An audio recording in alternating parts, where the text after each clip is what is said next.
baby, baby. I like you, girl, in particular. You in particular. Say, I like your waist in particular. Yeah. I like you, girl, in particular. Yeah. You in particular. Say, I like your waist. This is another Tolio for my man. Make I tell you waiting happen for a bullet. Body's big party inside my bullet.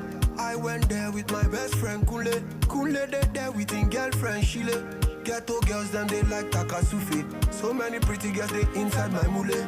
I just the one that say which can party, yeah. Everything yakba, everything there. Oh shit, I get many girls with then they come from away. AJ boys then they like to throw away. Almost go babe. We just having fun. We won't carry on. Crazy girls like make the stallion. But my girlfriend they turn me on. That's why I hold on tight. Hold on, Jaja. Hold on tight. Hold on, Jaja. That's why I hold on tight. Hold on, Jaja. Hold on tight. Hold on, Jaja.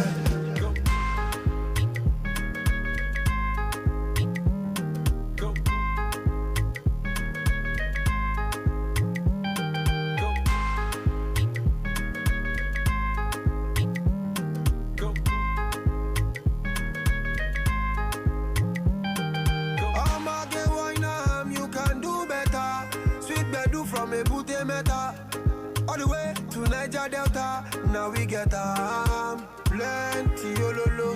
Girl them not for go logo. I just want sharply take one. Tell us to go. Oh shit, I get many girls with then they come from away. AJ boys then they like to throw away. Almost go babe. We just having fun. We won't carry on. Crazy girls like make the stallion. But my girlfriend they turn me on. That's why I let me know. Let me know.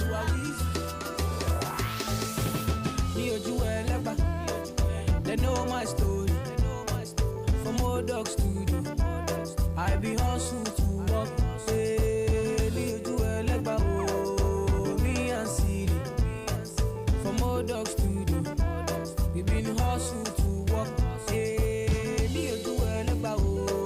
My people dead, my people suffer. Them they pray for blessing.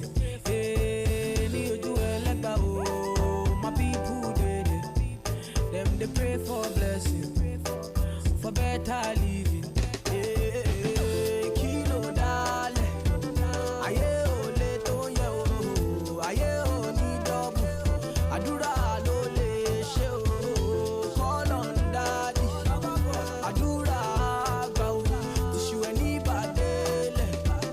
I forward boja. I am feeling good tonight. This thing got me thanking God for life. Oh, I can't explain. I can't explain. Yeah. I am feeling good tonight. This thing got me thanking God for life. I can't explain. I can't explain. Yeah. I say, near you ever. They know my story. From old dog studio, I be hustle to walk. Me and City. From old dog studio, we been hustle to walk. See, I kill a fool mommy, yo. But you do my Lord shadow. What I am, me one you was all.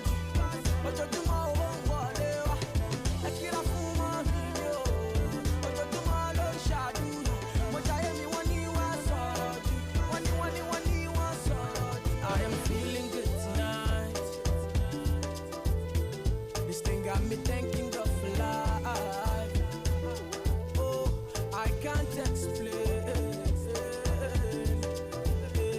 I can't explain. Yeah. I am feeling good tonight.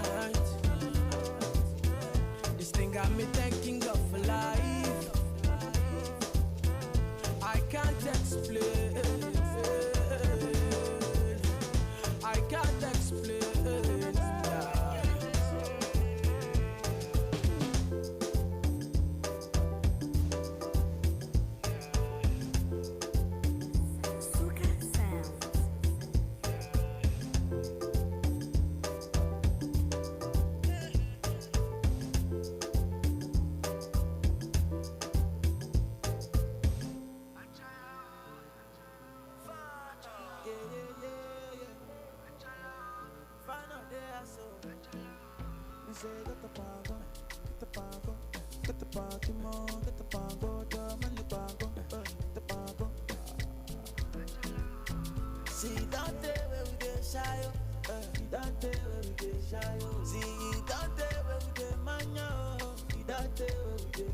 Since 1960, since 1930, no. We don't tell where we dey shy. We dey do skeleton. You dey do your body skeleton. You dey do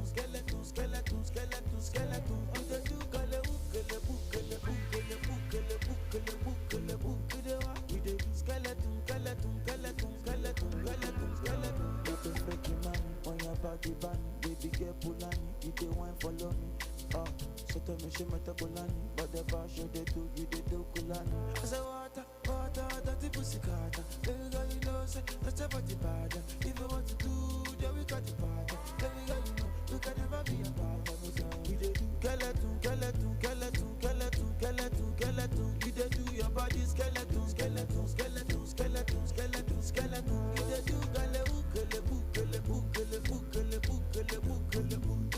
You dey do baby, don't you know you're killing me, oh baby. Oh no, baby, don't you know you're killing me, oh baby. See, don't tell where we dey shy, don't tell where we dey shy, see, don't tell where we dey mania, don't tell where we dey mania. Since 1960, don't tell where we dey shy, since 1930, no. We don't tell where we dey shy, we dey do skeleton. You dey do your body skeleton. You dey do You dey do skeleton. I say water, dirty pussy carter. Baby girl you know say that's your body bad. If you want to do, then we got the party. Baby girl you know we can never be a bad. I say water, dirty pussy carter. Baby girl you know that's your body bad. If I want to do, then we got the party. Baby girl you know we can never be a bad. Now get the bad.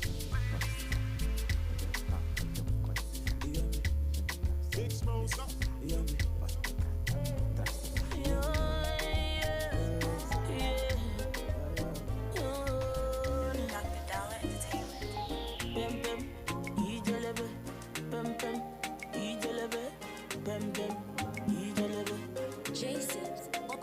I slap police for your case.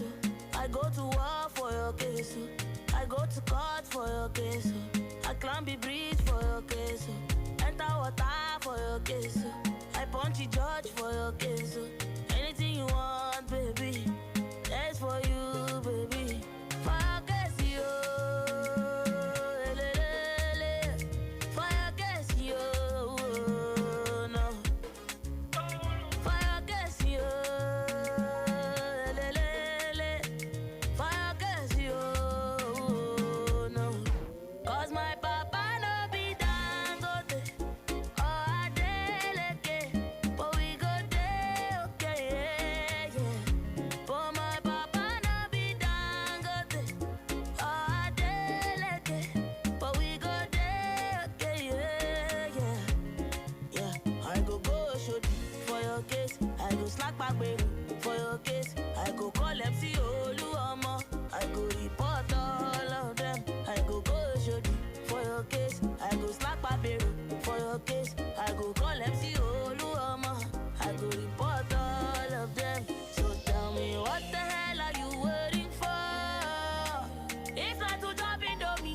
go chop. If not to suck you, guy, we go suck you.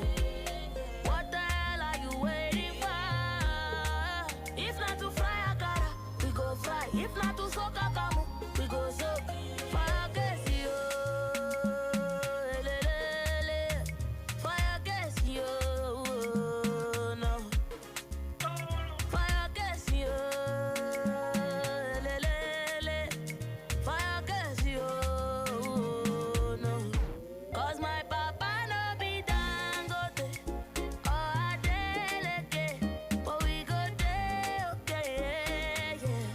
For my papa no be Dangote. Oh, I delegate. But we go there, okay, yeah, yeah. I go shorty for your case. I go slack back baby for your case. I go call MC Oluomo. I go report all of them. I go shorty for your case. I go slack back baby for your case. I go call MC Oluomo. I go report all of them. For your case, yo. For your case, yo. No. For your case, yo. For your case, yo. No. Pem pem, ijelebe. Pem pem, ijelebe. Pem pem, ijelebe. Pem pem, ijelebe.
Chulo,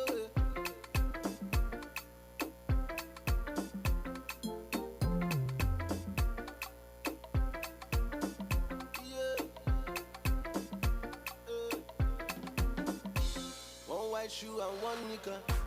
Got no house and I got no car. One black boy from Africa. Got big dreams, so go take me far. All I wanna do is to make the world smile. And music I do is my only substance. And I really got plans to make the world dance, yeah. I make the world dance. As I get money for my pocket, balance it. I go just enter the place, balance it. As I get money for my pocket, balance it. I go just call all my guys, balance it. As I get dollars for my pocket, balance it. I go just do any other way, balance it. As I get money for my pocket, balance it. And my girls fly to Paris. Hello, yeah. Baby, give me that thing that you. I don't come here to play, I want to scatter the place.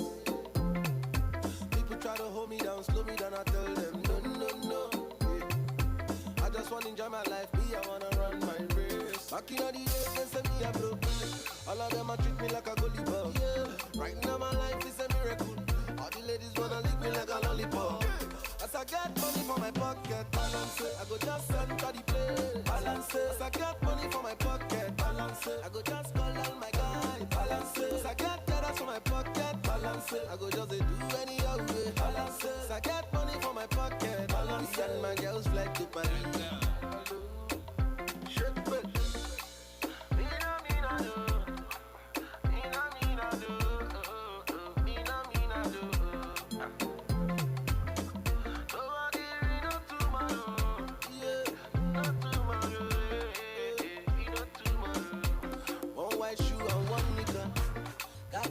And I got no car.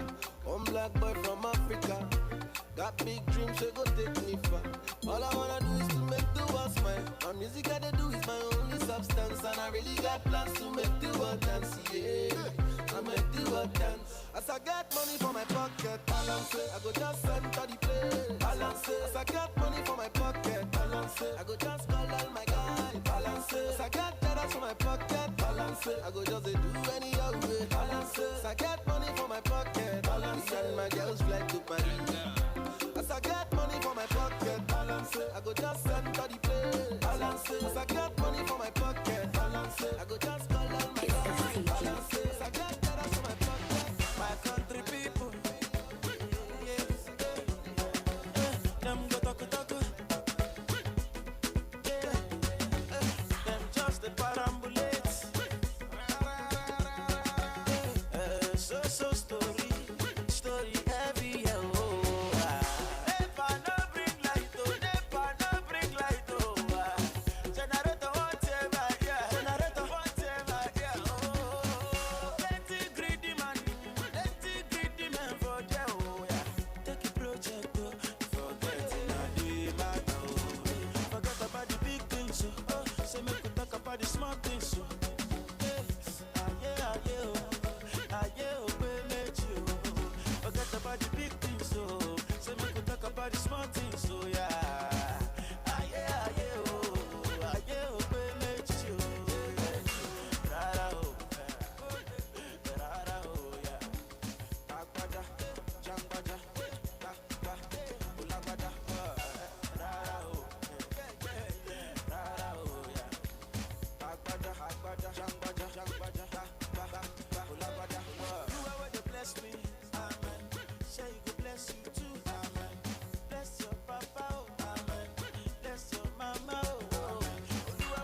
Check.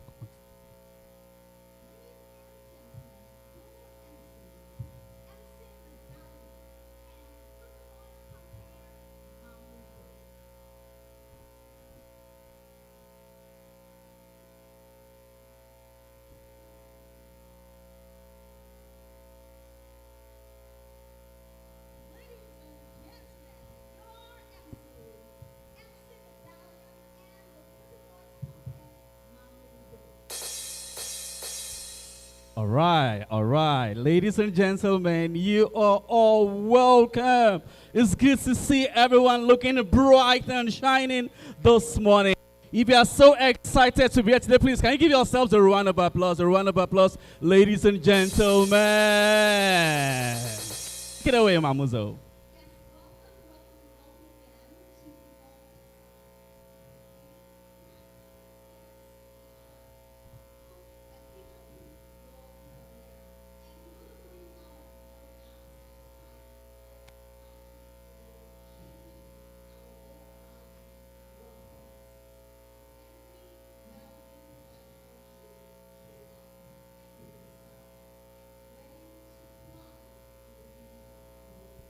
Thank you. Once again, I would like to say a big welcome to you, Your Excellencies, distinguished guests, ladies and gentlemen. You're all welcome to the Evolve Tech 2023. And as you're all aware, our theme for this edition is Future-Proof Your Career.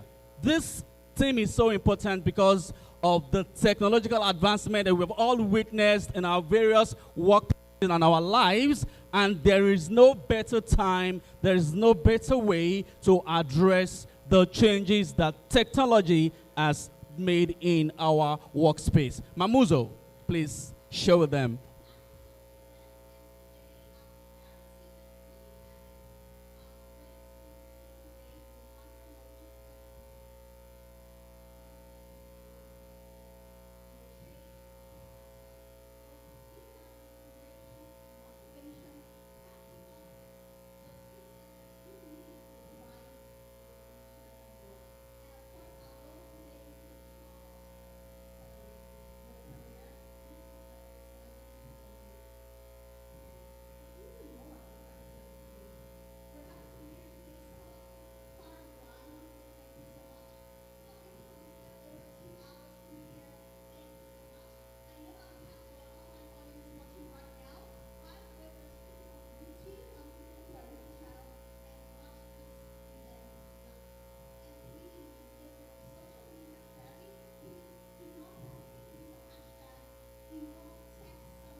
Thank you, thank you. Once again, we would like to kickstart this event with the Canadian National Anthem. Please, ladies and gentlemen, I would like you to please rise on your feet as we take the Canadian National Anthem.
Thank you. And now I would like to take the land acknowledgement for Brampton.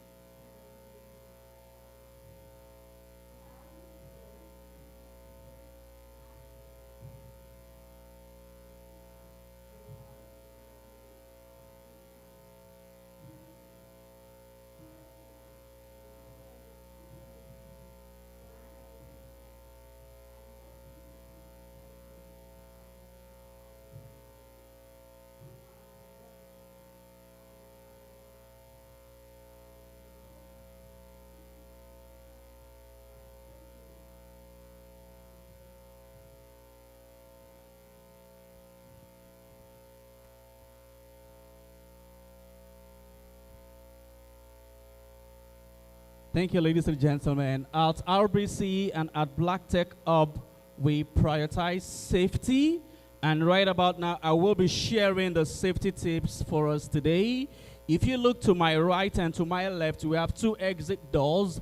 They are meant for emergency situations. Please, in case of any emergency, please feel free to use either of the two exit doors. And once you step out of the exit door to my right, on the right beside the RBC stand, we have the gents and the ladies for you. Thank you so much for coming in. We appreciate you coming in here today to join us for this event. Thank you. Mamuzo.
pivot or reskill.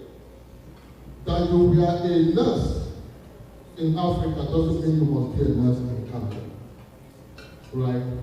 And those were real issues and challenges that we saw within the community.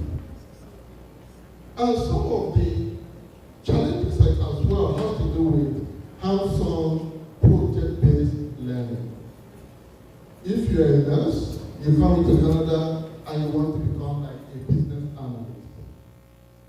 How will you go to an interview and convince the interviewer that you have got transferable skills, that you have got experience in that particular area that you are looking to do? It's difficult.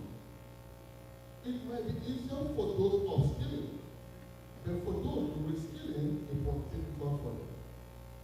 Then the idea of black tech came. And we started programs, designed a lot of programs with top experts within the ecosystem, some working for the best companies like Google, Amazon, Facebook, and so on and so forth. Today we developed 12 incredible programs, and we have trained over 10,000 professionals.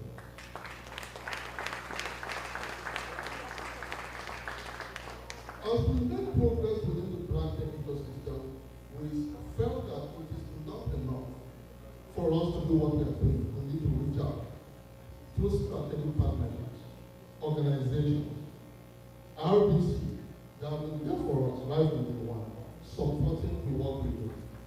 We also have support from Google, support from Amazon, support from CompTIA, support from Microsoft, and so many other organizations working collaboratively with us to make this happen for black professionals. As we made progress in Black Tech Academy, we also saw the need for leadership acceleration. Statistics have shown, like, look at it, how many black professionals are in the top echelon of industries in this country? Like CEOs, C-suite executives, how many black people? So some of the challenges that we also noticed was some of the black professionals are operating within the operational and tactical level. How do we get them into leadership? We now have to work with KPMG to design a leadership program. That gave birth to Black Leadership Institute, which have trained so far 45 of our members in leadership. Part of those leadership training involves things like executive sponsorship, networking, emotional intelligence, and so many other things that they need to understand within the Canadian environment. While we are making progress, it dawned on us as well that what about our children, our kids? We can't leave them behind. That gave back to Coding Charm Academy, which is the latest that we launched this summer, that started with 40 kids. Just this summer, 40 kids have been trained in coding.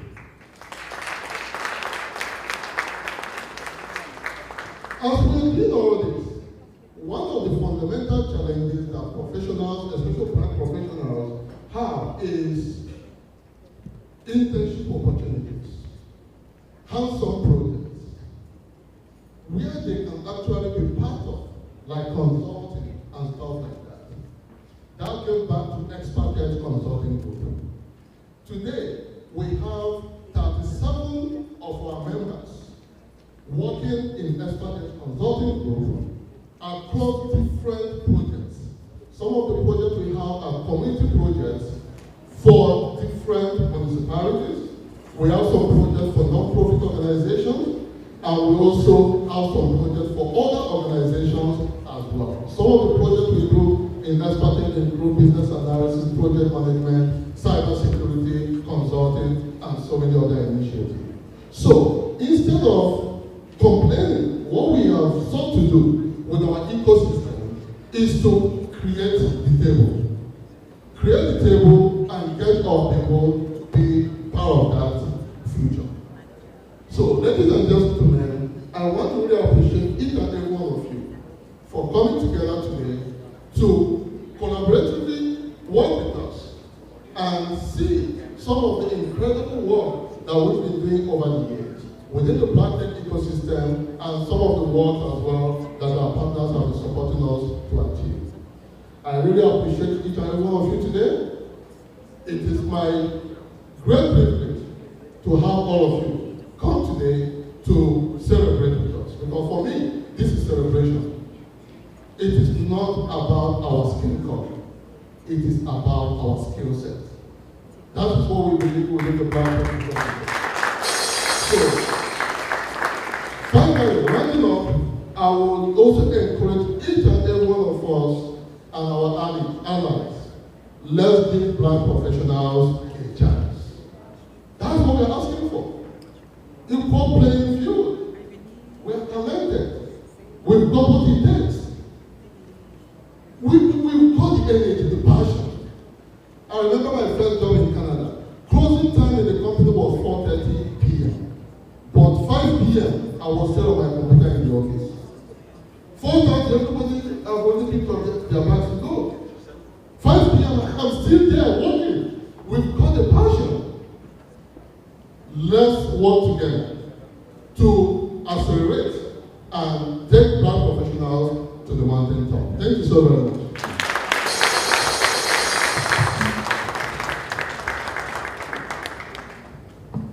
Thank you so much. Please, can we give me a resounding round of applause?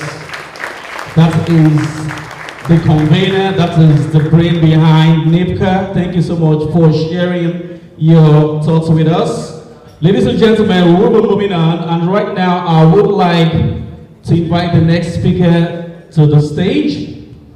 My next speaker is the chair of the GDA Government Caucus, worked on expanding Canada's trade to India as the chair of the Canada-India Parliamentary Association. My speaker is also the elected leader of the Ontario PC Party by the largest margin in Ontario Party's history. That is a one-that seat. Ladies and gentlemen, please with a warm welcome, put your hands together for the mayor of the city of Brampton. A round of applause for Patrick Brown as he makes his way to the stage.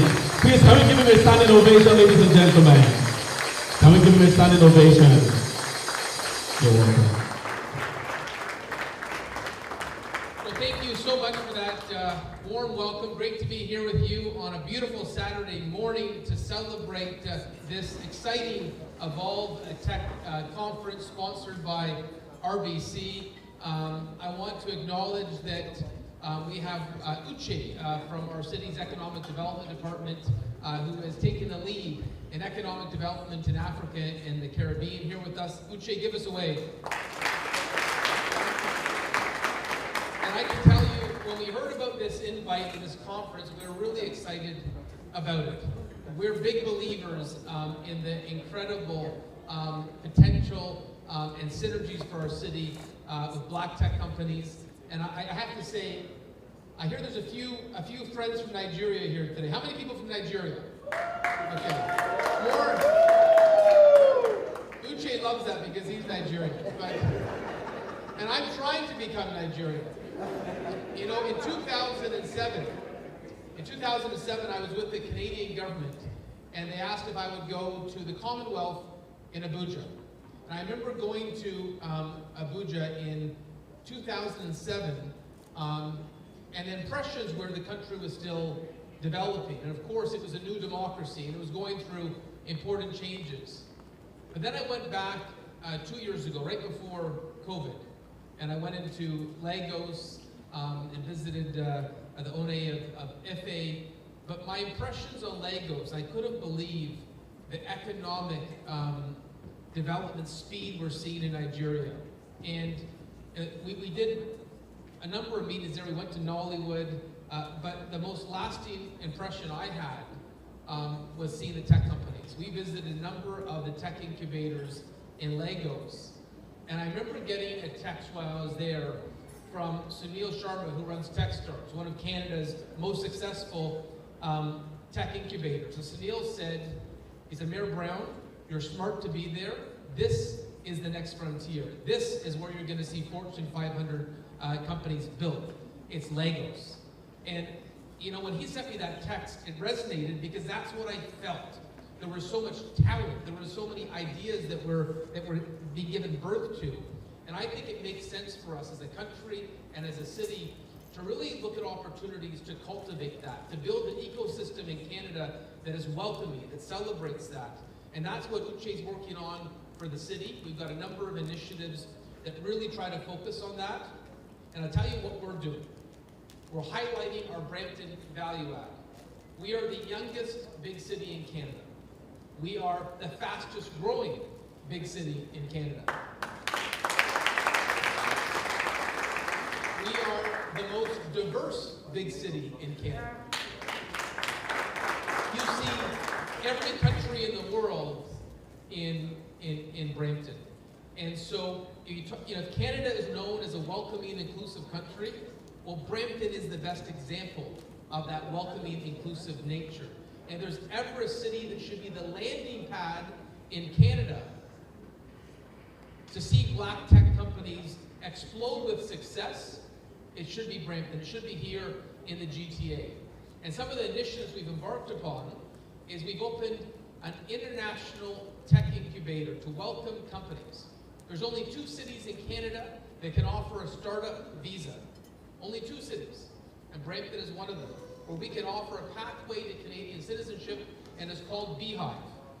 And I'm pleased to report we've already had 2 Nigerian tech companies successfully come through that journey, come through that process, and are now in Brampton based on the visit we had a few years ago.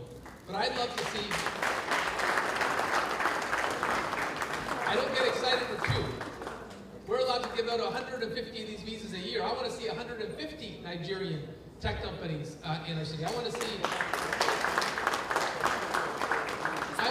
African talent succeed. I want to see black tech companies succeed in our city.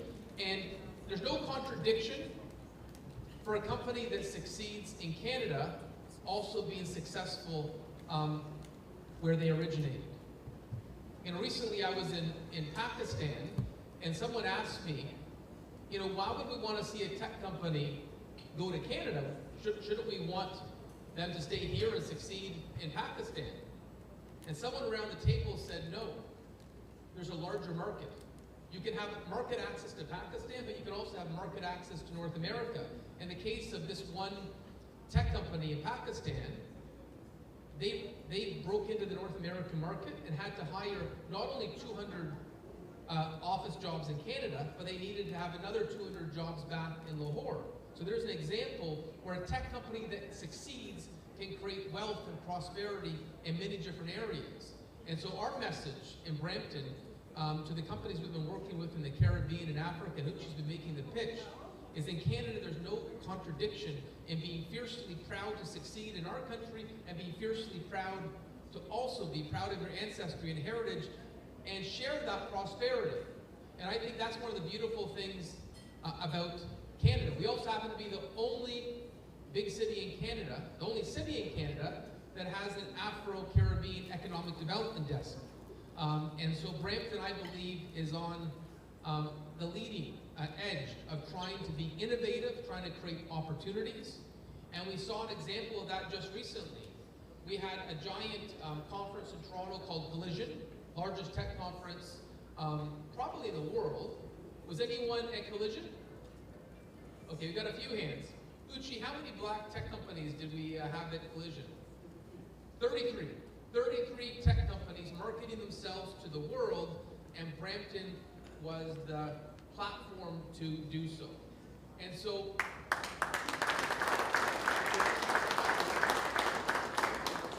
my message today is, I'm glad you've created a platform for companies to succeed, and I wanted to make an offer. We have Uchi here today to see who we can work with, who we can help. My favorite politician of all time was a fellow by the name of Bill Davis. And he passed away a few years ago, but in the 1970s, he was the Premier of Ontario. He was actually a Brampton resident. And he used to say, focus on the jobs of tomorrow, not the jobs of yesterday. And there are a lot of sectors that are disappearing. The economy is always changing. Technology are the jobs of the future. It's why we're creating a cybersecurity center in Brampton, because we know there's not going to be less cybersecurity challenges, there's going to be more. It's why we fully dived into the aerospace sector with MDA. All the robotics on the International Space Station are actually run out of Brampton on Financial Drive. You know, in the movies they say hello Houston, they should say hello Brampton, because you can't move the robotics from Houston, you can only do so in Brampton. And so we're focusing on these jobs of tomorrow. And when I look at the black tech sector, this is an example of the jobs of tomorrow. And so we want to be a city where you can grow and succeed. Our philosophy is anyone willing to roll up their sleeves and work hard, we want to help celebrate their determination and look for opportunities to advocate for you. So Uchi's going to be here, I think, for most of the day to take notes, to see how we can be supportive. And I just wanted to say to the organizers, to Azita and everyone involved in this, thank you for including the City of Brampton. Thank you for being in the City of Brampton. I hope you have a wonderful conference today that is productive and fruitful for all the participants. Thank you so much.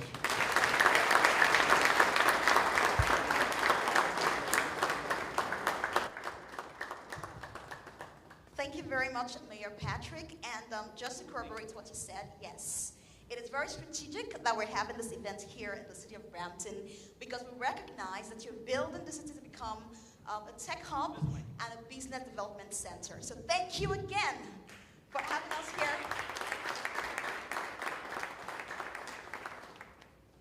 So we're going to move very quickly, and right now, I will be calling out our speakers for the Fireside Chat. We do have the VP of Digital Technology, RBC. By the way, as you can tell, RBC is our main sponsor for this event, and if it will not be too much, please let's celebrate and thank RBC for putting together this beautiful event. We appreciate you, RBC. Great. And so I have the honor to call out the speakers for the Fireside Chat. I have Don Daly, who is the VP of the Digital Technology RBC, and of course, Adijat Akinshikbe. I love your outfits. I would not hide that. I love your outfit. Truly African. Great, great, great. And can you please read out the portfolios?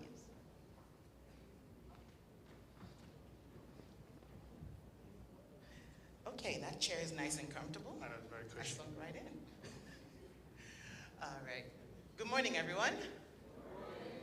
Nah, y'all gotta do better than that. Good morning, everyone. All right. Now, I was gonna try to say good morning in the 3 major Nigerian languages, but we won't do that. Well, now, good morning, oh. There we go. Thank you so much for having us. I'm excited. I'm always excited to talk to Don. I'm excited to be here. It's my second time. I know. We showed up last year, and this year we see a lot more people. So I think I'm going to make a lot more. Friends and connections today. So thank you for having us. My name is Adija Akinshikbe. I co-lead technology recruiting at RBC, and you'll see we have a wonderful team of recruiters. They're over there. Give us a wave. There we go. Later on, you have some time to meet up with them in the lobby. Please have conversations and have a chat. But for now, we're going to talk about the man of the hour.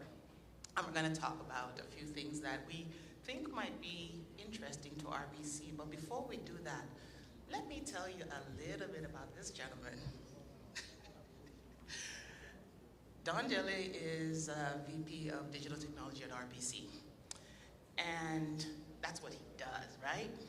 But Don's someone that we all, now he did not give me $5 to say this, okay? But Don is that person that when we're thinking of technology, when we're thinking of how do we get people to get excited about technology, he has this joy when he's talking about tech stuff. It's weird, okay? He has this big old smile. You know when you take a kid to like Legoland, the smile they have, like, woo, Don gets that smile. Huh? I don't know if you learned that, if it's innate, but he has that smile about technology. He gets all excited. Now, he also gets excited about jollof rice. you know, so, but technology for sure. And I've had the good fortune to work with Dawn in the areas of where they're thinking of our digital products, where they're thinking of how do we do better, how do we move forward. And I could go through all of his, you know, list of all the things he's done and how he got there. We're not going to talk about his journey today because we did that last year. But I would ask Dawn one question. What excites you about technology? Because I think that's a good intro. It is. As you guys know now, I'm a nerd that likes jollof rice, so technology affords me the opportunity to buy a lot of food, so that's good. But the most exciting part about technology is, when done properly, it's a great equalizer. It doesn't actually matter what you look like. The technology is usually almost an extension of the society it serves. So regardless of whether or not you're a man, woman, gay, straight, black, white, if you put technology in front of the right people, it turns into the response to the context you find yourself, and that's always great. That's always exciting. It can solve almost every problem. See, that's why I wanted him to say why he gets excited about technology. See that smile? Now, in doing your daily work, I think one of the things that's important, that I found that is important to Dawn and a number of leaders that I've worked with over the years, we're always excited when people start their careers, you know that, when they're growing their careers. But then, along the way, many of us lack information to help us make the journey shorter. One of the things that has been proven to help make the journey shorter is mentorship. With the right mentorship, you have access to information that you normally won't have access to. And with the right mentorship, it can help you grow your career faster. So I'm gonna ask Dawn, what role has mentorship played in your career? Because you're a tech guy, and you're in a space where oftentimes we don't have a lot of black people. We don't have a lot of black men. And folks might be curious, the area that Dawn is in, you know, application development, architecture, that whole part where they're putting all the brains behind, you know, when you log into your app and it's all fancy. All that coming together, how it looks. And it's exciting, but how did mentorship play a part in your growth? Mentorship played a big part, equally as big was sponsorship, right? There are not a lot of people like me in what I do today.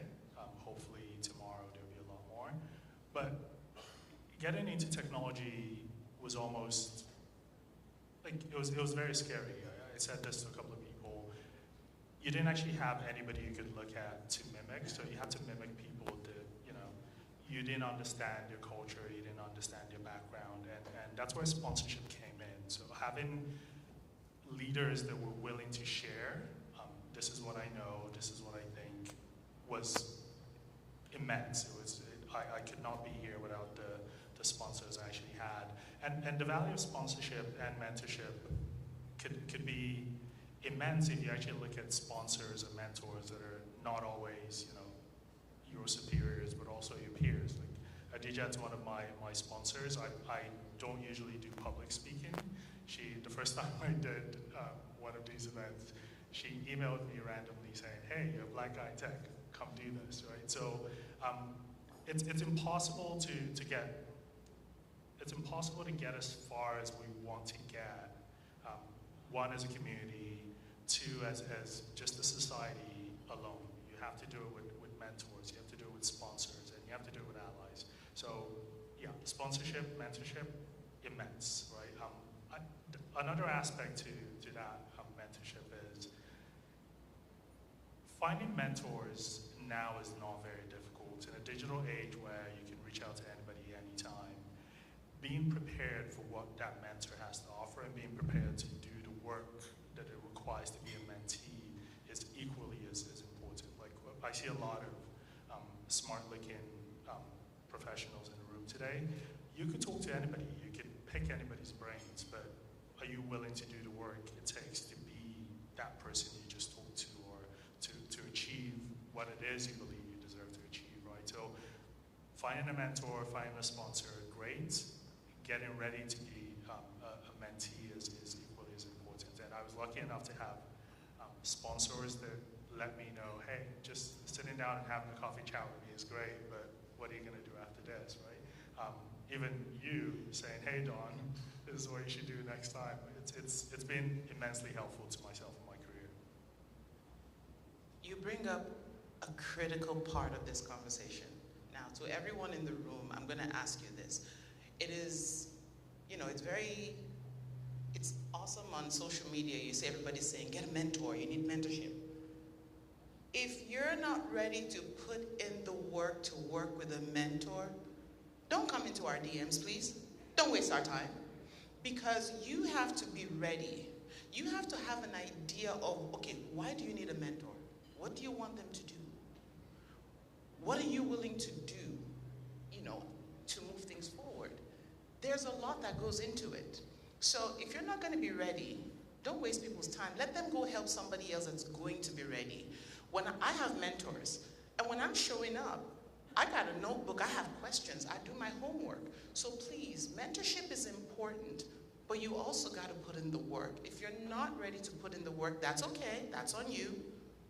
But don't take the slot of somebody else that's ready to put in the work. Because the mentors only have so much time they can do that. And as you can tell, it's critical. I wouldn't be here without mentors. And to Don's point, sponsors, I'm just going to say this. Sponsors are people that will speak your names in rooms you are not in, where opportunities show up. You do not apply to be sponsors. You can't say, Adisha, can you be my sponsor? I don't know you, okay? A sponsor is someone that is going to speak on your behalf because they've seen you work. They know, you know what, if I put my name on the line, this dude, this girl, they're going to put work in. They already have seen what you do. Or they've heard of you from a trusted person that person is vouching for you. So if you have not put in the work, you're not going to have a sponsor. I'm sorry to tell you.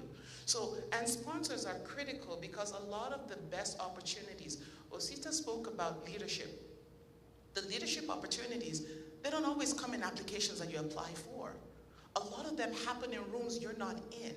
So as you've seen, you can see it helps your career. So I will implore you, please put in the work when you're supposed to do it. When you're trusted with small things and small tasks, do them well. Those small tasks you're tasked with and you do well will allow you to get bigger tasks. Okay, so now, we are all in the world, everywhere you look on LinkedIn, Facebook, everywhere, AI this, AI that, machine learning this. It's the future. Absolutely. Now, my question to you is, what do you see emerging technologies like AI and all, how do you see those playing in the future of everything we do? So I think specifically in community, I think technology, it's a conversation starter. So I think what technology is doing now, most of what we're calling emerging technology has existed for a while. Like every technology starts esoteric, very few people know about it, very few people care about it, and then once it hits like mass, it starts to become, a topic of discussion. So AI, AR, like all of these have been around for a while. We've been using it for a very, very long time. But anyway, I see with the technology that a lot of people are paying attention to now, blockchain, what it's forcing us to do is have a conversation about what we're going to do with technology, right? So if back in the day, or at least let me talk about technology within my team at RBC. Back in the days, we didn't actually have an opportunity to talk about the direction we want to take technology.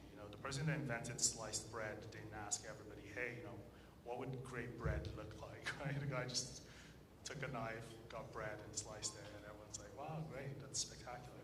But today, we have a public forum where we actually have to bring ideas forward, and people actually advise them what they want to do with that idea. The value is we're talking about what we're going to do, we're talking about how this technology is going to impact us, and we're talking about how we're actually going to govern this technology. So the first thing emerging technology is going to do is just force us to get to the table, force us to talk, and that's where, back to the advice I gave about mentorship and sponsorship, we've done the hard work of saying, listen to us, we need to do the work of actually speaking now, right? Like it's what does AI look like for the Black community? What does blockchain look like for women? And let's make sure that beyond asking for a voice, that we're actually talking. So what I'm hoping to see with emerging technology for the next little bit is more debates, more conversation, right? Regardless of what the technology is. I don't know what the technology of tomorrow is going to be, but I know the technology we're talking about right now has been around for a while, and there's an opportunity for us to influence it and push it forward. You actually that's a good segue into my next question. There's a report from Deloitte that reveals that diverse and inclusive teams foster more innovation, and another report from McKinsey talks about improved company profitability and more. What are your thoughts? What does diversity, how does that help us out? Yeah, so actually that report from Deloitte, it was actually an article in the Wall Street Journal in 2022, late 2022.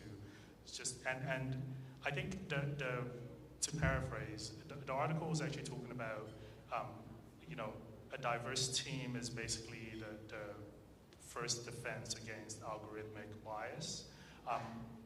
So a lot of us don't notice it many times, and I think it's one of those things now. If I give the example, you're going to walk around just pulling threads of bias, but that's not the intent here. So you take software design, for example, right?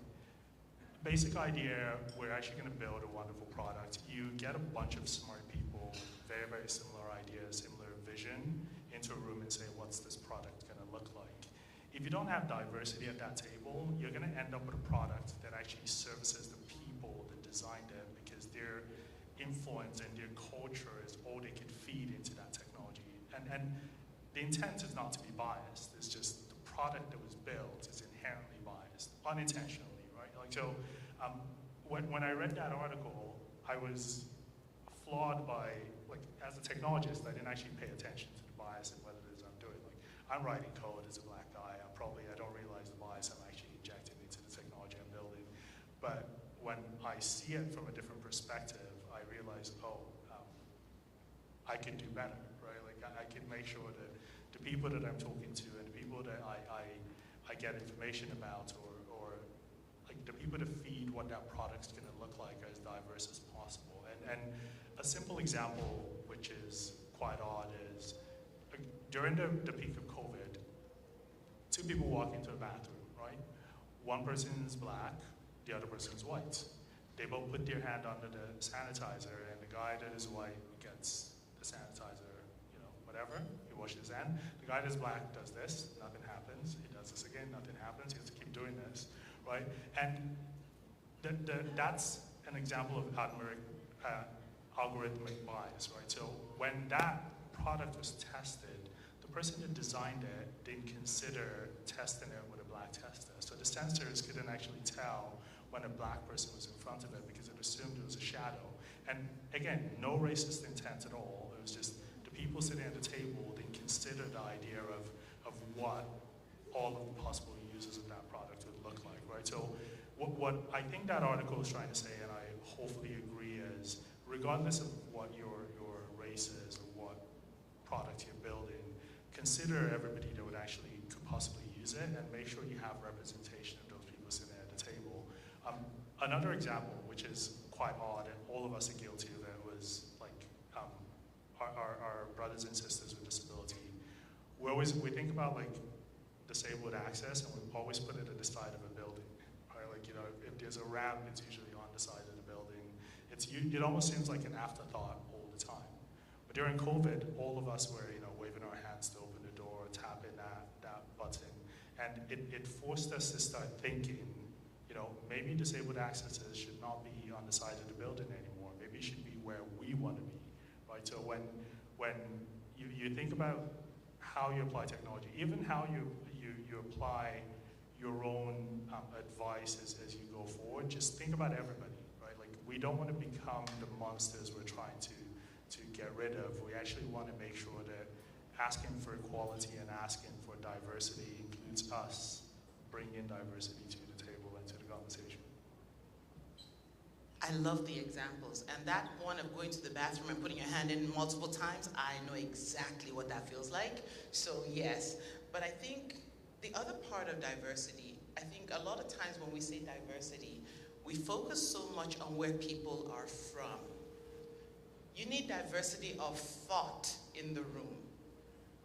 I'm originally Nigerian, and I have very different experiences from, if I pick 10 people, we'll all have very different experiences.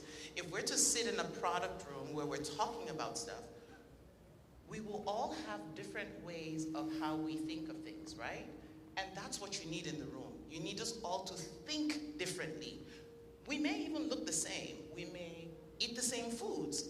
But if you take somebody that grew up in Lagos and somebody that grew up in Toronto, someone that grew up in Montreal, that we're all from the same, pull us from the same village, our thought process is going to be different. So as you think of diversity, think of, yes, we need diversity of different people in the room, but you also need diversity in how your people think.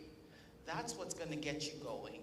And I think that's something that's important for us to all think about in all of our roles. If you're hiring, think about it. If you're designing a product, think about it. If you're editing stuff, every part of what we do. So don't think that diversity is only the job of the people in diversity and inclusion. No. It's also not the job of your recruiters. That's a hard no. It comes from the top. It goes all the way across in everything we touch. We need diversity. When you're thinking of ideas in your team, I bet you Don wants diversity on his teams. I do. Believe me, he does, because he reminds us when we need to recruit for him.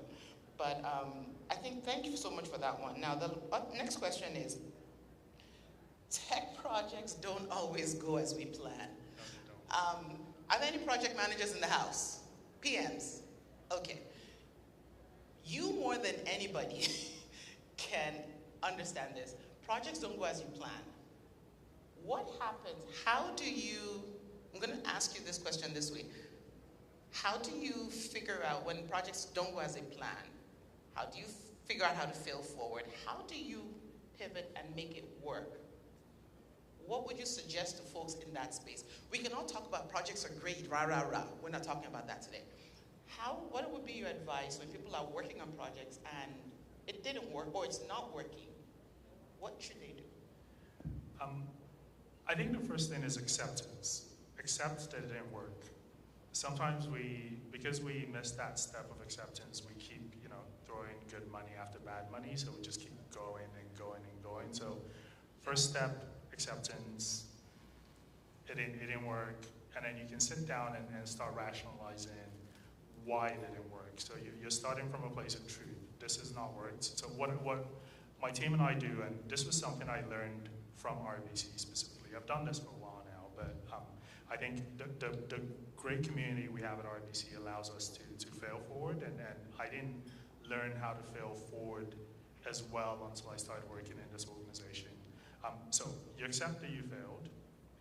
The second bit is figuring out how you don't repeat the mistake, and to do that, then the analysis you have to do would force you to understand what steps you took to failure, not necessarily the failure. Because if you index on the failure, it's very, very easy to turn around and not want to do that again. So what steps did you take to get to failure?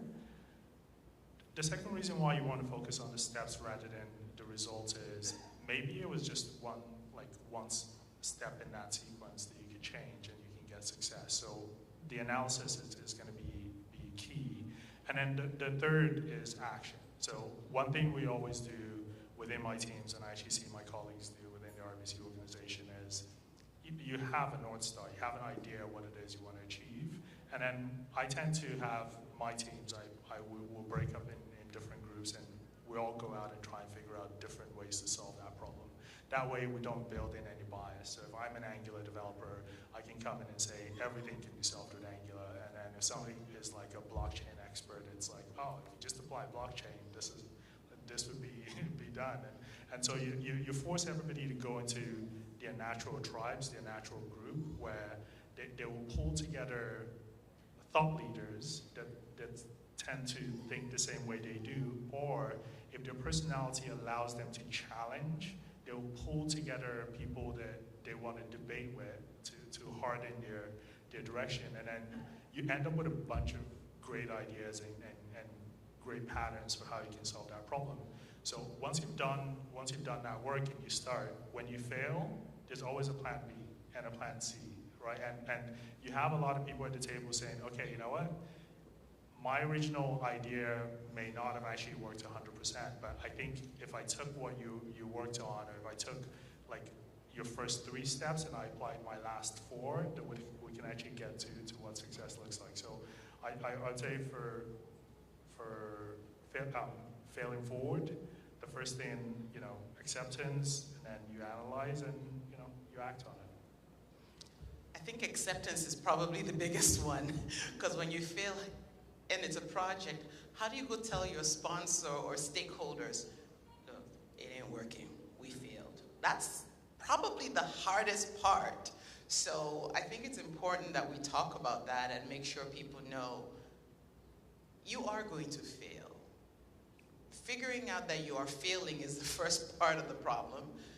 Is the first part of the solution to the problem. And then, accepting it. And then going through the motions. So I think it's important for us to do that. Our next question, I like this one a lot because there are folks that are growing their careers, and I think everybody's kind of growing their careers. But we want to talk to the people that are starting out and building. There are going to be so many things that you're going to need to know. I call them cheat codes, right? People don't tell you about the cheat codes. Like when I was coming up, there was nobody to tell us the cheat codes. We blundered and figured out a few things we shouldn't do again. And I'm sure there are pretty much a few folks that did that. The goal for most people that have been through that is to do everything they can and provide information to the folks coming up so they don't have to repeat all the mistakes we did. They can repeat 1 or 2. They need to learn a few things. What would you say to someone that is young in their career and is aspiring? Their end goal is, I want to lead a technology group. I want to lead initiatives in technology. I want to be a technology leader. What would you tell them as they start out?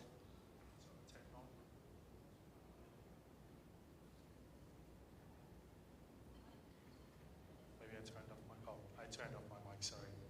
So technology leader,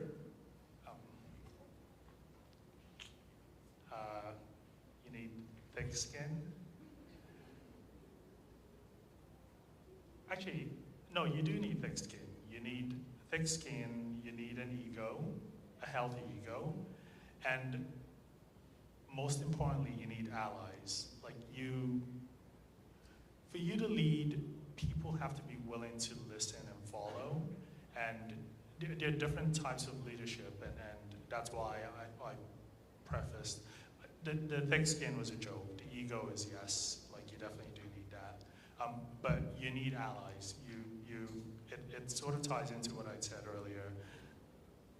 You can't do most of what we need to do alone. So having people that will be honest with you about where you're going, what your intents are, and how you plan to achieve what it is you think you're going to do is going to be key. So if the advice was to be a tech leader, I would advise having a healthy ego and being comfortable with being challenged, and because that's what your allies should do to you. They should tell you this is a stupid idea, and you have to be bold enough to say, sure, if I fail, it's on me, right? So that's one. And then having people that can actually tell you that would also be good, because if you don't have that, you will fail most times. You would succeed to a point, and you start to actually have an inflated sense of self until you fail, and that point, you're failing at the top of your game, and that's not what you want. You want somebody to always remind you how, you know, human and how vulnerable you are, and that's going to be key. I do have a question. How many people here are actually looking at being tech leaders? So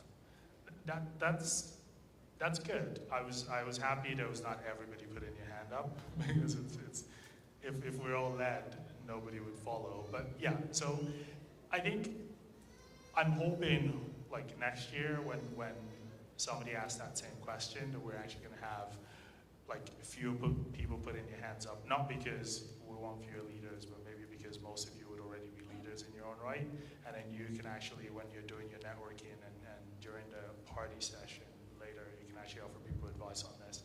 My advice on leadership is heavily informed by what got me to where I am, and if you talk to other people, you might actually find that their advice might say, no, you don't need an ego, you need humility and stuff. Actually, I have to say this is very important. The reason I actually know that ego is, I as you guys might be able to tell from my last name, I'm Nigerian. I moved here from Nigeria, and being in technology at the time I got into technology was not common, right? So it required an immense amount of ego that I did not have at the time. I was informed by fear. I just did not want to fail. So when I got into technology, I worked hard. Like our friend said, I would be there till 6 o'clock if 4:30 was a closing time. And I started to, over time, replace that fear with a healthy sense of self. And I find that we don't do, as a community, I'm talking to the large amount of black people in the audience, as a community, we preach humility so much that we don't know how to ingest ego into our community. You see two people walk into a job interview, and one guy walks in as though he already has a job. He's already telling you, what he's going to do, what his desk is going to look like, and whatever. And you have another guy that comes in and says how I would work 100 hours a week and all that stuff. Like, so having a good sense of self and a healthy ego goes a long way in you representing yourself and you being able to share your ambition as a leader. I like that you touched on the part of ego and humility. You got to find the balance. There's confidence. This is a line, right? There's confidence that comes all the way up to here. Then on the right of my hand is cockiness. You want to come all the way to where my hand is, right here, where confidence ends. You don't want to go to cockiness. That's not good for you. But you want to come all the way to confidence. You do need confidence to lead, okay?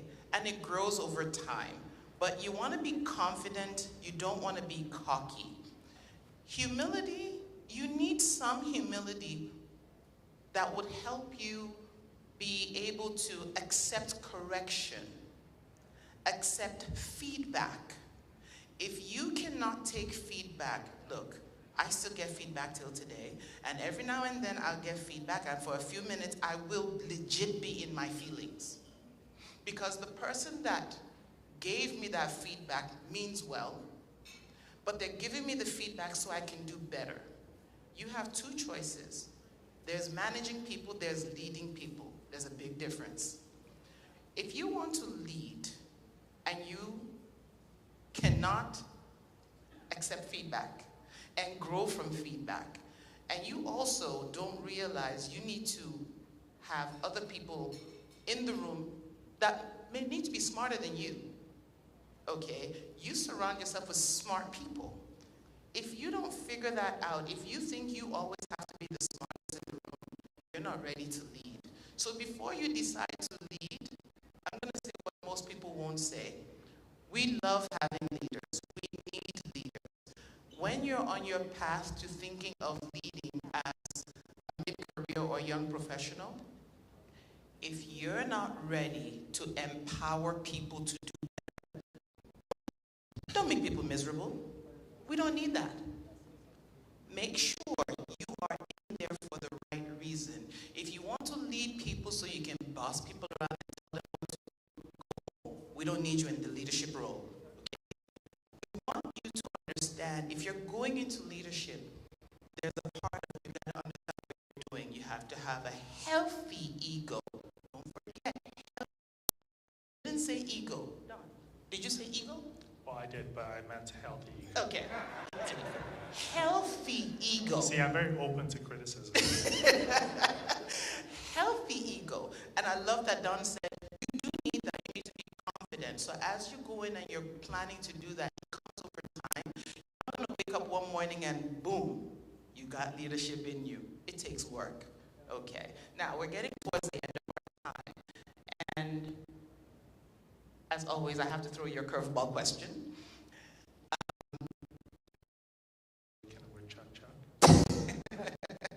So, many of us here today are growing our careers. We have seen a lot of people pivoting, especially after COVID, that are pivoting into tech. What would be your advice to them? Because it's not an easy journey. It's not a straight journey.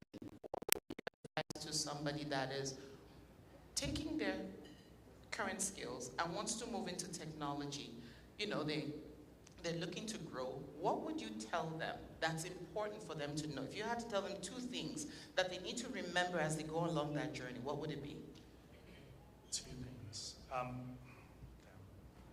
He said not even one, two. Yeah, I have to tell them two things. I would start with maybe sitting down and documenting why.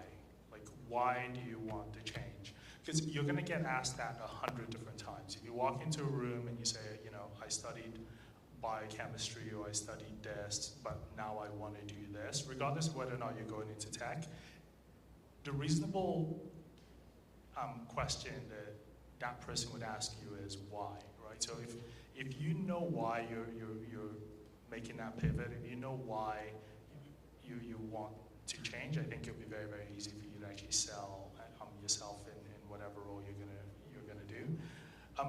The second advice would be, specifically for technology, we should look at, if you're coming into tech at this time, you should be looking at how you can influence the technology and how you can influence change. So I did speak about, you know, asking for a voice initially, but not speaking up.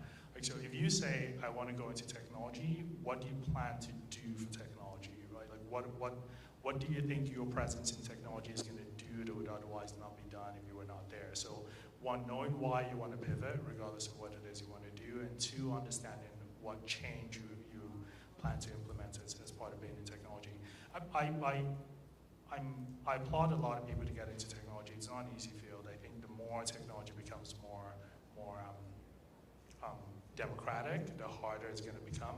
Because, you know, back in the day when I got into technology, very few people actually did technology in general. So you could walk into a party and tell people, oh, here's a floppy disk, and you seem like the coolest guy in the room, right? Like, I had a mini disc player that I swear to God, when I walked into a party with that, people thought I was, you know, Bill Gates or something. I looked so cool and stuff. So, but it's very difficult to impress people now with what you know. Like, there's always somebody that knows a bit more, and for those of us that have done this for a while, like, that knowledge, it has a lifespan, right? Like, it's and the lifespan's getting shorter and shorter. So being aware of how you're going to influence technology in the future is going to be key in your ability to be able to succeed in technology.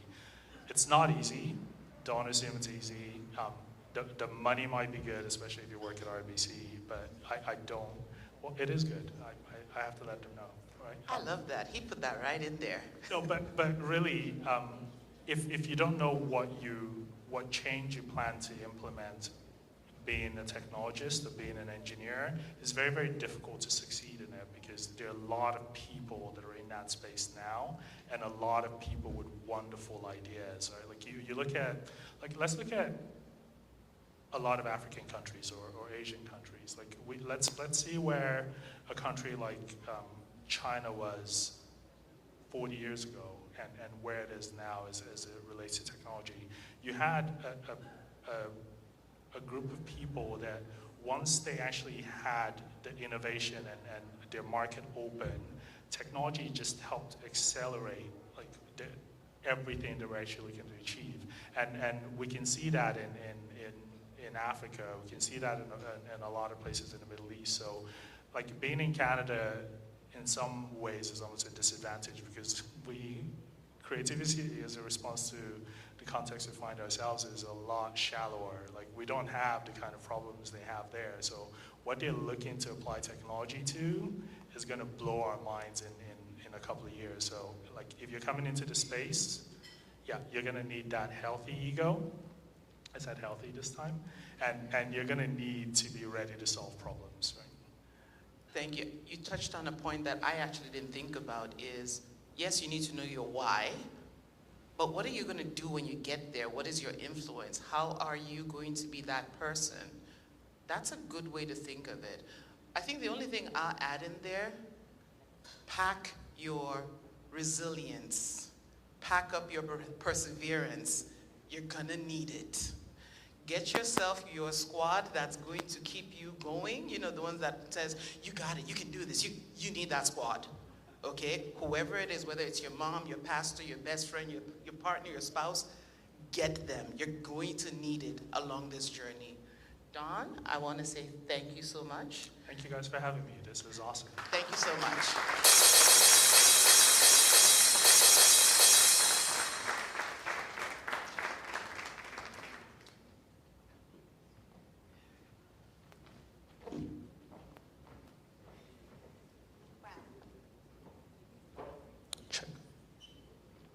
That was a great conversation. I want to say thank you so much to Don Dele and Adijat Akinsigbe for that insightful and inspiring session. When Don said, you need to get allies, something came to my mind. Who's your guy? You know, that person, your go-to, but you know, our Nigerians, aren't you here? Who's your guy? You know, the person who you can rely on, who is always there with you day and night, giving you the goal, giving you, the machismo to keep going. We all need that cheerleader in our lives, especially in our career. So thank you again for pointing that out to us today. We did skip this part, but we're coming back to it. So we'll have to read out your profile very briefly, and then we can move on to the next item on the agenda for today. And so I'm going to be reading Adijat Akinsigbe, I beg your pardon, her profile right now. She is a Director, Enterprise Technology and Digital Recruitment. She is a technologist turned tech talent strategist with a deep passion for diversity, inclusion, and equity. She leads initiatives to improve technology hiring, branding, optimization, and candidate sourcing strategies. She curates and executes our go-to-market strategy for talent through multiple innovation or innovative sources. Her daily mantra is to deliver a world-class candidate experience that supports short and long-term talent plans. And we had a sauce. We got the sauce from her today. It is no wonder that she has such an impressive portfolio here. Thank you so much again. And then we'll hear Don Dele's. Thank you. All right, this is for Don Dele. That is 15 years worth of experience that you just listened to. Please, can we celebrate them one more time? Thank you. All right. Don Dele, for over 15 years, has been in technology, and he is a senior manager. He has senior management experience leading cross-functional teams. Don has fostered a startup culture and implemented modern software development practices like Agile, Scrum, and test automation as well across all multiple organizations. Currently, Don is the VP Digital Technology for Royal Bank of Canada. Thank you so much, Don Dele, for sharing your insight with us today. So right about now, we would like to crack you up a bit. We need to just change the energy in this room. Mambos, what do you feel? Let's take it higher. So ladies and gentlemen, with a rambunctious applause, let's make a welcome the finest, the #1 comedian in Toronto. Please a round of applause for Rich Wise. Give it up for Rich Wise. He's coming up here to crank you up, Rich Wise, what do you have for us this morning? Good morning, ladies and gentlemen. This morning's joke is going to be delivered in a corporate IT form. Hello? Yeah, so I already prepared the joke and I'll be sending it to your email. Can you please give your email so I email the jokes to you? I'm not laughing. Please, you have to make everything digital this morning. I've eaten digital breakfast. I went to McDonald's site, I looked at their menu, I ate one. Ask me the good thing. I didn't pay for it. IT is good though. Please just turn to your neighbor and say, wake up. Collect your money. For those of you that missed that section while you are sleeping, you have missed information. Information is money. I'm excited to be here. How about you? I love this city of Brampton. Please, Brampton City, let's celebrate Brampton City. Beautiful place. I won't go for, where is the mayor? Has the mayor gone? He's gone. I have the mayor of my extended family. He's seated there. He's a brother, he's a friend. He was the last or just the outgoing president of the Rotary Club. I know it's my time, but I won't just go further without saying thank you very much, big brother Uche. How you doing, boss? Yeah, we're going to be having some good time today, and I'm not here alone. Thank you, my co-MCs. You guys are wonderful. In fact, I will go and change my dealer with what I'm seeing. I have a friend in the house that I just want to be introducing to you guys. We'll be doing this job together. He's no other person but a very good friend and a colleague, MC Firstborn. Please, Firstborn comedian. You can do better. Celebrate him. So I'll just give him the floor to greet and welcome you guys, and then I will take it up from there. Yeah, we're looking at our time. Don't worry, we'll be in time. Thank you. So Firstborn, what can you say to the people? Thank you for having me. Well, anyway, before you move forward, I just adopted him. It was stressful, the process, but I succeeded. So he's my son. Son, you have the floor. Okay, firstly, let's appreciate Don Daly. A round of applause. That was a fantastic presentation. I mean, they talked about mentorship. He already said he's my mentor, right? But I will say to you, be mindful of your mentor. You need to pick your mentor carefully. Do you understand?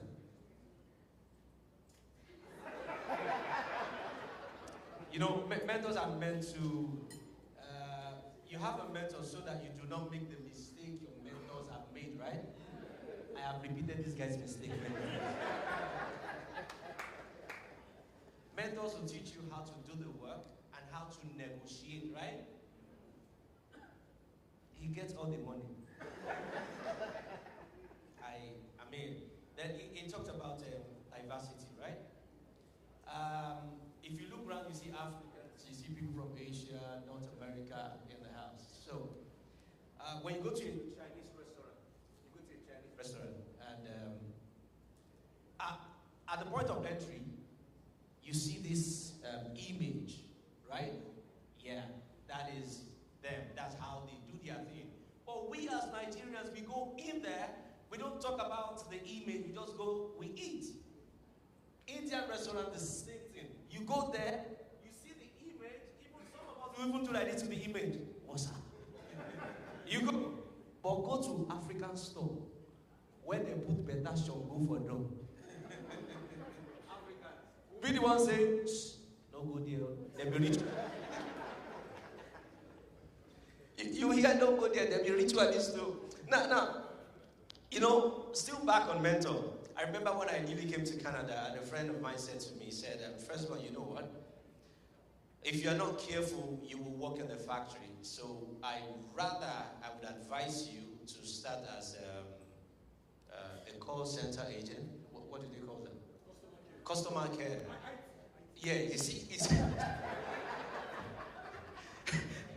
you know, so I took up a job, and the first call I got, you know, the person kept saying, sorry, I didn't hear you, sorry. You know, they kept saying, I didn't hear you, I didn't hear you. So, the second call, I didn't hear you, I didn't hear you. And the third call, not like it was a bit painful. I was talking to an Indian. So he said to me, brother, I cannot hear you. I said, I'm speaking English. He said, no. This is not English. This one that I'm speaking is English. This one I do not understand. And I was like, so what do you mean? He said, you have an accent. He paid me. I said, no. I think I should tell you that you have an accent. No, no, no, no, no. Ladies and gentlemen, so I went back to my mentor, and he said to me, firstborn, even if you have that accent, you know, I mean, say things like you are from North America. So me too, the next day they just called me. I said, hello? The lady said, what? I said, hello?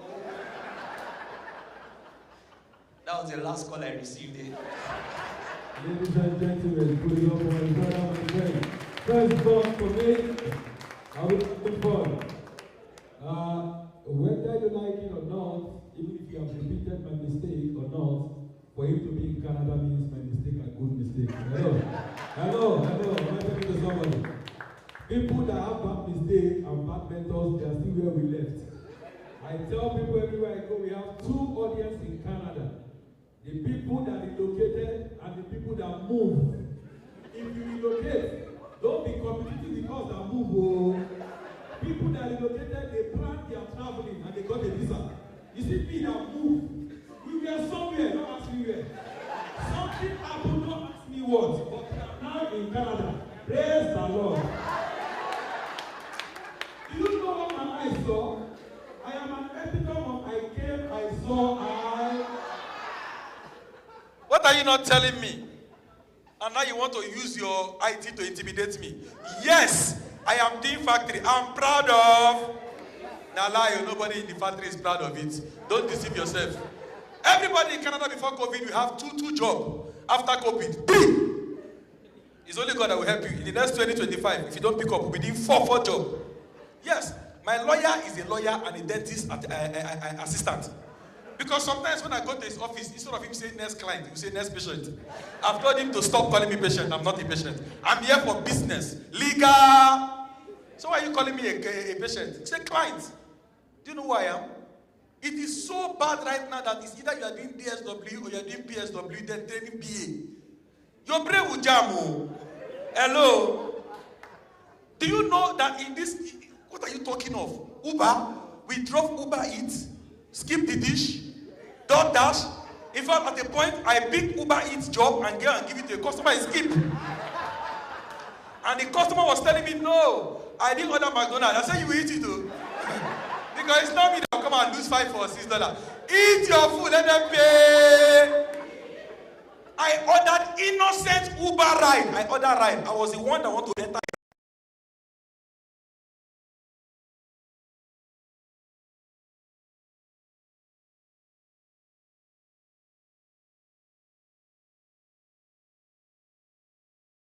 Come and see me trying to run. He said, don't run. I said, but you're using police car. He said, my bad. I was supposed to go home before owning the app. But as I on the app, your ride came in. I said, sir, cancel my ride. He said, I cannot. I need the money for the family. He said, you're humble. I entered Dubai. Come and see me humble. The man said, are you okay? I said, if it is you, as I was going, I saw my neighbor. I wanted to wind down to let him know the police station they are taking me to. As I wind down, I said, wind it up. AC is on. I said, I don't need AC. Have you rejected AC inside summer before? I said, sir, wind down. My hobby is fresh air. The man was trying to get to know me. He said, where are you from? I said, Nigeria. I said, where is Nigeria? I said, only God knows. Why? Because of confusion and frustration. I would have kept going for my time is 10 minutes. Thank you. We are still in the building. I love you. Firstborn, thank you. God bless you. Thank you so much, Rich White and Firstborn. Yes, I'm sure you love their presentation and they will definitely be coming up on stage later in the day. So right about now, what do we have next? So very quickly, we'll be calling up our next speaker. And just to let you know that leadership excellence empowers organizations, and we all need to pay attention to that within organizations. Teams with empowering leaders are able to identify and capitalize on opportunities quickly and develop effective strategies for success. And so we will be bringing the leadership maestro. He's a man who understands leadership in and out, and he is a known speaker, known because he's traveled worldwide speaking about leadership. Alex Ihama is a global leadership and management consultant with over 2 decades of experience in enabling governments, corporations, churches, communities, and schools to develop the capacity and abilities they require to achieve stringent goals and objectives. Alex is the president of the International School of Greatness. He is also the executive director, Canadian Congress in Inclusive Diversity and Workplace Equity. Ladies and gentlemen, please let's celebrate and welcome Alex Ihama.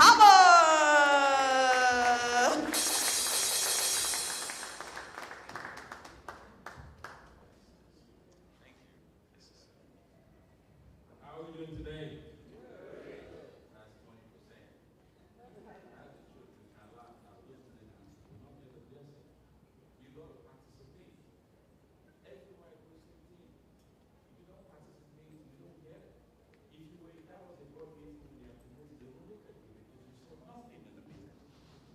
I say, how are we doing today?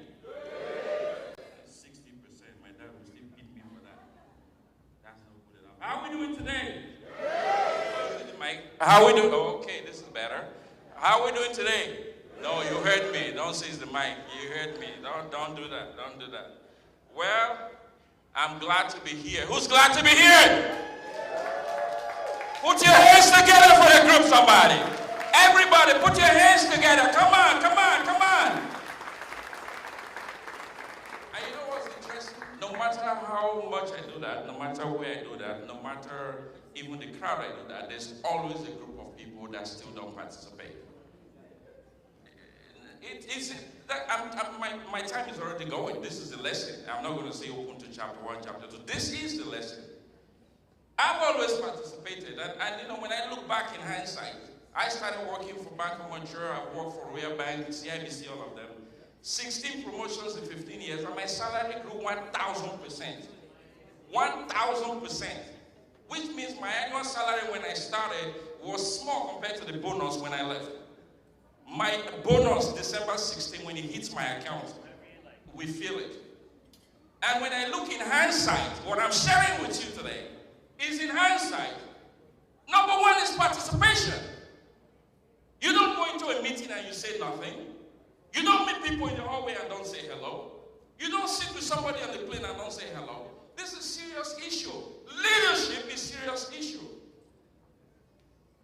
John Maxwell said it best. He says, everything rises and falls on leadership. That's 1, 2, 3 people reading the books. So I see a group of 5 people like this. There is no way on earth, no way, Jose, as my kid would say, that you cannot take charge of your career, your business, your enterprise, and run it. Who knows Jack Welch, by the way? Jack Welch. You may not know him personally, but Jack Welch. You should write, those taking note, everything I say, write it down. You can learn from Jack Welch more than you can learn from York University, I tell you the truth. Jack Welch, when he took over the company, was about $2 billion. When he left, was almost 200 or 400 billion. He made almost $900 million every year for doing nothing anymore. What did he do? These are the philosophies he talked about. That you have to, when you are here, be here.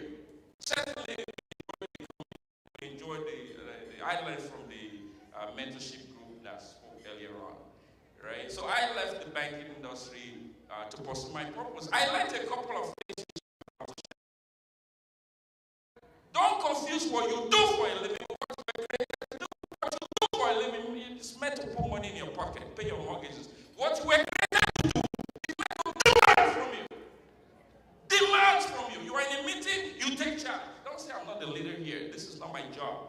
Many of the people I left in the bank, they retired in low positions. They were the people saying in the meeting, no, this is not our department. This is not my job. I am not paid to do this. When something faces you, take charge. Tell somebody, say, take charge. Tell somebody again, say, take charge. That's leadership, my friend. That's leadership. You don't see something on the floor and say, whose job is this? Don't confuse leadership with management. position of authority with leadership. They're completely two different. Leadership is a mindset. You can't be voted into leadership. You can't be appointed into leadership. You cannot even be coronated into leadership like Prince Charles. Prince Charles was not coronated as a leader. It's what he does when he's dead will show whether he was a leader or not. The man him a king doesn't mean he's a leader.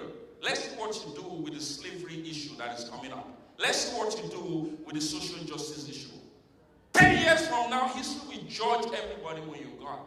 Let me tell you, you have performance reviews in your workplaces, right? Those performance reviews so they know how much to pay you for bonuses. That's it. Your true measurement of success is what happened when you're gone. I left back on Montreal 1999. People I meet on LinkedIn tell me the things I implemented are still in place. Alex, this came up recently, and one of the executives says, 20 years ago, we have somebody in this bank. This is what he said. You don't walk through this place. You don't come to this place and nobody know you came. If you don't make 10, 20 friends here, your future is obvious. You can pray and fast all you want. You will not get to the top. I just came from Vancouver. I was there. Conference of 3,000 people, 60 nations. I challenged the people I was with. I said, let's see who makes 300 friends in 1 hour. I did. 300. Your next blessing could be sitting beside you. Don't just look at the person and admire what they're wearing. Look at him and consider him or her a king or a queen. Because that may be your next connection. You think it's your boss who's going to promote you? Wrong! Your boss will only recommend you to his boss's boss. I ask people all the time, Alex, help me to get promotion. I say, who's your boss? They say, Andrew. I say, who's Andrew's boss? I think it's Cathy. You think? They say, I'm sure it's Cathy. Then I say, who's Cathy's boss? How am I supposed to know that? I said, that's why you're where you are. When I was in the bank, I said, this is my boss, that's his boss, that's his boss. I meet you. Now, it's kind of wrong, right, in the corporate world to go and meet your boss's boss's boss, right? But then walk the hallway. 4:30, I know the senior vice president is coming out. I know she goes to the gym. As she comes out, hi, Laura, it's Alex. Alex Ihama. Emma is the partner. I report to Matt. Oh, yeah, you report. See how they know you? By reporting to somebody. That's how they know you. I said, oh, we are working on that project. Oh, they know you by project. They don't know your name. They don't know your last name. They know you. I identify with the project. The moment we go in the elevator, she didn't know that I was waiting. I pressed the elevator came. People say, you coming? I said, no. The elevator went. I still stayed. The moment she came out, we went in. 20 seconds down, I built my connection. The elevator got down, she left, I made sure she left, I turned, I went back, pressed it, I went back up, I continued my job. I can give you at least 200 of things like that. They don't teach you in the school. You think your boss is going to promote you? Your boss is trying to hang on to his or her job. These are little things that is, all you need to do is just think. If you're faced with a problem today, it's because you haven't thought deep enough. Because some of us here, we are spiritual, where it says, you are not giving what you can't handle. Is that true? Then why can't you handle what you're faced with? Because you haven't thought deep enough. Let me again, that was just the opening.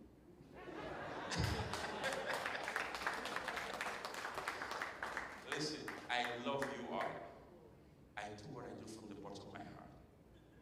I'm getting to the stage in my life, almost don't need to be paid. By 2030, I will take no dollar from anybody, and I will do it for the rest of my life. I have more invitations to speak than I can handle. At any point in time, there are 6 people I have referred to cover up for me in different situations. And when I'm in a room like this, I feel your heart. I know what you want. You want to shatter barriers. True? Only 4 people. And you'll be wondering why only those 4 people actually shattered barriers. Because the answer, that's the truth. You can laugh all you want. Because that shall declare it that is not as if though it is, and it shall be. You can't say, if you don't say it, you can't receive it. It's not a spiritual fable. It's a fact.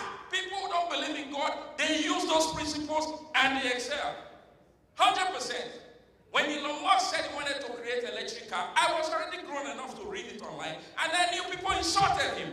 When he said he wanted to build this rocket, people who went to the moon told him he was crazy. Now they have run with their tail between their legs. And now he says he's going to Jupiter. Laugh. God will keep you alive to see him put somebody in Jupiter. Why? Because he believed it. The question is, do you believe in your next level? Do you believe it? And you walk like it, and you talk like it, and you let nothing limit you. What are the examples you tell yourself? When I was leaving the bank, like I said, I was well paid. I was one of those people when they do surveys. I don't know if they still do those things, I'm sure they do it. One executive vice president in the New York office came and said, there's somebody in this department that either don't read the survey or don't care about saying the truth about the survey. So we're all looking at him. He says, I've been in the bank for almost 35 years. I've never seen somebody always saying satisfied, very satisfied, very satisfied. How can you be very satisfied? That means you're not reading the survey. My colleague, Russian guy, it must be Alex. What did it turn on me? I was like, what?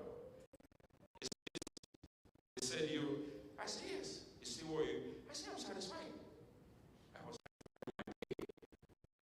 I went to influence the increase of my pay at least 6 times. How are we doing? He said, it's great. Since Michael left, we didn't feel his position. He was taking back. Really? Is it not really or there was none? He said, not. Maria left. We didn't replace her. He said, no. I said, so you can tell. Some of us are.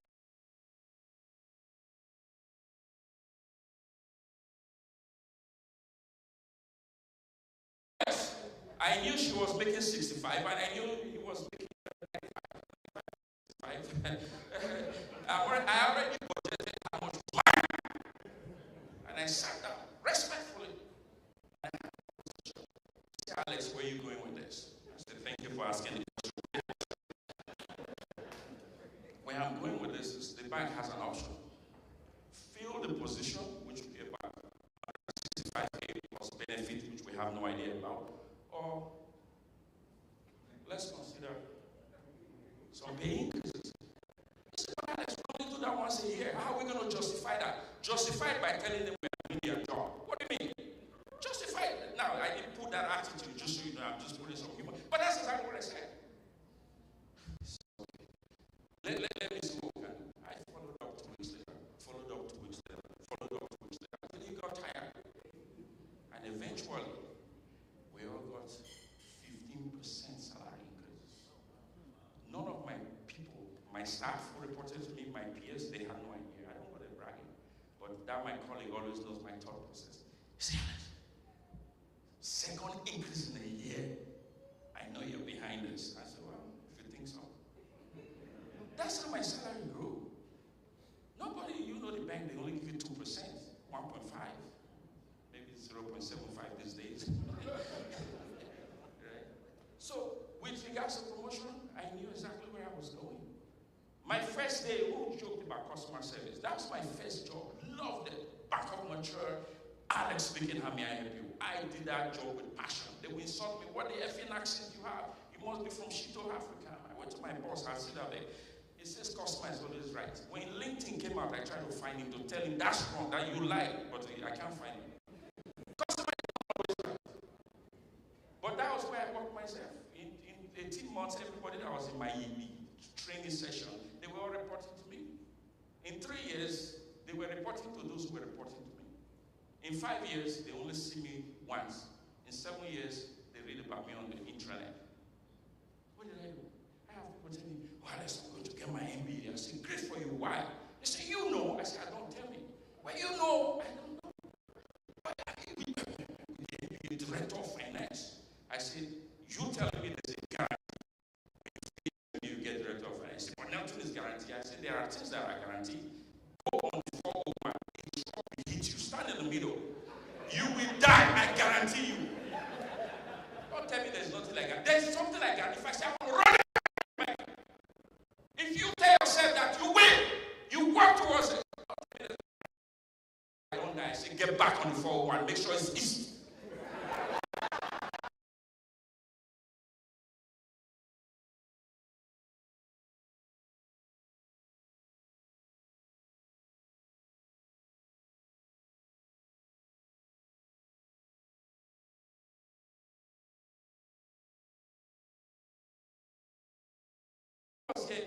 remember when I spoke, it was Zoom. Raise your hand high, raise it high. Okay, see?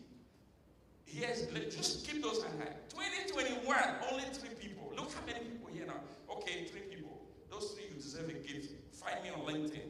I'll give you access to this. I run a school of greatness. We are in, right now, campuses in 14 nations, impact 60 nations. We impact 1 million people a year. I remember I was in Humboldt College. I was getting my first job as business analyst.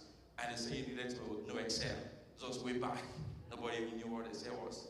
And I went to Humboldt College. I found out you can do crash program. Friday, Saturday, Sunday. Friday, Saturday, Sunday. My goodness. I told my pastor, you are going to excuse me for the next 2 Sundays.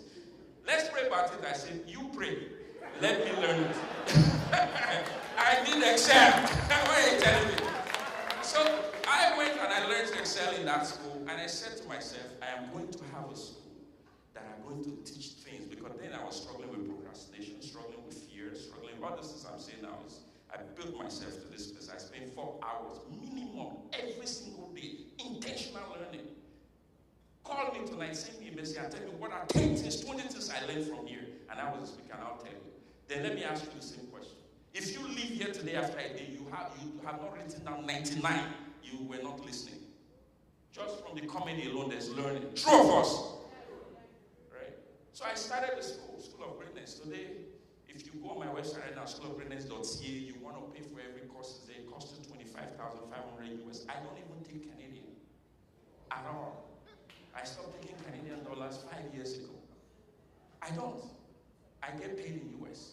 100%, 80% of my income is in US. 20% is okay.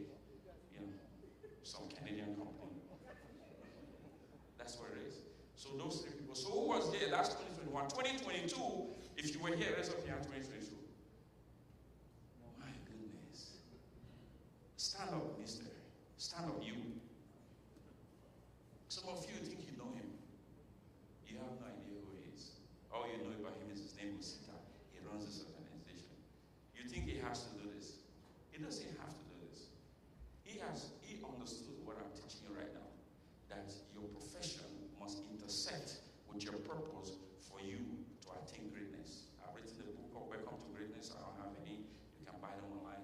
I've written another book, Mystic of Leadership. That's what it does. In 3 years, when I walked in, I just smiled to myself. I came for him. I told him last night. He had to check me in a hotel. I came literally for this. Like in the last 6 weeks, I've been on 8 flights, driven on the road over 1,000 kilometers on the road, North Bay and all these places, Chicago, Ottawa. I'm heading to PEI. I come back, I'm heading to Jamaica. So I called him, I said, send me a link for Zoom. He says, no, there's no Zoom. I'm like, my goodness. Okay, so I gotta be here. He said, please, you gotta. We spoke last night, 10 o'clock. He says, listen, we don't have budget, but going to a hotel will fund it. I'm like, what a man. What a man. And he will pay from his own pocket. I know, he didn't tell me all this. I know, because when I was building my purpose in the bank then, I was using my money to do it. I remember, again, another VP came, oh, you went to Mexico, you went to Cuba. Alex, where do you go for your vacation? You never talk about where you go. Again, my Larissa, right, the beautiful young woman, she just laughed, the Russian girl. And she says, right, he said, Alex uses his vacation to go speaking. He was like, what? He says, then he said, walk with me. And he's my friend still today. We texted each other last night. And he said to me, he says, what do you mean speaking? I said, listen, I love to inspire people. I love to motivate people. I said, I only have 21 days. So if they call me to come on Tuesday, what do I do? Other people may call sick. I take a vacation day. He said, so you mean you use your 21 days to go and inspire? I said, yes. He said, walk with me. We're walking, beating into his apple, he's eating an apple. He says, my friend, next time you have to go speak, take it on me. It doesn't have to be your vacation. This is what you get when you put yourself out. Osita, I love you from the bottom of my heart. Love you. Love you. And you know, when you told me yesterday that you didn't have enough budget for this, it broke my heart. I didn't tell you. Even I'm saying it now, I'm shivering. Because there is enough money to ensure you take this whole convention center next year. And there are people here who have positions of authority, and some of them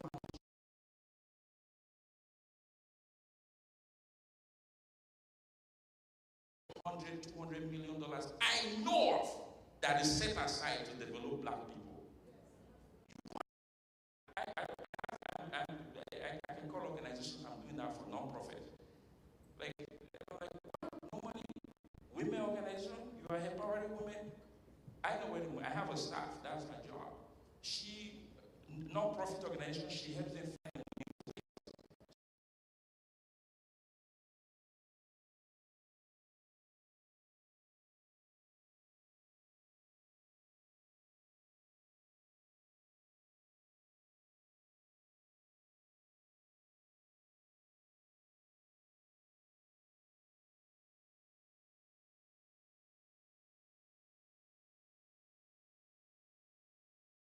never have any problem. Ever. Someone is going to remember and say, I know. So thank you and your organization. I know you have a team that supports you, and many of them recognize me. I came and I honor all of you. But allow me as a roundup to still give you my key. I don't do writing, I speak from my heart. Thank you. Let me just share this list for those who have pen and paper and they want to take notes. Something you must remember. One of the greatest talents coming here is there is and a project manager before I become a director, before I become a leader. You got it all wrong. Technology is leadership. Hello? No. If that's all you get today, get it. Technology is leadership. You're a business analyst. You're a leader. You are meant. Why do I say that? Because leadership have many components. One of them is to inspire. The second one is to innovate. The other one is to influence. I remember when I was a business analyst. If I sit in the room, here's the director of finance, here's the director of HR. These people are looking at you like very mean look, and I'm supposed to convince them that this project should go through of us. And you say you are not a leader. They are not the leader. You are the leader. But you are looking up to them to give you advice when you should be telling them what to do. Some of you know how to make your company make profit. One of my clients made $400 million in 7 months from our program. I just don't want to call some names here, but there was one company, one of these banks. I gave them an idea. And I said, imagine if 2 people gave an idea on how to improve their department to help the bank. That bank made $2 billion from this idea. They have about 35,000 employees. They all give 2 ideas each. They had to create a what they call it, operations capability department, just to look at all the ideas you all gave, and those ideas gave the bank $2 billion. $2 billion. The ideas in your head, if they put it on the scale, it will crash. But you feel, I'm black, I'm a woman, I have an accent. They told me, oh, you with an accent, who's going to hire you to speak? When my mother died in February, I brought my name back, no Sahari. Now I don't need a job. If you can't call my name, then forget it. Forget it. We change it. Is that not what we do? Change your name, Akintola to Akin. Dele. Oludele, that's my name. Adedele, whatever that is. Bring back your name. That's where the blessing is. So that's one thing I wanted to quickly share with you that, the leaders, the book, I said, I've talked about the fact that I'm not a leader. That's wrong. Leadership is not position of authority. Everybody here carries leader. Here's my definition of leadership in my book, The Mystic of Leadership. Leadership is a spirit. Say boom. Say boom. Leadership is a spirit. Let that sink in. The spirit is something that possesses you. Something that takes control of you. You get to the state like Martin Luther King. I don't care if I die today. I have seen the promised land. You believe in something so much that it will benefit generations after you. And then the second, another one I wanted to separating tech from this thing, I cannot be a leader because I'm shy, I'm black, I'm a woman, I have an accent, I don't have an MBA. Let me tell you as a roundup, you are the leader you are waiting for. Tell somebody, say you are the leader you are waiting for. And mean it. Don't look at me. Look at the next person. Maybe that other one they want to listen. Tell you, I'll say you are the leader you are waiting for. Absolutely. And some of you are looking for mentors. Who are you mentoring? You don't deserve a mentor except you are mentoring somebody. You don't. People say, well, I just came from Nigeria.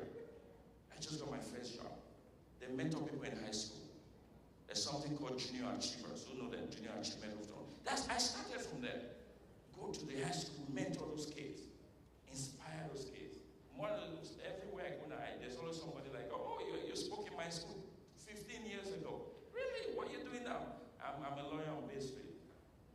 And you remember, mentor, if you don't go find mentor. In fact, if you find a mentor while you are not mentoring somebody, that mentor will make your life miserable. It's not a joke. Because you are trying to reap when you have not. You see, Harvard don't tell you that.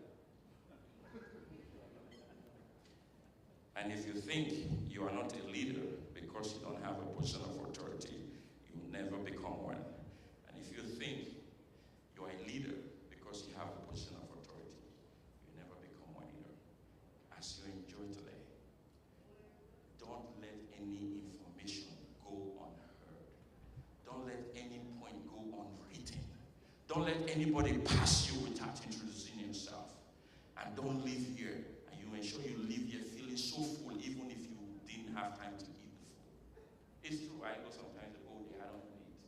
If I'm going to another event, when I sit down, I need to. So, the opportunity you have here, I didn't have it when I came as an immigrant to this country.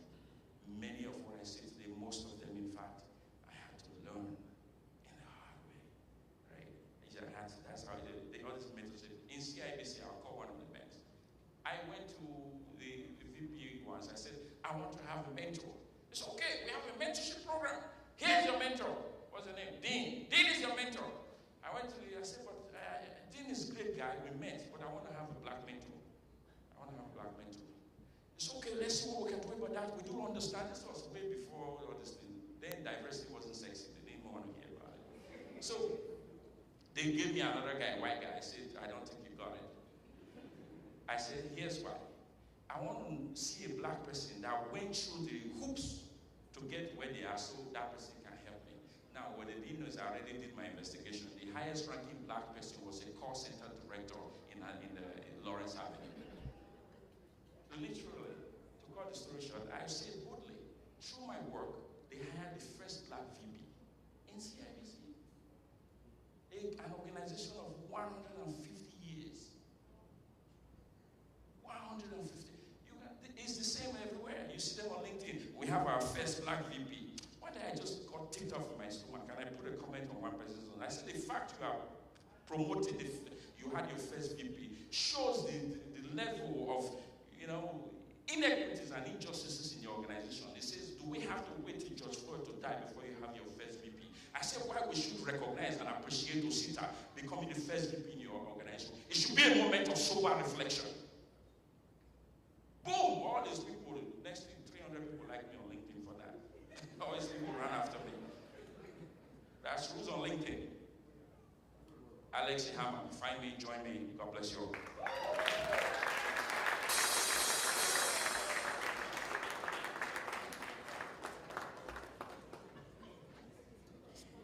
Boom!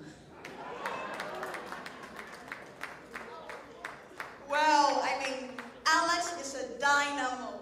I felt my chest going up and down while he was speaking, and I feel so full, I feel like I can just offload what I've heard right now to someone. And please do that as quickly as possible. You could share on your social media handles, on your social media platforms, and then use the social media handle or the hashtag Evolve Tech Summit 2023 #Alex E. Hammer. Thank you very much, everyone. And then I just want to echo a few things he did say. He said that leadership is a spirit. So, Alex, I have a question for you, though. How do we get the spirit of leadership? He said leadership is a spirit. Do we get baptism, or how do we get the leadership spirit? Thank you. Sorry, I didn't know it was question and answer, but I love taking questions. No, not. In fact, the wisdom you seek is in a question you never asked. That's another wisdom for you right there. Some of you are going to leave here like, I wish. Just ask it. Fantastic question. You don't have to get baptized. You have to find a call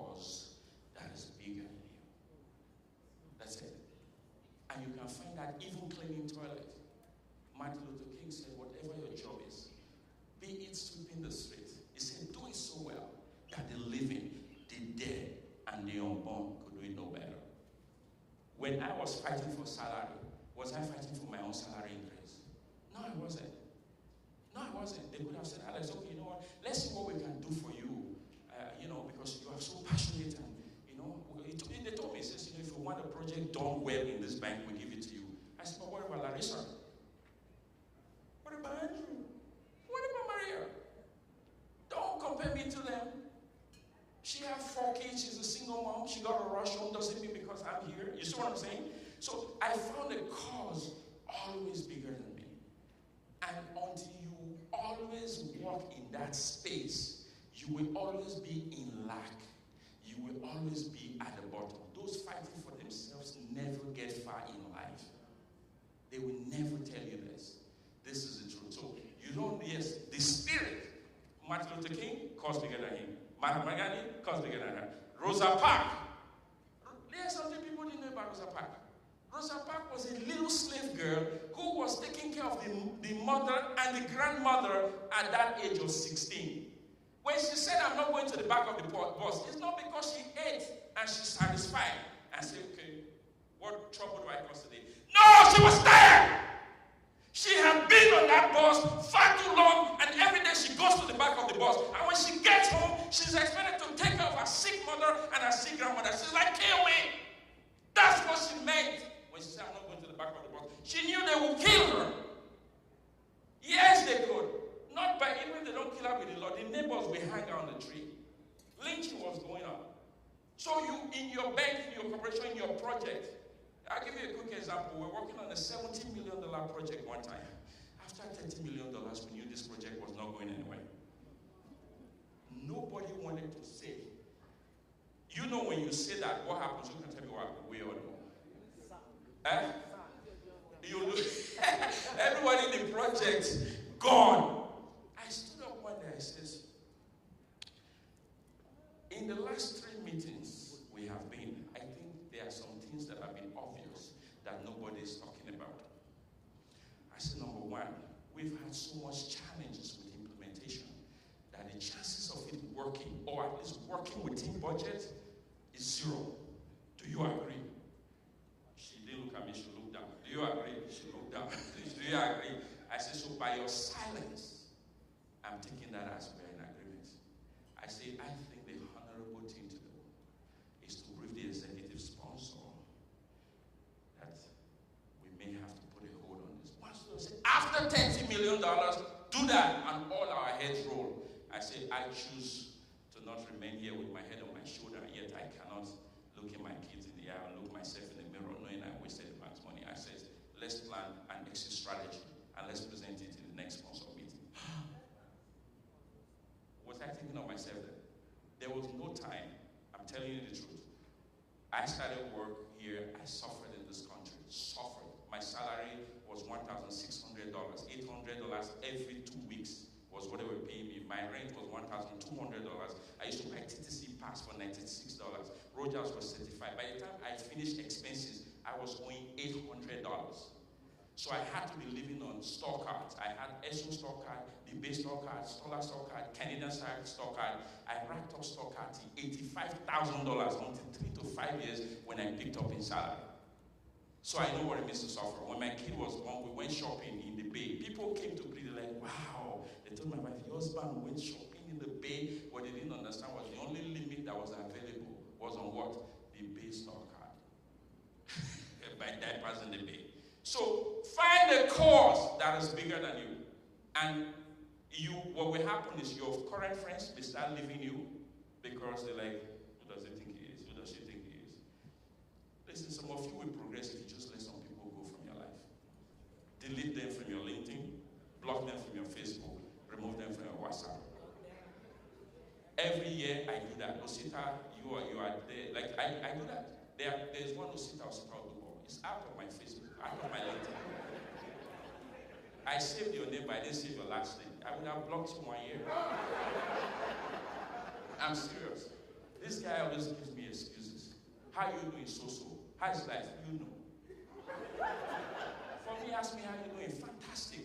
If I tell you my problem right now, some of you will start raising money for me. I'm serious. Or you start crying and praying for me. There's nobody that have no issue. If you sit and tell you, you think you sit, start maybe sitting there and say, man, how are we going to make up for the deficit that comes from this company? You have to increase his credit limit. Do you know that? You don't know. One thing for sure, everybody have problem, including Bill Gates, Elon Musk, and Oprah Winfrey. That put us on the same level. Maybe one or two more questions. Quickly. Question, throw them out. Remember your wisdom, you're seeking right now is the question you should ask. We appreciate the chance to ask questions. However, we'll have to proceed quickly because we're running out of time. Okay. Thank you so much for explaining that for us.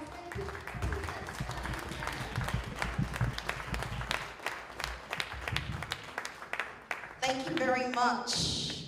Okay, so we are honored and privileged to have the presence of the Premier of Ontario. He did send a representative. So we have Graham McGregor, who is the parliamentary assistant to the Minister of Citizenship and Multiculturalism and member of Provincial Parliament for Brampton North, here to speak on behalf of the provincial government. Let us give him a warm Evolve Tech Summit welcome!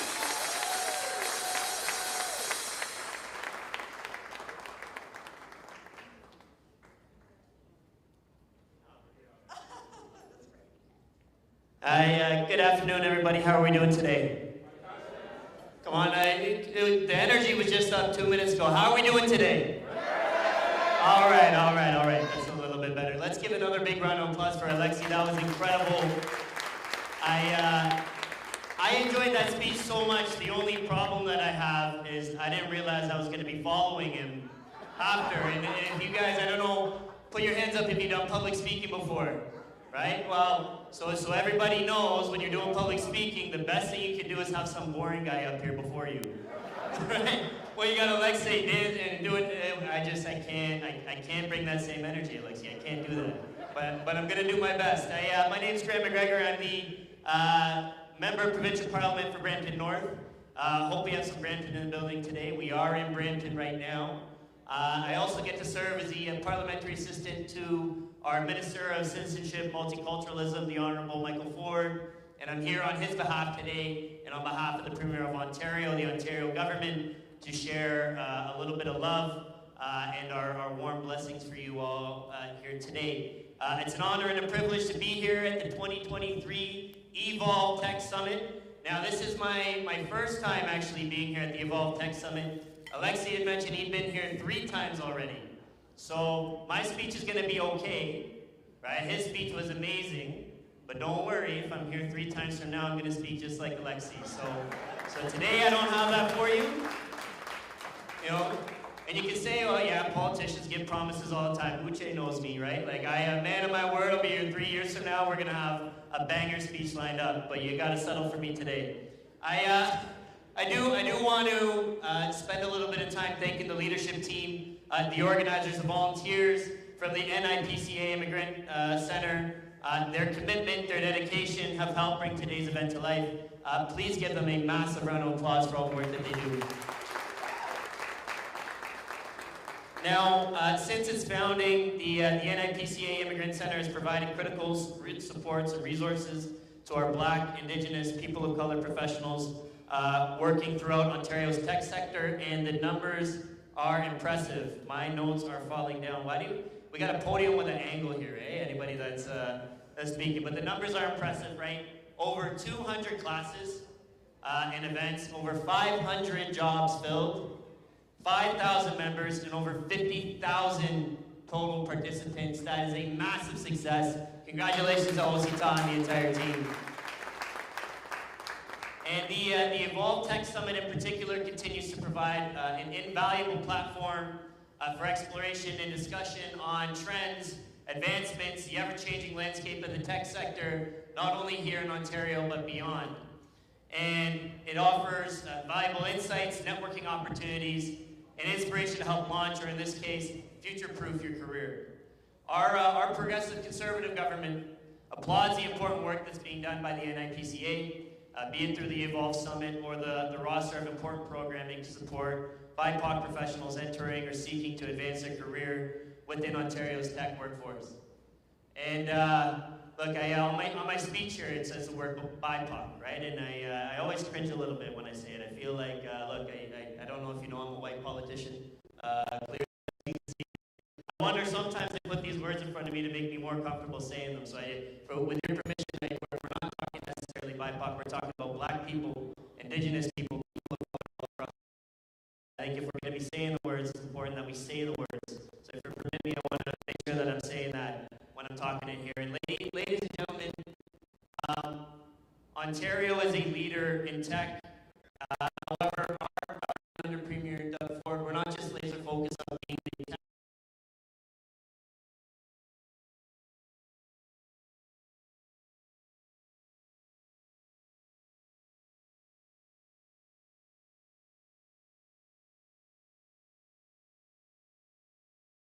Just a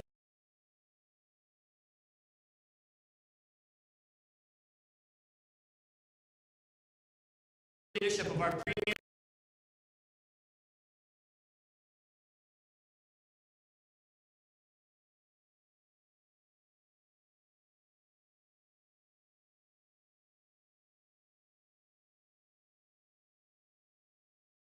And signaling the world that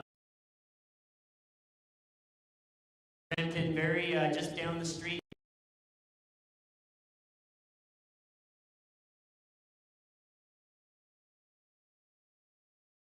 Advanced engineering jobs, advanced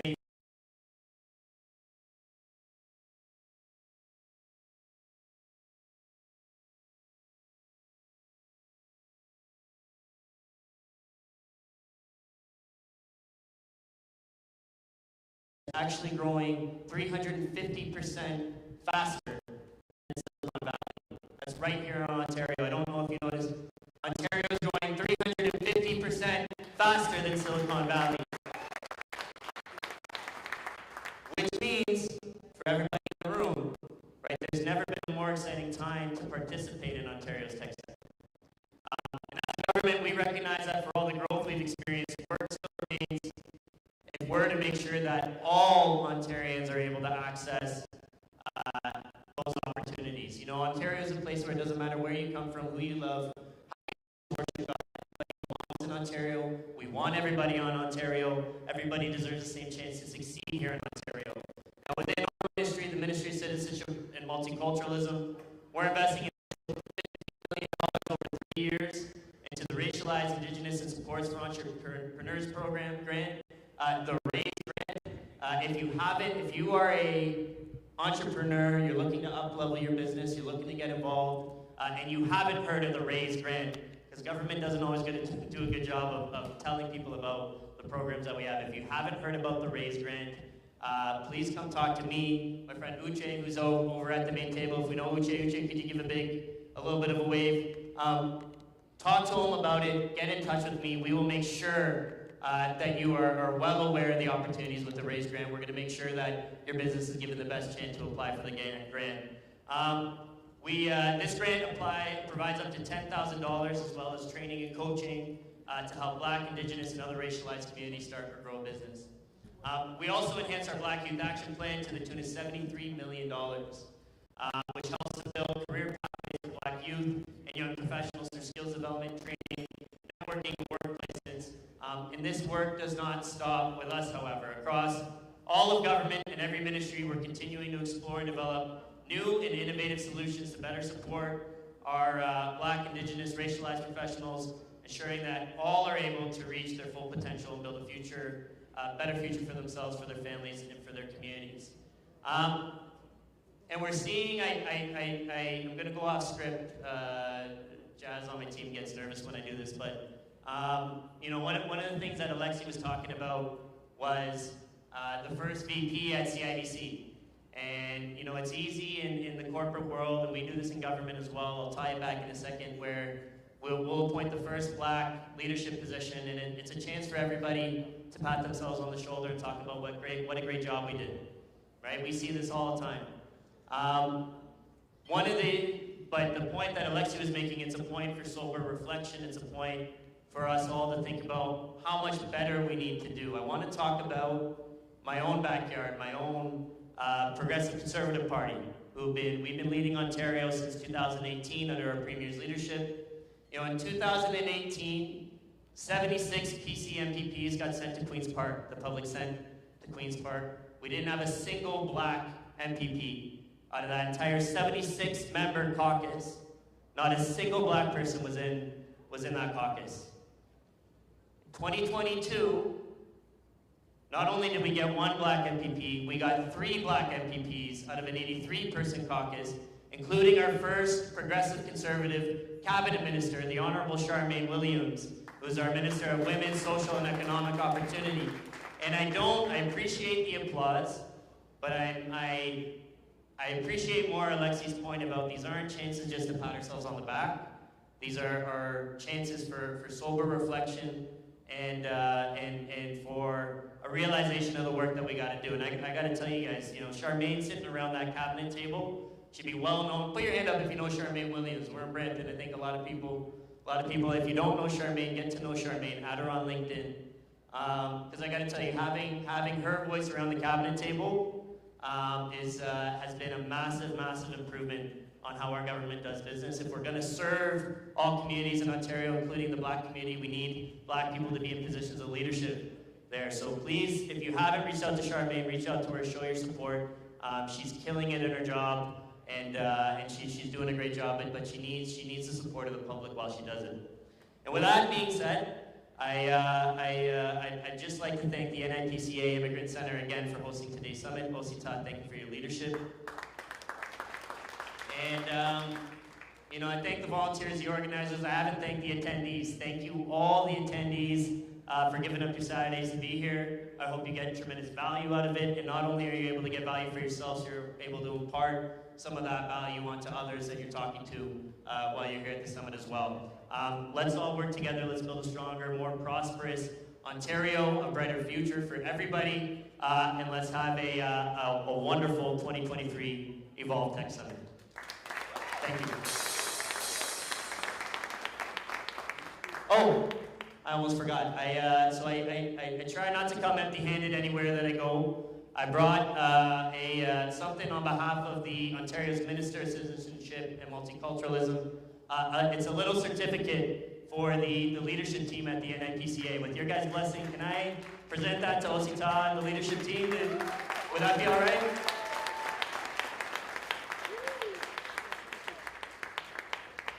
Now, there's a lot of words on here. I'm not going to read all of them, but it shares our appreciation for the NIPCA Immigrant Center and for the Evolve Tech Summit.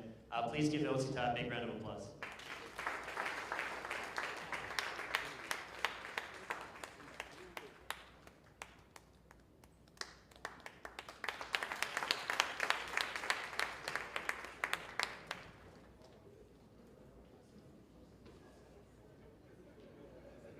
Thank you so much. That was Graham McGregor from the provincial government. Ladies and gentlemen, as you all are aware that the theme for today's conference is future-proof your career, and one of the tools you need to have in your arsenal is your ability to network.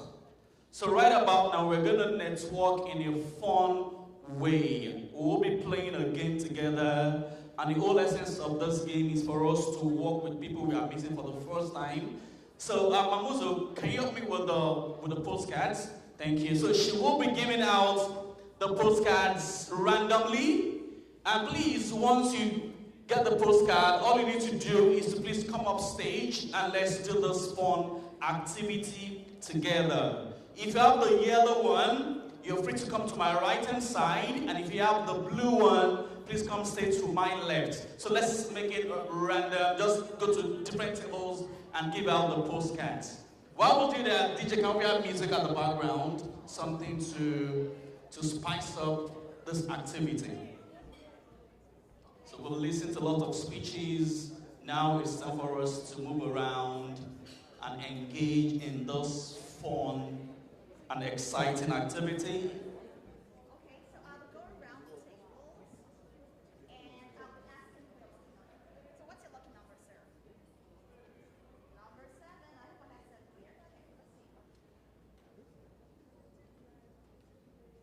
think we have 1, 3, 5, and 6. Yeah.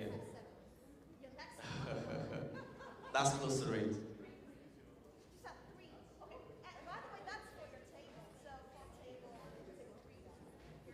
Thank you.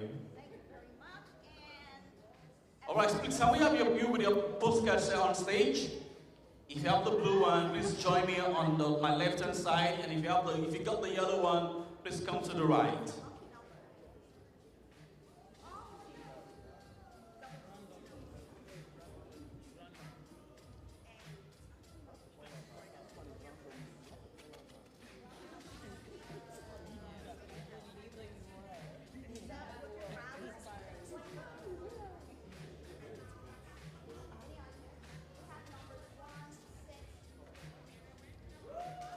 Thank you. Yeah, this way, yes.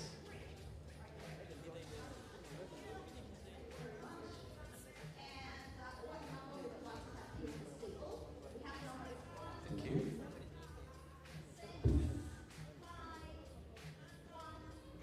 Yeah, you can give it out randomly so that we can make it snappy. Just give it out randomly. Yeah.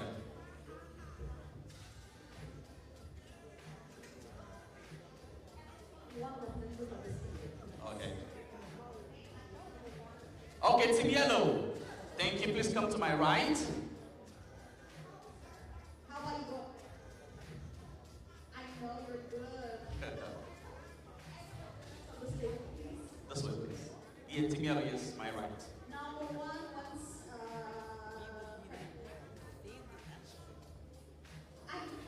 So for each team, you're going to have 4 players. 4 players for each team.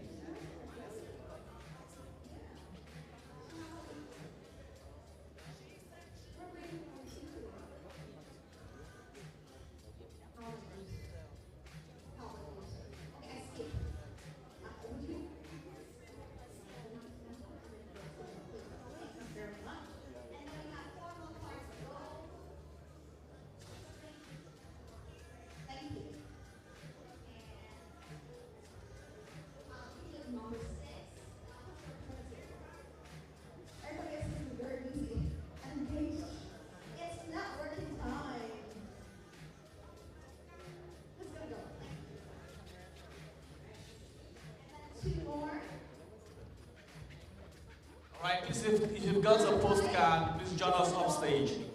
Oh, great. Thank you. And over here. Right, number 6.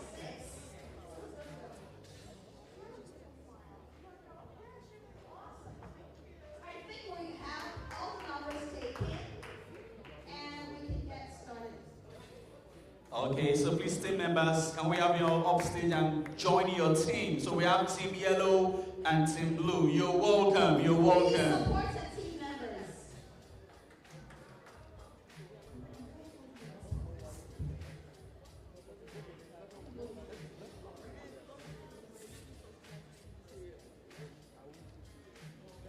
Okay, so we're about to start. Thank you. So ladies and gentlemen, Team Yellow, let's have you on the other side. Thank you. If you look clearly off stage, we have 2 teams in the house today. We have Team Blue and Team Yellow. We need to have 1 more player for Team Yellow to make it 4. Where's the 4th player with the 4th card? Yes. She ran away. Oh, so definitely we need to give this to somebody else on this table. Okay, okay, okay, thank you. Thank you. Okay, So ladies and gentlemen, please, Team Blue and Team Yellow, we are looking out for a team that is self-organizing. You need to work as a team to produce the result we need. So please, can you reveal your numbers to everyone in-house to see? Thank you. Place it on your chest and reveal it. Thank you. So I'm going to start with the list numbers. So if you have number 1, let's have you over there. Number 1, please take this way. Number 3, Please stay next to number 1. Then let's have 5 and 6. Good. So we have the numbers in the right order. So we have 1, 3, 5, and 6. So Team Yellow, I want you to imagine that the number you are holding is 1,356. That is the default number. Team Blue, please reveal your number. Thank you. You also have same number, 1,356. This is the default number for this game. All I need to do as a team is this. Once I go into my box, I'm going to pick a number, and I'm looking out for the first team to put together that number. For example, if I ask the 2 teams to please put together 1,356, you have it already. Please, can we see your number? Yes, so that we all thank you. So you have that number already. But this is the last time that you will be seeing this combination. This is the last time. So once I shake the box, somebody from the audience will pick the next number for us. And all you need to do as a self-organizing team is to quickly change your position and form that number for us. So we are looking at for the first number to form the number each round. So at the end of the 5th round, we will know the winning team. So I'm going to shake the box right now. I'm shaking the box. I'm shaking it right now. And I would like you to please pick the first one for me. All right, please don't show them what you've picked. Thank you. All right. So ladies and gentlemen, I am looking out for the first team. Like I said, once I call the number, you have to swap your position, not the cards. Swap your position. I'm looking out for the first team that can form for me 6,153, 6,153, 6,153, 6,153. Please put us together for Team Yellow.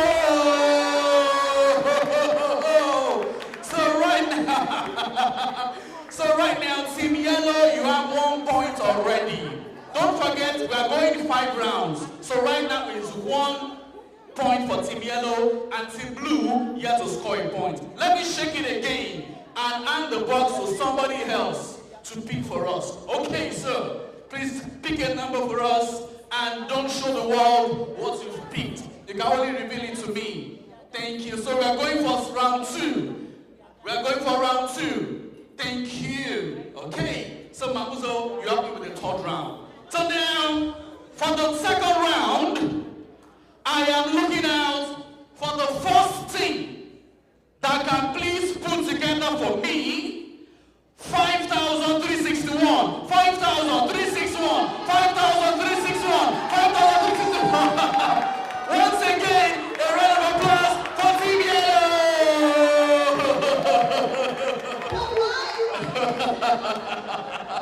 Okay, Team Yellow, 2 points in the kitty, and like I told you, you have to self-organize. Team Yellow, can you please tell us your secret? Teamwork. Teamwork. All right, so this is the secret. Teamwork makes the dream work. So now, I don't want everyone to think that we are cheating. So Team Yellow, go that way. Team Blue, come this way. Let's change sides. Yes, let's change sides. Let's see if by changing your position or your corner, it will have a significant impact on the outcome. So please shake it, shake it, shake it, and let's give somebody else to pick. Yes, any table, any table. Remember, Team Yellow is leading. If they win this round, that is the end of the game. Team Blue, you need to come back. You need to come back. Look, I said 5 rounds. So if they win 3, that's 3 out of 5. That means they won already. So it's 5 rounds, so we're going for the 3rd round. Hey, this is the deciding round. This round is like the deciding round. Ladies and gentlemen, we are looking out for the first team that can put together for us 1,653, 1,653, 1,653. Yellow or blue? Yellow or blue? Yellow or blue? If you are rooting for Team Blue, can I see hands up in the air? If you are voting for Team Yellow, can I see hands up in the air? Put hands together for Team Blue.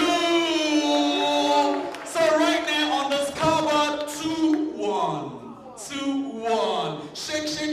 Uzo, and let's take it to somewhere else, somebody to pick, So it's 2-1, Team Blue, good job, you are coming up, you are coming back. Yes, yes, yes, yes. Put on the winning spirit, the winning mentality. Okay, this is the 4th round. Team Blue, if you win this round, then it's going to be a tie. Let's see if we can see wonders.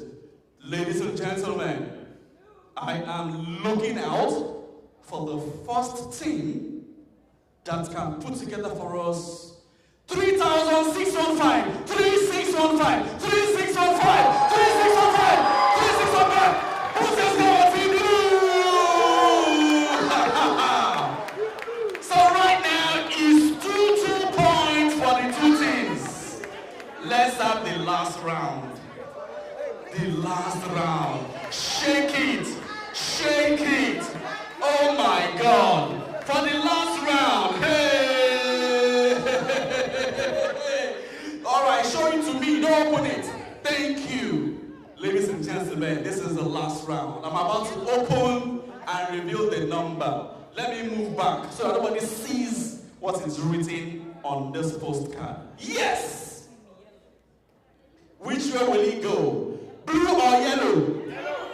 Blue or yellow? Okay! This is the last magical number.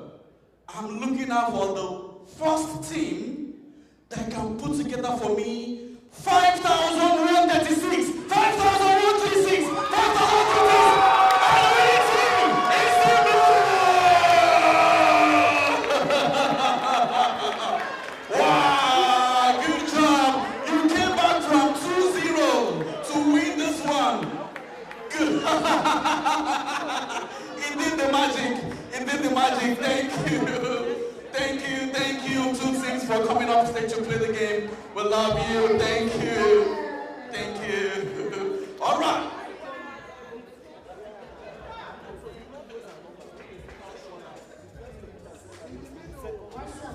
Awesome. Great job.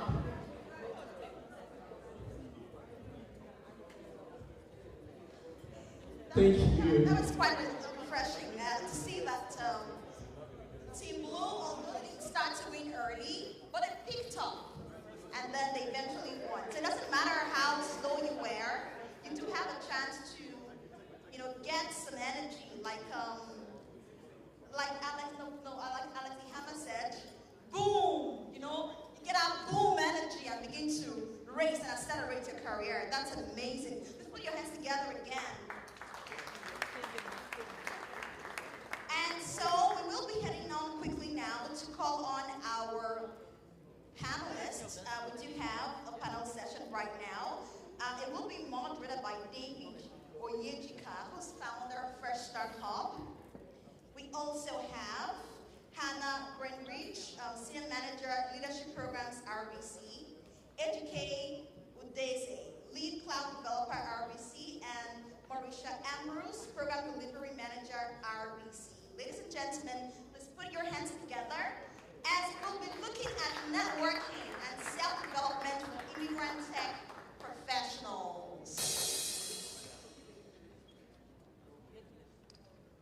All right.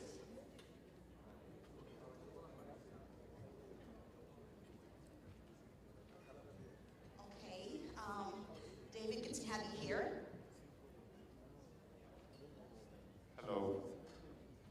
Hello. Wow. We've forgotten so soon what we heard from Alex. I thought that the energy would be so high in the room. Hello. She got the memo. Okay, I'll ask again while they're getting. Do you all have your mics? So while they're getting the mics for them. Hello. Guys, it's looking like it. All right. So, quick one. Before we start, I would say that I don't know if you've been taking notes, but if you haven't been taking notes, I would strongly encourage you to please take notes. I've learned a lot from the conversation so far. We've heard from our one and only Don Daly, Hannah Dijat, Alex. We've heard from the Mayor of Brampton. They've spoken about some of the things that we're talking about today.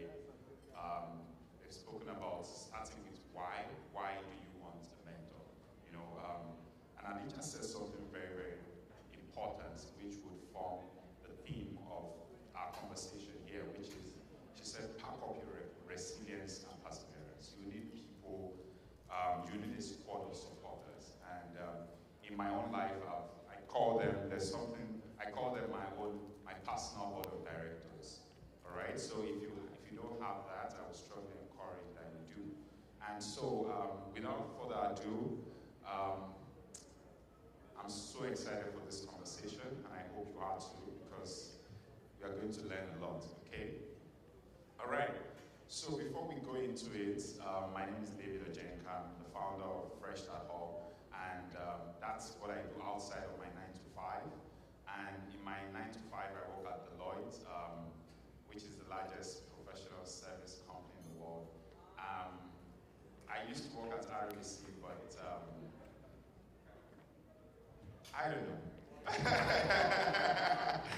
But RBC, so today's conversation is not about it, but RBC, I would say that is the best organization I've worked at, because it gave me the footing to start my career, and some of the kindest people I've met in my life, and that I still have in my life today, I met them from RBC. So a round of applause for RBC. And it goes on to show you that the organization is truly invested in people. That's why they are sponsoring this kind of event. All right, so let's go into it. Our conversation is about networking and self-development for immigrant and tech professionals. When I hear the word networking, it makes me cringe because we've abused it. The world has abused it. So I want you to think about it. I want you to flip the coin in your mind that it's not just networking, because networking sounds very transactional, but it's about building relationship, building quality relationship, okay? And self-development. All right, so I'll be starting from, there's a popular song that says about, by this celebrity, I've forgotten her name now, I think Beyonce. Maybe I'm wrong, but correct me if I'm wrong. I'm so bad at music. That says, who runs the world? Beyonce, right? So, I will be starting this conversation with, and we use our right hand a lot, right? Who uses their right hand a lot? Some people are left-handed, which is understandable, but most people are right-handed, right? So you use your right hand a lot. So I'll be starting from my right. That's where I'm going with that. And also, whether we believe it or not, women run the world, okay? So I'll be starting with this gorgeous, beautiful women to my right. And some of you may be wondering, I'm just meeting them for the first time today, and I know them by their names, and I know them. I've read about them, I've stalked them on social media, and every platform that they are on. So the first person I'm starting with is Hannah, who is a senior manager in leadership program at RBC. So Anna, we would all like to know a little bit about your story. Everybody has a reason for moving to Canada, right? What's your story?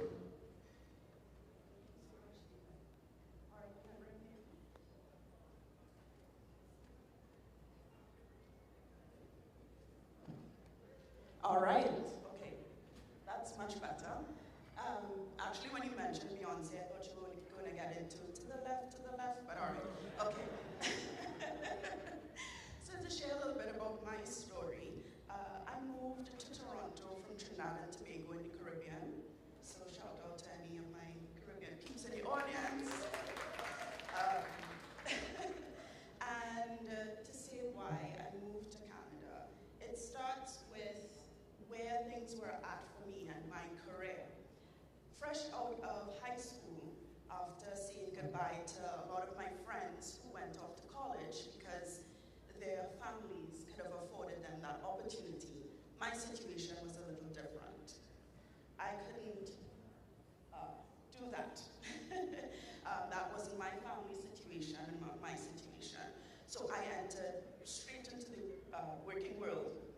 and did the whole process of, working and studying and working my way up through a career in banking for 7 years, and then I went into oil and gas for another 7 years.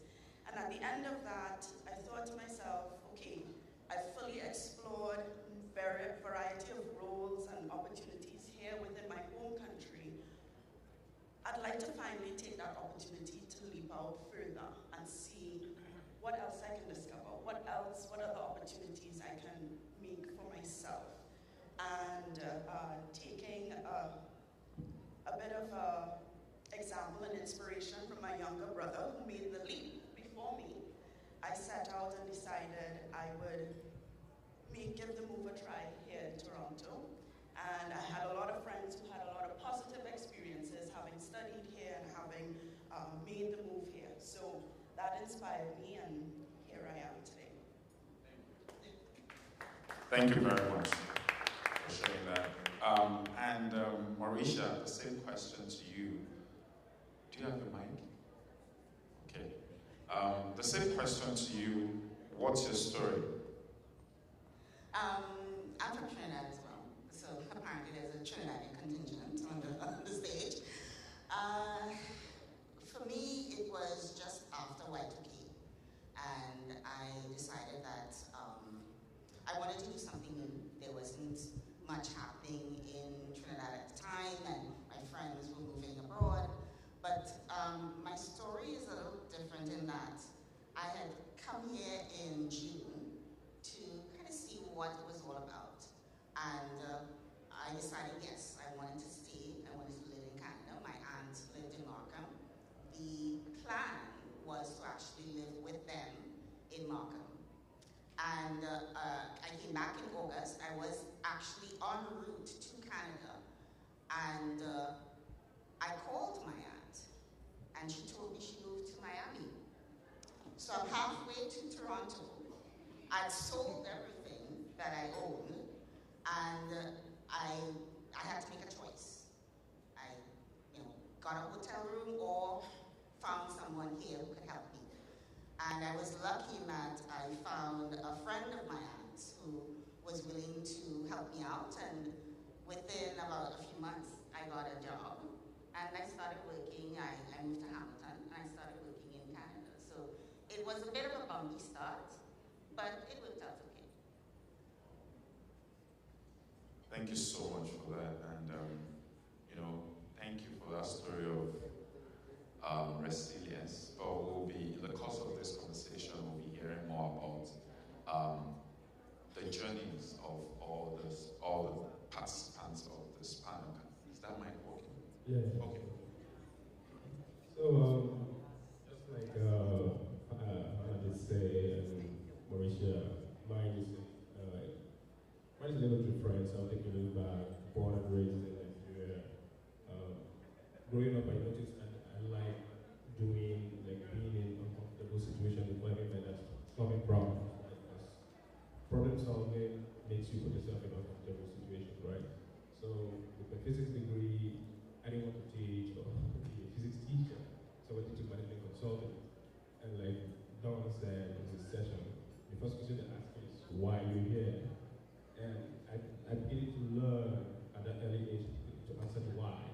So after a few years in Nigeria, I went to UK for grad school and got a job afterwards, kept working in management consulting. And one day, when my contract was about to be renewed, I asked myself, why am I doing this? I can do this job in my sleep. I need challenge. So I started learning code, lots of YouTube courses. All those e-learning courses, I was the king of it at the time. And one of my, I met this guy in the library, which is part of the topic we're going to talk about here, networking. He saw me on LeetCode, doing some algo stuff, and he was like, what are you preparing for my interview and all? And he's like, do you want to move to Canada? It was just random. I was like, what do you mean? It's like, you work here, you live here, but you work for me. But if you move to Canada, you could be a permanent resident, after a few years, be a citizen. It sounded like he's joking. He's Nigerian like me, so like, this is not one of those 419 stuff, right? It's like, yeah, it's real, it's legit. So by February 2020, I got a permanent residency in March 17, 2020. I got to the customs place and the guy was like, if you came a day later, I will let you in. And I was like, really? Like, yeah. My bank cards were still UK bank cards. All the banks were closed. So I had to go into Walmart and buy bed sheets and do exchange rate. So imagine someone like me, I hate grocery shopping. Now I'm doing math and grocery shopping, right? Like I'm doing, okay, 25 Canadian dollars is 12.65 pounds. So like, that makes sense. So it was a bit bumpy. I didn't have SIM number. So a few days later, the bank opened up. I walked into an RT bank, and I think it was the customer service bank, because they were really polite and nice. I don't know anyone here that has been to Nigerian banks. Like, yeah. So fast forward 3 years now, I'm applying for my citizenship, and it's just great. It's done great, but so far so good. Wow, thank you for sharing that. And it's interesting that your journey started even before you came to Canada, because you met this gentleman who told you about Canada, and you didn't just say, okay, it's one of those things that people tell me, but you decided to take action. And one thing I learned from that is execution trumps information. So a lot of times we hear this great information. So, and I said that to say, from this conference, don't just tick it off your box. Don't let it be a tick box exercise. When people say, oh, I went for this amazing event, and then they ask you next, what did you learn? And then you start scratching your head like, okay, I met a lot of people, but I can't remember what I learned, but why are you asking me that? Sometimes when we can't answer questions, we get very defensive, right? So I would say that from every conversation, every discussion, both the speeches, the panel discussion, make up your mind and say, because you're going to learn a lot and there can be information overload. But make up your mind to say, from every panel discussion, this is one action I'm going to take as a result. Sometimes some panel discussion can be, the things you learn from one panel discussion will be the same, but my point is, execute after today's conference. There's something called, decay of information. You can write all these beautiful notes, and people ask you, show me your notes, and you can show them. But if you cannot have action points after them, it's just like a waste of time. So please, don't just hear this information. Be like HK and take action, okay? All right, so, and speaking of that, HK, you spoke that, you mentioned that you came to Canada 3 years ago when COVID started, right? And interestingly, you are in Canada right now, and you're working at the largest bank in Canada, one of the biggest banks in the world, and you're doing something that you enjoy doing. Can you give us what's helped you to land that job? Make it as practical as possible and as brief as possible.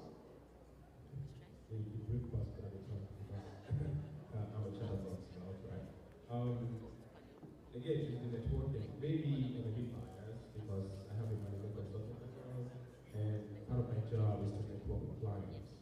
So, but aside that, I can Okay, sounds much better. So, but again, maybe a way to better explain networking is hustling. I hustled my way into RBC. So my way of saying that is, when I started applying for jobs, I thought of LinkedIn as my personal brand, right? So that's my brand manager. What do I want to put out there? So I asked myself, if I'm a recruitment person and I look at my profile, what do they see? Do they see a problem solver, someone that's professional, a can-do attitude, or they see not very experienced, doesn't have all the required skills? So I tailored, that's why I started with that, my LinkedIn profile, so I tailored it to what I want the employer I'm looking for to see when they look at it. And I made it very succinct, added links to GitHub pages to some programmers. So I did all that. And then I started reaching out. So events like this, I just went on Google. Google is your best friend, right? So like tech events, tech summits, those are the stuff I searched. So I walk in there, I listen to them talk, I listen to the advices, I meet them afterwards. Like, can I, look you up later, ask you some questions if I have them. And so I joined RBC via a contracting agency at first. And then when my contract was running out, my manager was like, we can't let you go. Can you come work for us full time? So yeah, so think of whatever you put out there as someone that's going to view it, wants to employ you. So would you hire you if you look at your LinkedIn profile, for example?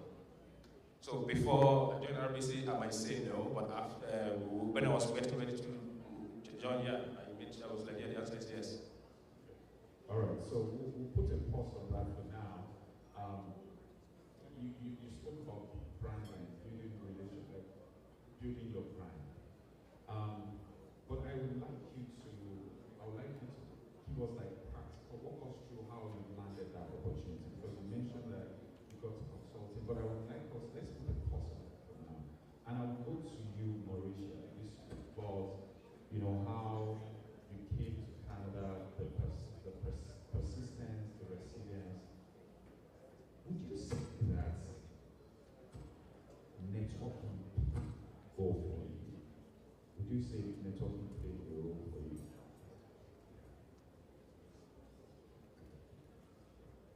I would say yes and no. When I came to Canada, my first job was I was with IBM for 10 years. And I have to be honest with you, being a landed immigrant,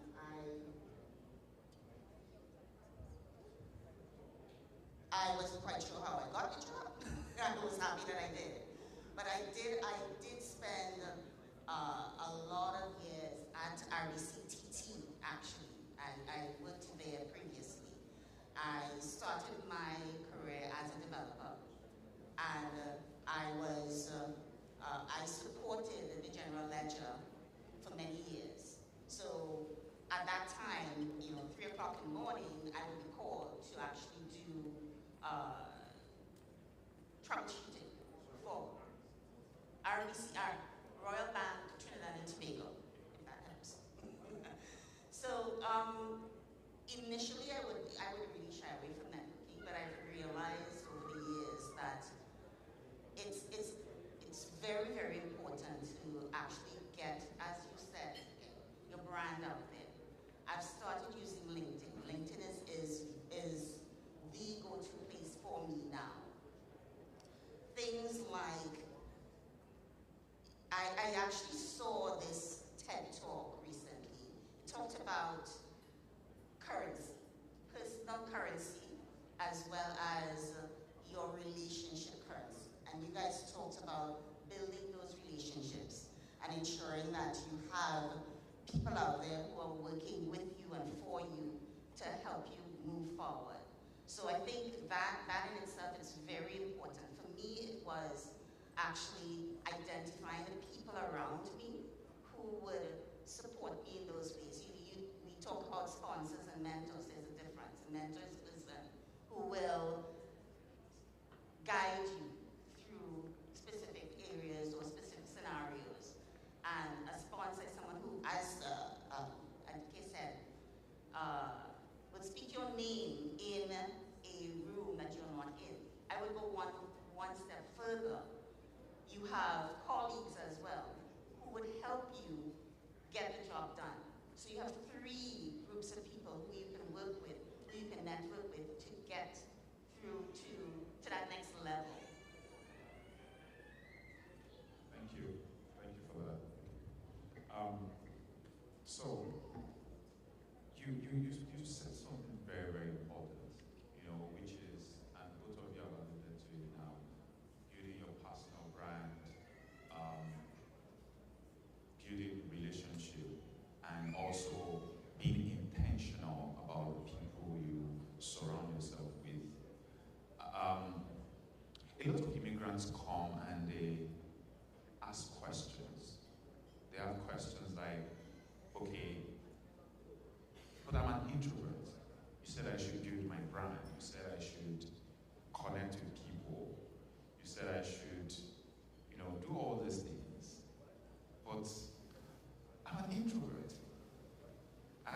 And we grew up in a culture, I'm speaking from the Nigerian perspective now, where they say that, don't brag about yourself, right?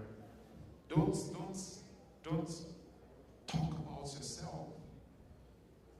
But I'm sorry to burst your bubble that the best person that can talk about you is you. And there's something that I would strongly recommend to everyone in this room, if you haven't done it before. It's a thing by Google called I Am Remarkable. I think every human being should participate in that.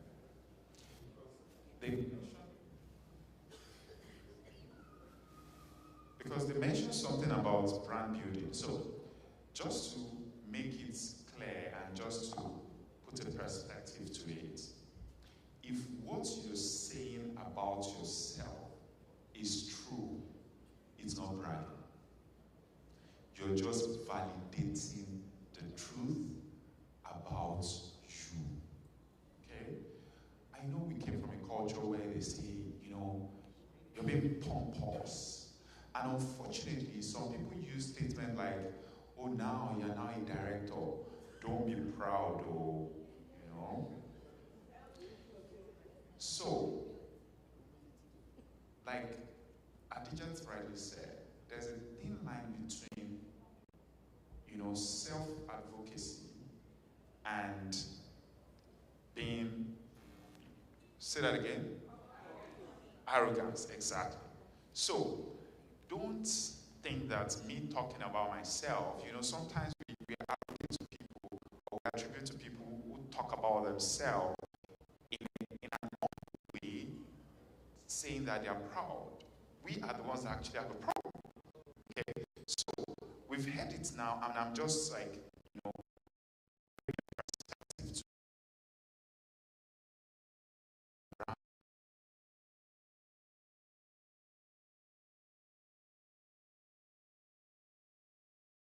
where's the best place to talk about it?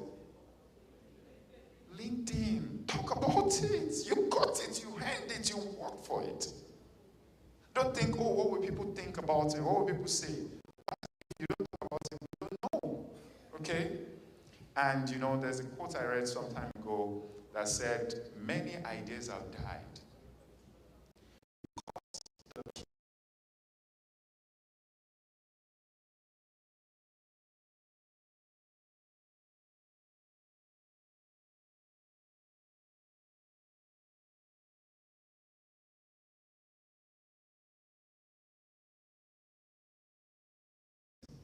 and your corporation name is called You Incorporated. All right? So, build your brand. All right. So, Anna, this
machine learning that's going to bring reliable, quick answers.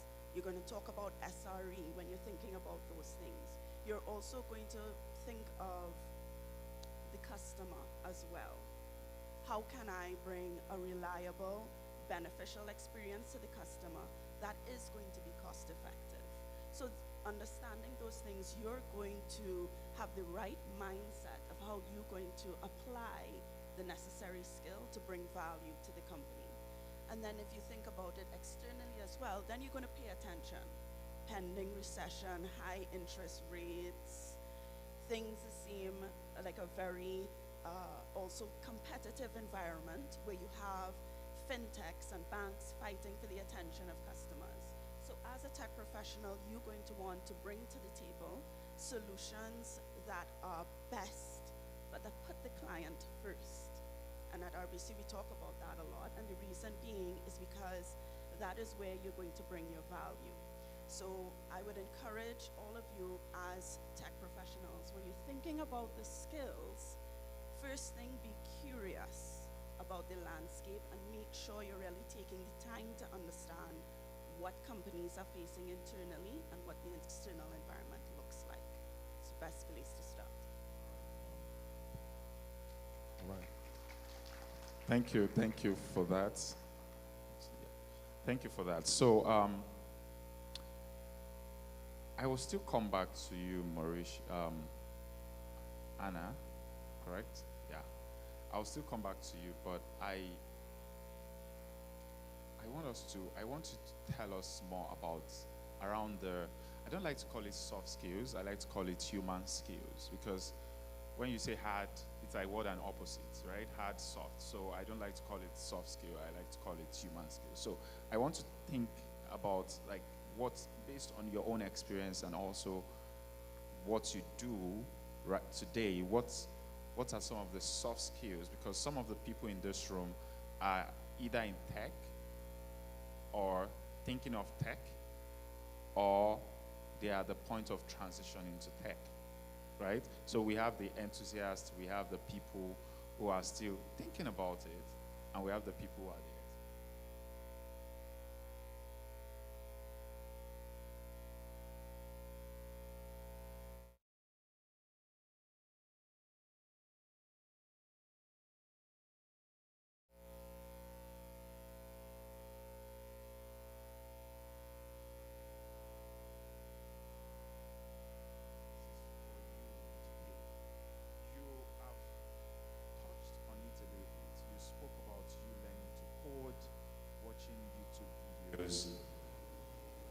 What would you say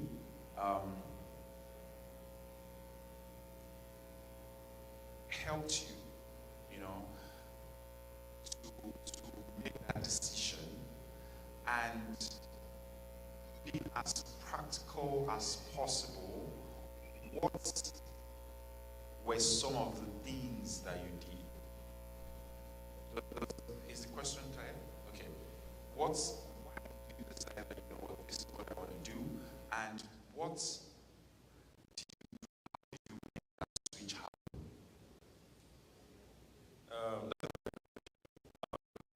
So I'm gonna again steal from Dr. I come up with 3 questions when I ask, or anything. So, like I said, I was in my career, and I was thinking, do I renew my contract?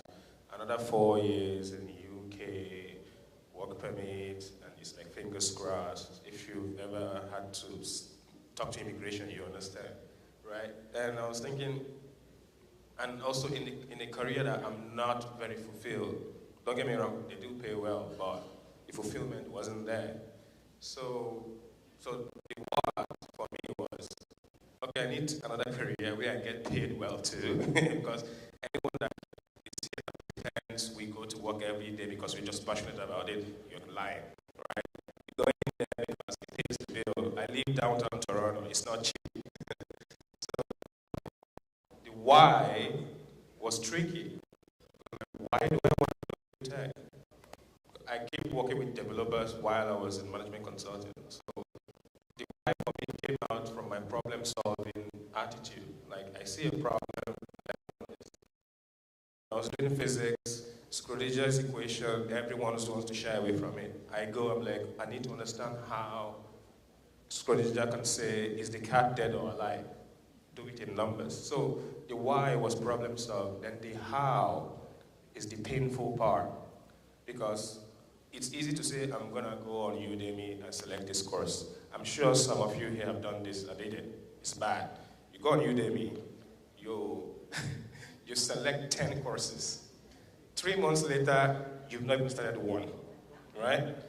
That was one of the things I did that I will say, no, don't do that. So, and also, I fished around languages. So I'll do Python today, Java tomorrow, Scala today, JavaScript tomorrow. And then when Dele said Angular, it gave me nightmares because, man, I remember those nights. But what I did was, I said, let me think of programming languages like human language. Because I love human languages too. That's one of the reasons why I can speak Igbo, Hausa, and a bit of Yoruba. And I understand a little bit of Hindi too. I'm like, why can't I use that itch in programming language? You wouldn't want to learn Igbo today and start learning Hausa tomorrow. No, the syntax are not the same. So I said, okay, pick a language, understand the basic syntax. If you like it, then keep going forward. If you don't like it, switch. No one points a gun to your head and say you must continue. And also, when people say tech, everyone just goes straight to development. Not everyone should be a developer. There's so many areas in tech. So you have to ask yourself again, before you even begin, before you start downloading those courses, these are the answers you need to get. I didn't have that at the time because, like I said, it was something I was still thinking personally. So no one told me, oh, you need to pause. Do you want to be more on the DevOps side, the operations? Or do you want to be a back-end engineer? Or do you want to be a front-end engineer? Or do you want to be on the financial side of dev? Or do you want to be a Scrum Master, for example, right? So you need to answer those, that's the how. You need to answer those questions personally. Because no one can tell you. If you come to me and say, give me advice, I will never tell you, oh, I see a back-end engineer in you, or I see a front-end engineer. No, there's no such thing. It's what drives you. So when I was able to figure out that, okay, I like back-end engineering more than front-end. I don't like the fancy stuff. I like the nitty-gritty of understanding how databases and Kafka topics communicate. So I said, okay, let me go in deep. Okay, which language am I more comfortable with? Do I want languages that are more verbose or more functional? So when I started going into that detail, I understood how to select the courses I'm going to take one at a time. Once I'm done with one, I went to the next one.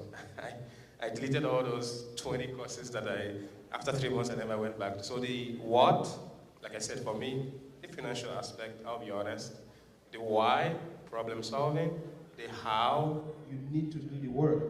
There is no way you walk into an interview and the hiring manager will not be able to discern that you don't know what you're talking about, right? So even though we talked about confidence and cocky, the fine line, you need the fact to be confident. You can't be confident in ignorance. You understand? So that how is what gets you that confidence. Because you're right, in Nigeria, the more you know, the less you talk. No one likes to brag, like show off. You too savvy. No one likes to be called over savvy, right? So to avoid over savvy, you speak less. But no, when you're confident, you're spitting fact. If I say, oh, 10 million Canadians have $2,000 in their account, I just put it out of thin air. That's not true. But if I'm saying it confidently, it might sound like it's true. But you can't do that in tech world. Either you know it or you don't know it. So the how is the most important part. You need to pay very good attention to that. Thank you so much for that. A round of applause for him. Thank you. Something is said that I found very, very interesting and true and one of our speakers, and I would say all our speakers have alluded to it, which is relationship building. I would layer on that to some extent. It touched on the how. But another how that I think is also very important for the people in this room is find someone who has done or is doing what you aspire to do and connect with them on LinkedIn. I said that carefully because, again, maybe because me, I'm speaking for myself now, I don't like to reinvent the wheel. Why make my journey longer when someone is already doing what I want to do and I ask them questions around how they did it and how I can help them? There's something that Mr. Alex said earlier. A lot of times when we are going into networking, most people think of, what can I get from this person? But something happens in our head. The moment you flip the switch as to, how can I help this person? You focus on, what that means is adding value to the person. Does that make sense? So you think about, because if it's all about me, myself, and I, people can see through that. But when the focus is, how can I add value to this person? So for example, today is the first time I'm meeting Dondele in person. But we connected because I volunteered for an ESG while I was at RBC, and that was how we knew each other. I remember the first time, after years of knowing each other, and I reached out to him, he was not hesitant to give me his phone number because we built trust. So, a lot of times, we focus on, what can I get from this person, instead of, how can I add value to this person? I know a lot of us are thinking, an executive, how can I add value to an executive? There are 1,001 ways you can add value to an executive, but this is not where we'll talk about it. But one of the ways is as simple as, for example, some of us have seen people on this stage today and we're thinking, oh my goodness, I want to connect with them after this event or during this event. We've been challenged by Mr. Alex that gets to know 100 people thereabout. For example, Adijat has spoken, she has been on this stage today. Some of us don't, it may be as simple as she has something on LinkedIn called Working Wednesday. I look forward to listening to Working Wednesday, and I watch it religiously, even though she's just hearing it for the first time. Maybe how you can add value to Adijat is by listening to one of the Working Wednesdays and putting a thoughtful comment. It's as simple as that. Or liking the post, commenting on it, adding thoughtful comments. But we think about, oh my goodness, an executive. You know, a lot of people ask me, how do you get to talk to a lot of senior executives? I've had the privilege of having conversations with over 25 CEOs in Canada. I didn't know them from anywhere before. But guess what? Let me tell you a quick one about one of the leaders, how I connected with him. And I'm going to mention his name. So the guy that owns 1,800 Got Junk, I wanted to connect with him. I wanted to have him as a guest on my podcast. So like I said earlier on, I said I've read about these people, these panelists on this stage. What I did was, I Googled him. I found out that he wrote a book called Willing to Fail, WTF. I read that book 7 times, 7. And I kept connecting with him. I would send him an email. He would not respond. I'm the one that needs something from him. I kept following up with him subtly. And after 2 years, he eventually said yes. But my point is, I didn't go with the intention of, you know what can I get from this person? But I went with, how can I add value to this person? And I was telling him, like, you know, I read this part, these are the things I read in your book. I remember the first time we had a quick chat, he was able to give me 10 minutes of his time. And in less than 5 minutes, I gave him a high-level summary of his book, and the guy was gobsmacked. I would even tell him the page, because I'm the one that I wanted something from him. Okay? So let's focus on adding value, which is, you know, looking for people who have done what we want to do and find ways to add value to them. And this question is for you, Mauricia. you know, you spoke about your journey and coming to Canada. And unfortunately, when we hear the word networking, we think, okay, you know what? I want to connect with this person. I want to learn from this person, right? But what are some of the ways in your experience? I'm sure you get a lot of people connecting with you on LinkedIn, on various platforms or channels. What are some of the things, I want to put it in a very simple terms, the things that immigrants do when it comes to networking that make you cringe? What are some of the mistakes? What are some of the things they do that when it comes to networking?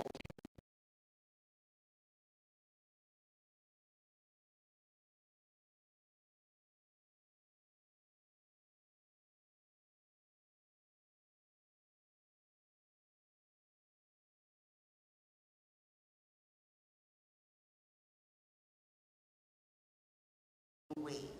I think in some instances,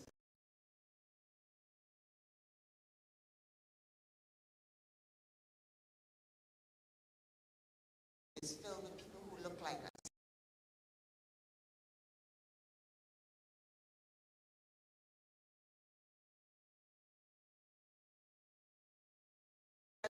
We can learn from them. Reaching out to, I think Alex said it, you know, they kept giving him or sending him these white mentors, or mentors who did not look like him.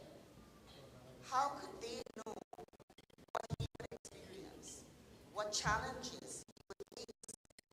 So we have to go to groups like EPTN or Obsidy or is it the Canadian Association of Urban Professionals? Groups, right? Yes. That as well. Groups that we know have people who will that we're not in. I have stopped wasting time with people who I know I'm not going to see on my behalf. And basically that's it. I think it's not about doing the wrong thing. It's about identifying what the right thing to do really is. Thank you so much for that. And I think one of the things you alluded to is going to the places where you will find people who are doing what you want to do, either physically or virtually. So either you go to an event like this, or you find virtual platforms, correct, where you can build relationship with people. And being intentional about it, like people who have done or are doing what you aspire to do. Thank you so much for that. Now, earlier on, you touched on, you know, the hard skills. And like I said, technology, there's a technological advancement every day. You know, we see AI, now every organization, or most organizations, I will put it, are talking about generative AI. Whether we believe it or not, whether we like it or not, AI is here to stay. However, you know, there are so many insights out there, so many researches have been done about soft skills or human skills, as I prefer to call it, that would not go away. So for those people who are thinking of switching to tech, those people who are already in tech, who may be afraid or scared, and those people who are about to make the leap into tech, what are some of the soft skills in your experience as a leadership development expert? What are some of the human skills that you you would advise us to focus on to build? Fantastic. So you remember when I spoke about the tech side of it, I spoke about being curious. And this also extends for the next side as well, when you start thinking about the non-technical skills and the soft skills. If you stay curious and you apply that, it means you're tapping into critical thinking. That's going to be important across the board, right? Critically thinking about, okay, what is this project trying to achieve, right? How can I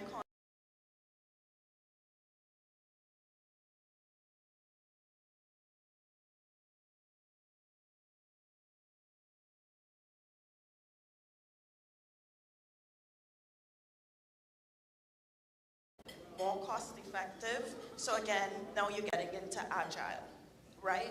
So even with the soft skills, it's about understanding where the tech industry is at and what type of soft skills are going to work across the board. So I mentioned the critical thinking, the agile business delivery, project management, problem solving as well, right?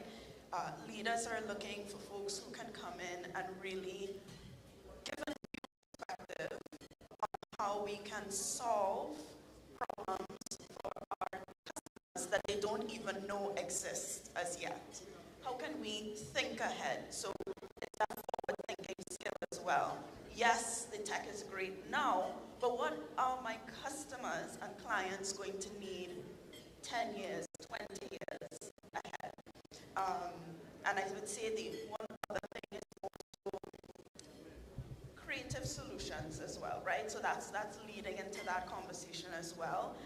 Sometimes we are a bit, maybe a bit limited by just looking at current resources, what we have, but you also have to think ahead too. So the soft skill is also a bit of competitor analysis as well, right? Staying on top of who's doing what you already want to do and how would you disrupt them? How would you take them over and do that a bit differently and even better? So, and I would also say the data, I mentioned that before. Data goes across the board because a lot of the decisions and a lot of the progression that is made has to be results-based. And it's the same way across the board, even from the soft skills perspective. Your tech partners can't be talking about the effectiveness they're having with the technology side of things, how they're saving money, saving time, and then your side of the business is archaic, slow, and not cost effective. It has to match as well. So those are some of the things that I think are very important to think about. Thank you very much. Thank you so much for sharing that. And I agree with everything you said. Creative problem solving, remaining curious, project management mindsets, which is, keep being agile, and also coming to the table with, strategic insight as to what is the competition doing, how can we either, make sure that we are also being competitive in the market. So thank you so much for that. HK, from your story, you're a big proponent of continuous learning because it takes a continuous learning mindset to say, you know what, this is what I want to do, and this is the investment I'm willing to make this happen. All right? So, what's benefits? Do you think there's any benefit at all to even having continuous learning mindset? Because it can be tasking, really. I've started this role now, and you keep telling me continuous learning mindset, continuous learning mindset. What does that even look like? What does that mean? I have a lot of balls that I'm juggling. I'm a father, I'm a mom, I have children, I have responsibilities, and I also want to, stretch my legs and just rest my back and watch me some really nice movie on Netflix. I want to Netflix and chill. But you're telling me that I should, do continuous learning. What does that even mean?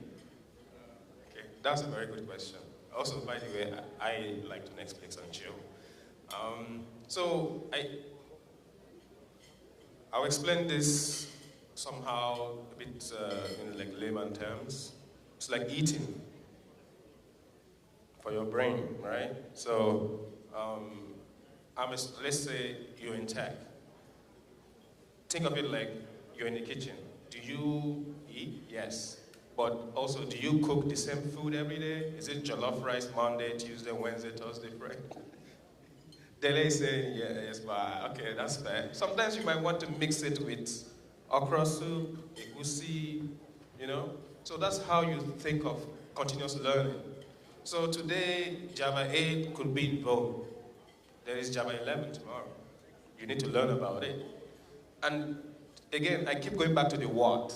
So if you tie what you're doing to something else, you do it. For me, for example, I'm an Igbo guy, so I'll be honest. I like the money. So I know the more I know, the more I can go to my manager and be like, hey boss, this is what I've been doing all this time. Pay me well, just like Alex said, right? You can't negotiate with bad faith or negotiate for higher salary with doing nothing. You can't come be like, I've been sitting warming this chair for 2 years, pay me more. No. You can say, oh, I've been handling this, I have all this tech stack or tech tools in my portfolio. A good example is when I joined RBC, the first department I was put in was using a completely different tool and language that I learned joining. So I had to upskill.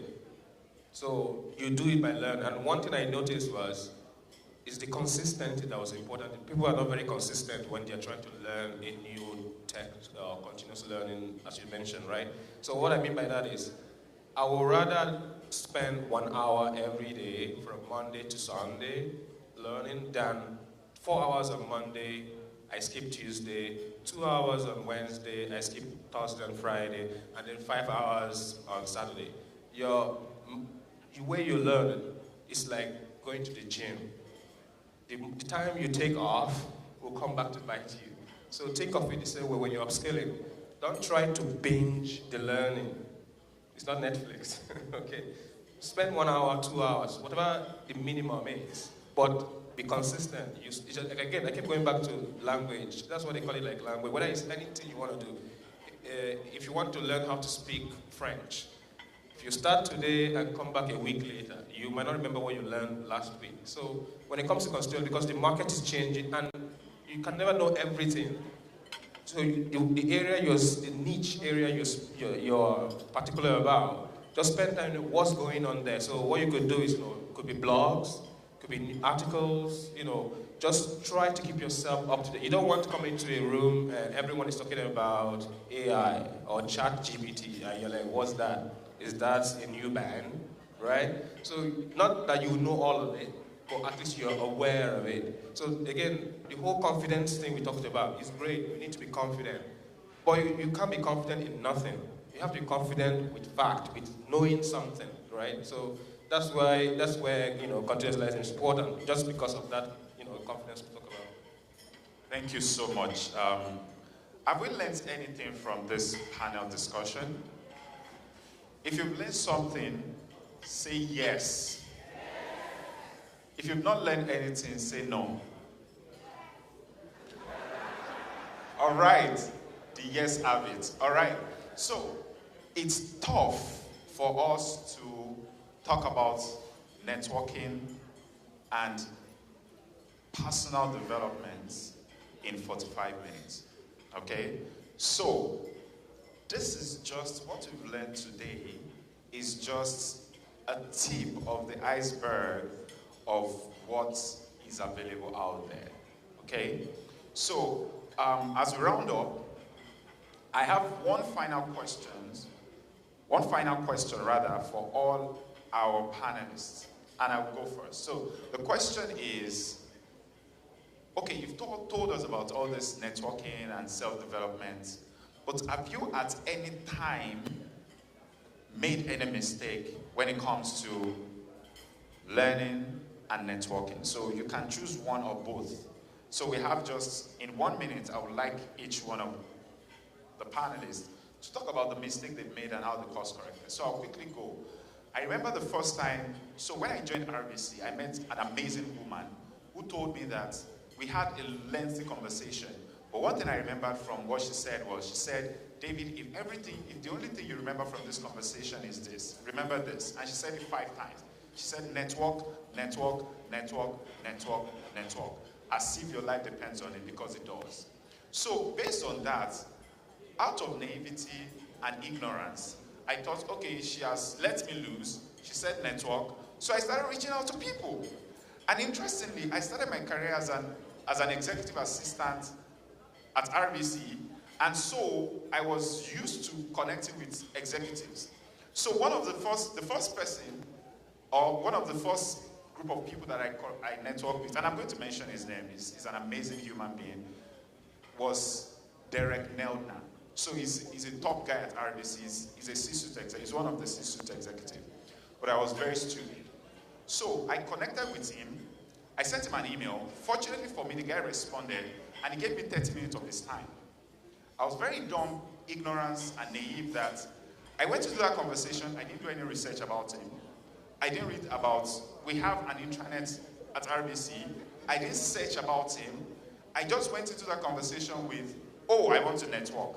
So I got in, and the guy said, oh, so tell me about yourself. First of all, I went into this rant for like 15 minutes. The guy was obviously on his face.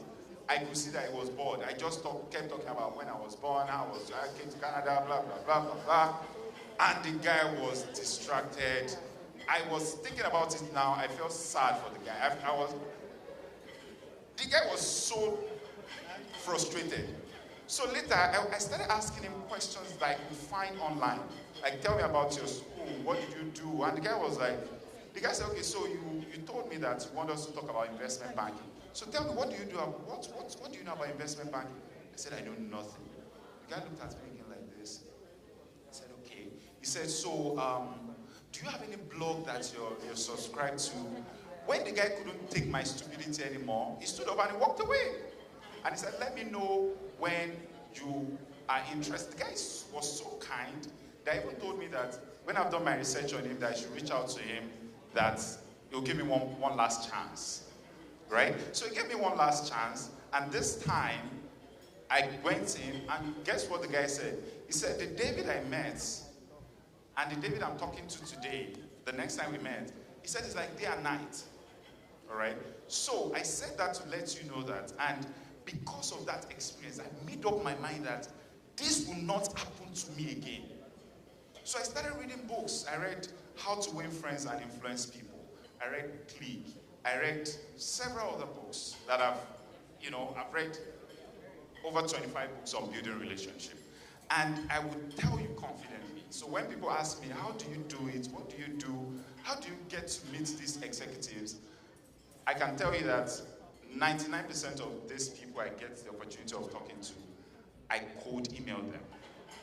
And I didn't go to them telling them about what can I get from them, but thinking of flipping the coin, because you know why?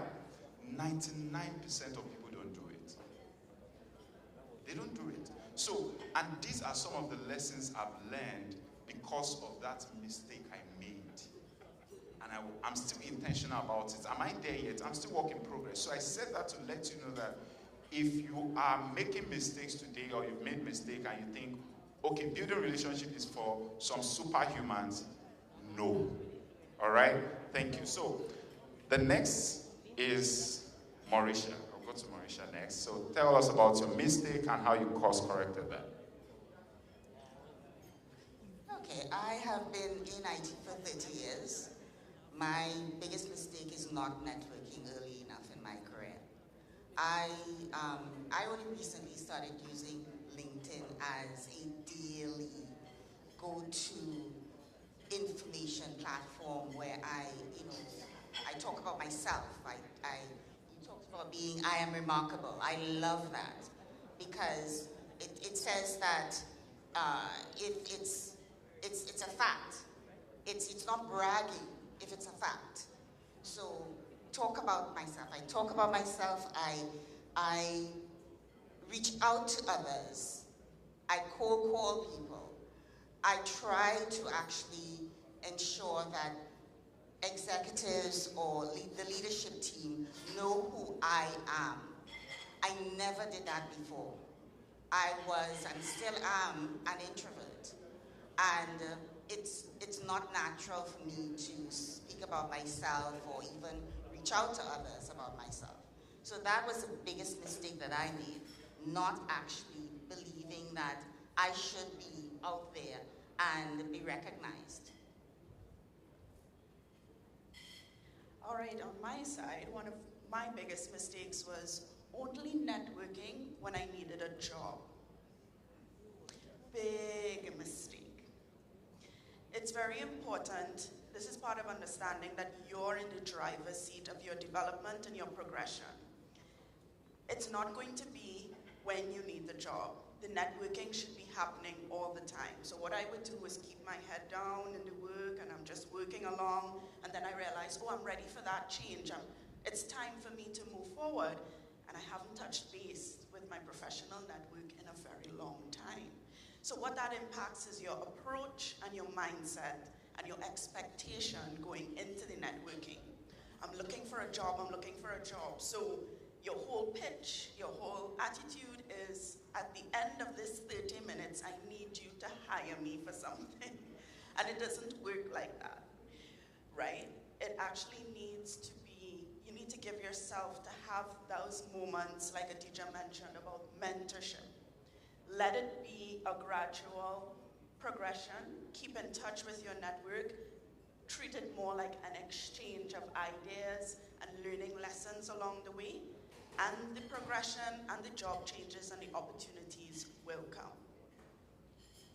Wow, thank you so much for that. There's, in my mind, in this generation, when people are dropping nuggets, people do like this, right? So when they are dropping the nugget, try to do like this, okay? So in other words, what she said is, be interested and not be interesting. And the best time to build relationship is when you don't need it. So build the relationships so that it can be original, it can be authentic, it can be genuine. All right. So next, finally, the last but not the least, to you, Mr. Ejike. Thank you. You all covered pretty much everything, so I'm not sure what you guys left for me. But yeah, my mistake is, I don't even know if I should share it, but sure, I'll go ahead. So I went to this conference, and there was this speaker that I wanted to really connect with. I kept looking for him throughout, I couldn't find him. And then when I found him, like 3 other people are crowded, then I'm like, okay, 4 is the crowd, right? So the only time I could find him alone was in the restroom. So like I said, my mistake was time and place. So I thought he was peeing, I got in, went to the store next to him, I was like, hi. He was like, hi. Like, I liked your speech. It's like, yeah, good. So I started talking to him. He knew I was trying to connect, so he was like, can I finish peeing first? So yeah, time and place. Like Alex said in his speech, he talked about elevator, hallway, yeah. Like you need to research who you want to connect with. Oh, he likes coffee. He likes going to, like he maybe in his speech he mentioned, I go to Starbucks on Bay Street all the time. Stalk Starbucks and Bay Street. Don't meet him in the restroom. All right, thank you so much. And this is where we'll hang around the top. However, as we step out of this stage, I want you to remember this. This quote by Charlie Tremendous Jones. He said, you will be the same person 5 years from now as you are today, except for 2 things: the people you meet and the books you read. Something happened when 2 people are taking a walk together. One person would adjust to the pace of the other. The question you want to ask yourself today is, who am I taking this journey with? And whose pace have I adjusted to? Thank you, everyone. And I look forward to connecting with every one of you. Thank you.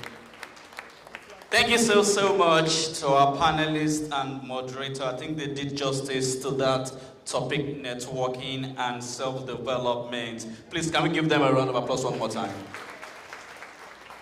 So right about now, we will be going to the lunch time. But before we move into networking, I would like to invite the RBC team. They will be having the audio visuals.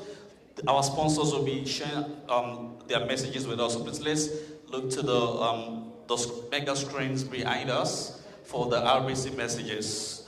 Please, RBC team, take it away.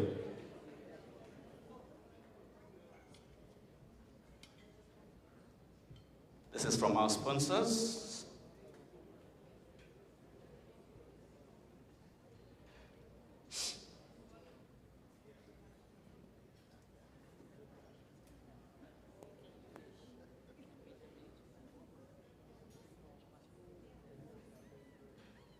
Okay, all right. So we'll be running the message one more time.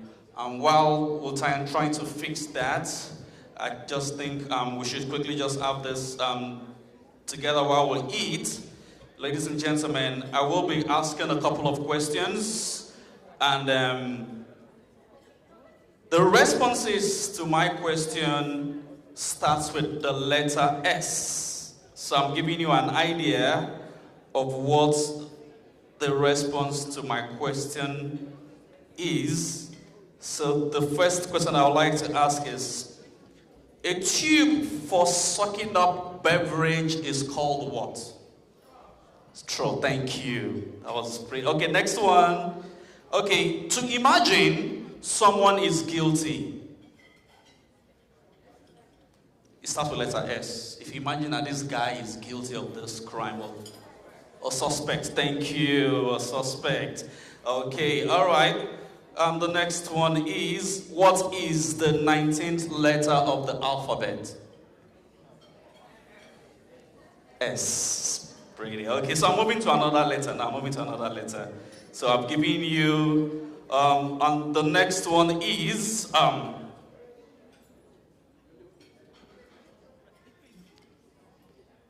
okay, the next one is the 7th letter of the alphabet is what? Letter G, thank you. Is the all the visuals ready? Okay, almost ready. Okay, so we'll be moving on with more interesting questions. And the last one I would like to ask, this one is for my Nigerian friends in the house. Name a Nigerian state that starts with letter S. Sokoto, thank you. Okay, DJ Mystic, please would like you to give us some music while we get something to eat. And remember, we'll be having our networking session shortly, so make sure you meet 3 new people, get their name, and you're gonna get to ask them what they do.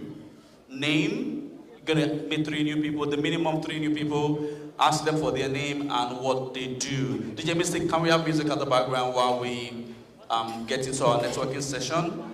And definitely we will be inviting our sponsors to give us their audio visuals shortly. Thank you. Push it up a bit.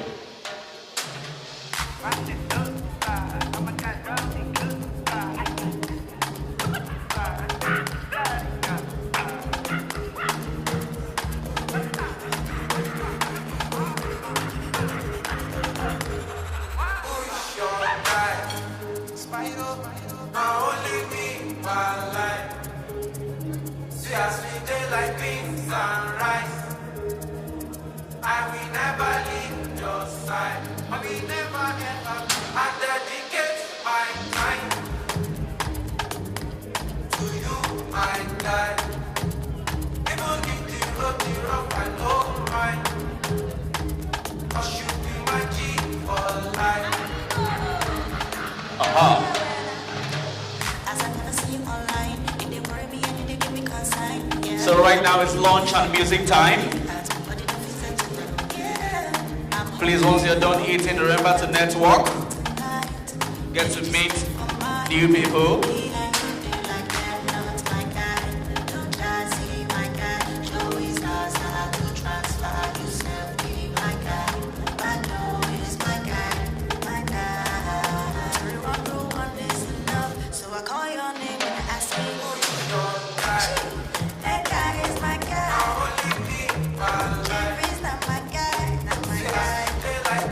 Sunrise.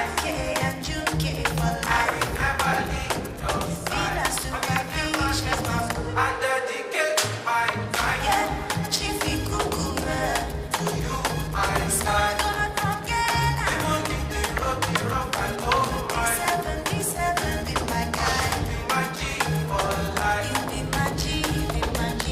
Yeah, I'm feeling good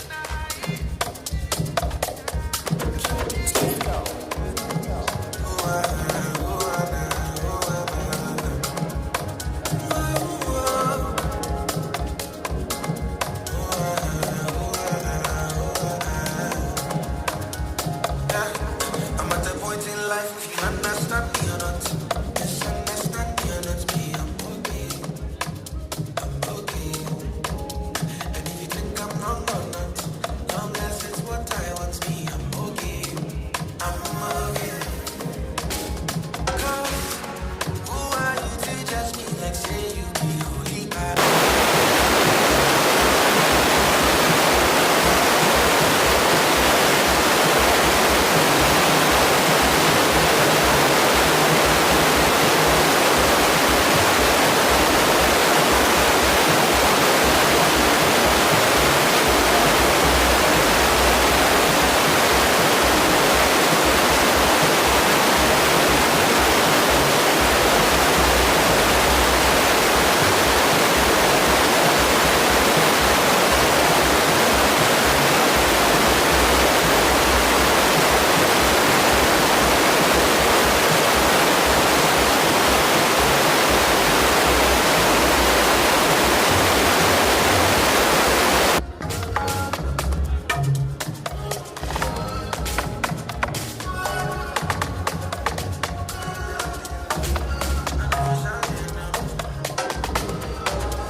See nothing, they go see something. When I tap for the club, go don't be thing. No dick for my hood, they won't touch my thing. Kill they won't be by me, I want lack over. Supreme, Usaku she dance till you routine. Even your commando and your Gusli. But she really love very want to shit me. I didn't give me one song. I give me one puff. I'm on your side, only with the boat on. Are you condo? I'm a condo. Mr. Money, Dora. I be jamming, Cora. Jumping around with the cover. I love wife, you get sure. I'm about to for you, be there for me. Jai Kenny Jeludo. Yeah, my put up in no me. Popo gets ya no. Anima ya photo. Follow me no logo. Yeah, my shit be no. 1964 Latin Moco. I'm loaded. I'm loaded. Follow me, baby. My baby nobody did it.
that shit, me, I like that shit.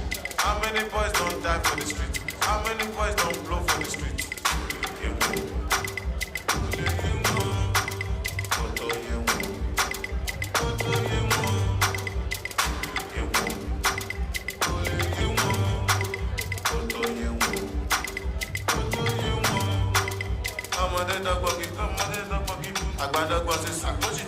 How you no good, no good. I am on. Oh my shock you. You're doing over shock, Babette. Oh, para, baby. Talele, kiki, talele, kiki, talele, go back, talele, kiki, talele, go back, Mama se mo go pele Dash and no for So I for you don't know for Show the king la sala On tu poto wa sa fu So I wa ma chefu So I wa ma chefu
My humble father, Sinachi.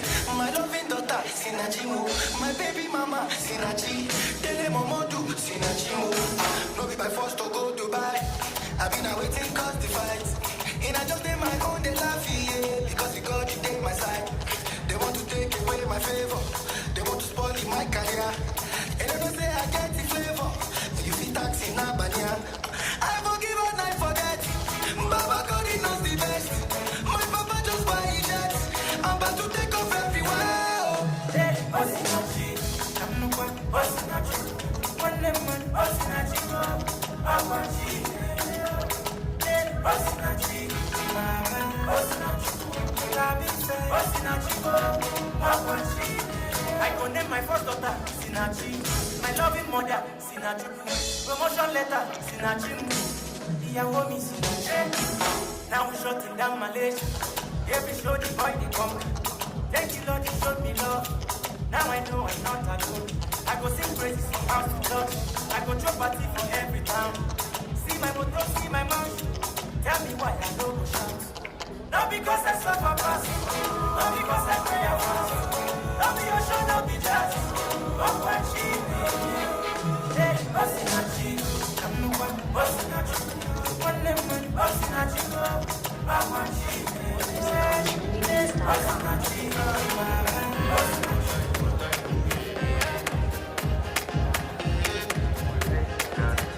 I want to flex my love. I want to press. And I want to carry my love away to a place she loves. I'm a man. I want to press. And I want to carry my love away to a place she loves. Die,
Bessie, Bessie, one Bessie, Bestie. Blue Jersey, I'm not Jersey. Don't ask how I'm not Bestie.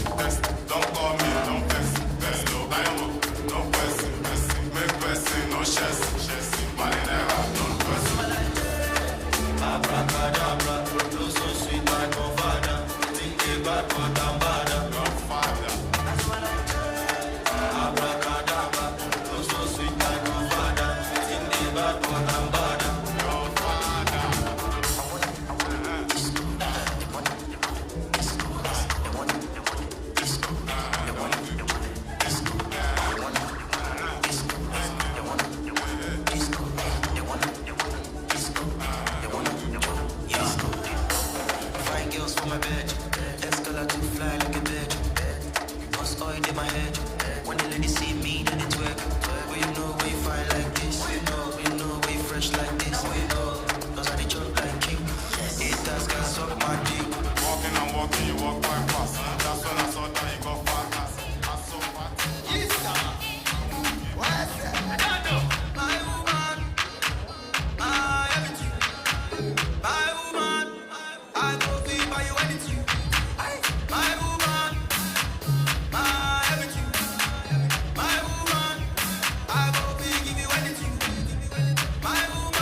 It's a big vibe, but the girls them know. Steadily, heavily. I'm a piano, it's a big vibe, but the girls them know.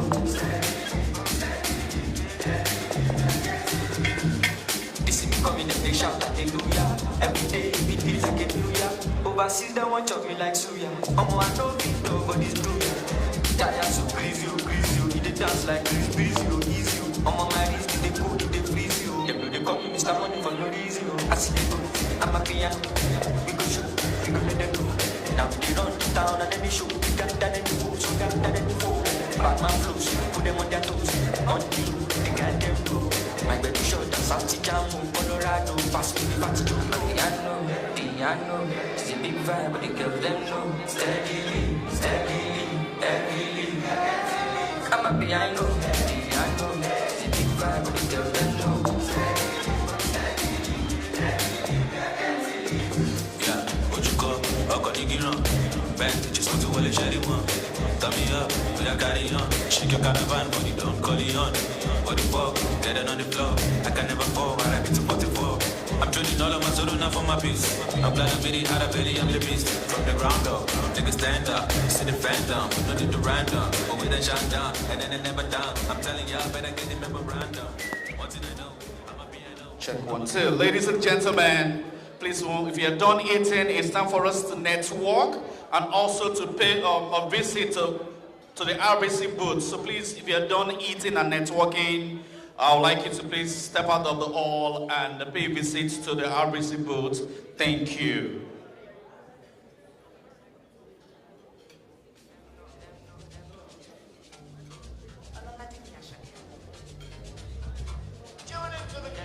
I'm a piano, piano. It's a big vibe, but the girls them know. Steadily, steadily, heavily.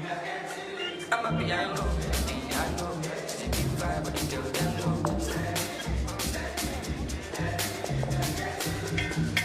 They see me coming, they shout hallelujah. Every day it feels like a new year. Overseas they want chop me like suya. I know big nobody's blue. Tired so crazy, oh crazy, oh. He dey dance like Chris Breezy, oh easy, oh. On my wrist, he dey cold, he dey freeze, oh. Them know they call me Mr. Money for no reason, oh. I see they go, I'm a piano. We go show, we go let them know. Now they run the town and then they show. We got that in the foes, we got that in the foes. Bad man flows, put them on their toes. On the low, they can't get through. My baby show them South Jamo, Colorado. Pass me the Check 1 2, check 1 2. Mic check 1 2. 1 2, check 1 2. Hello. Check 1 2. Mic check 1 2. Mic check 1 2.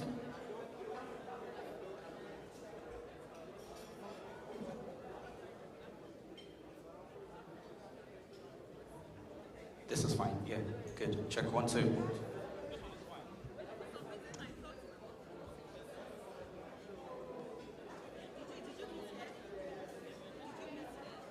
Check mic 1 2.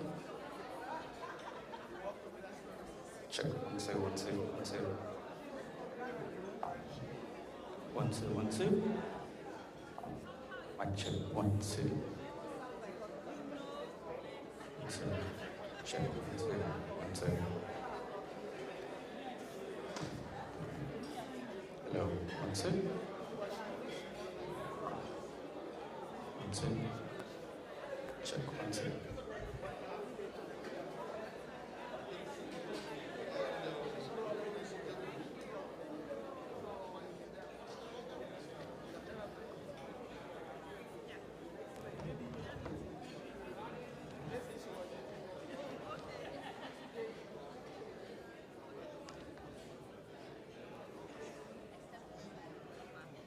Check 1 2.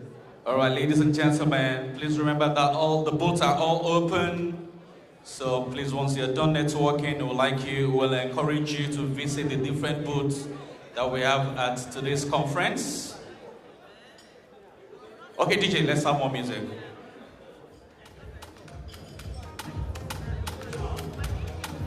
We need to make the needed connections.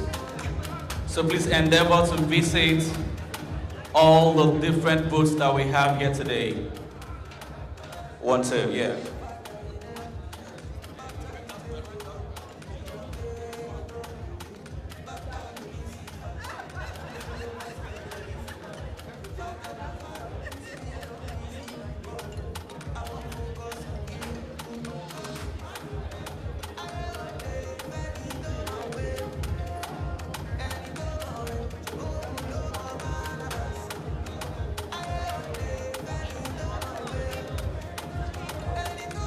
Check 1 2 1 2 1 2 1 2. Hello. Check 1 2.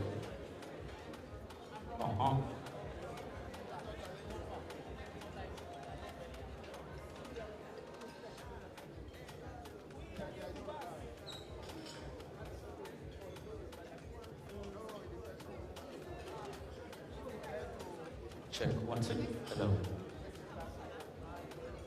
Here we go.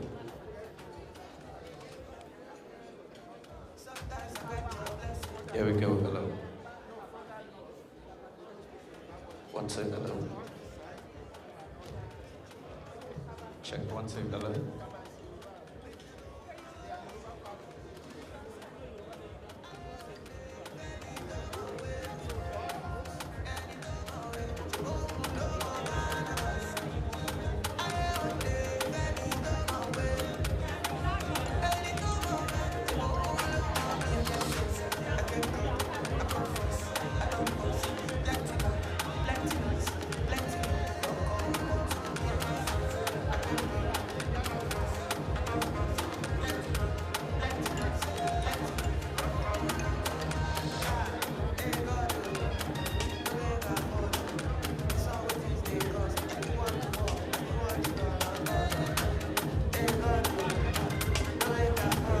It's time to make new connections and to also visit the different booths.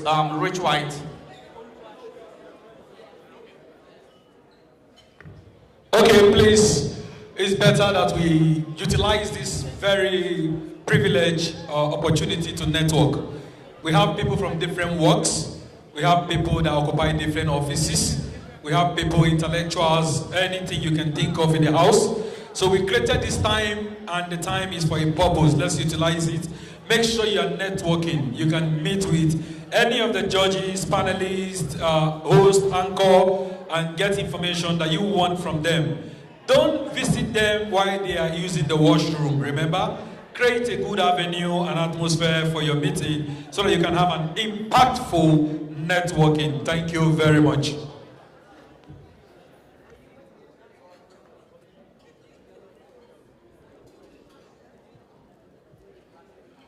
Hello? Please, are we understanding? We want to network now. Thank you very much.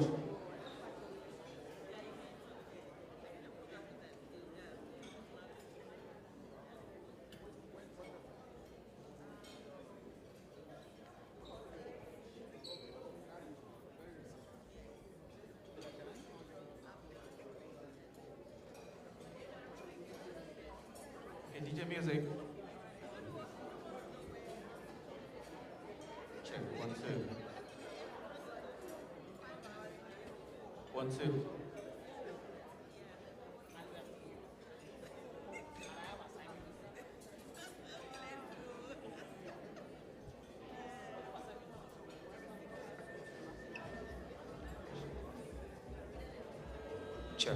Check. 1, 2, 1, 2, testing. 1, 2, check. Check. 1, 2, testing. 1, 2, check. Check. 1, 2, testing. 1, 2.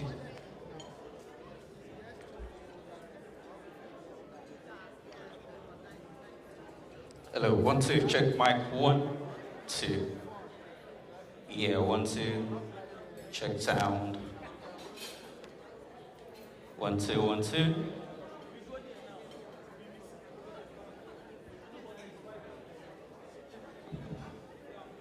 Check. 1, 2, testing. 1, 2, check. Check. 1, 2. Check. 1, 2. Testing. 1, 2, check. Check. 1, 2. Testing. 1, 2, check. Check. 1, 2, 1, 2. Did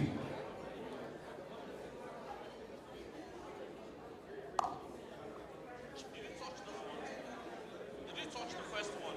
Because it's fine.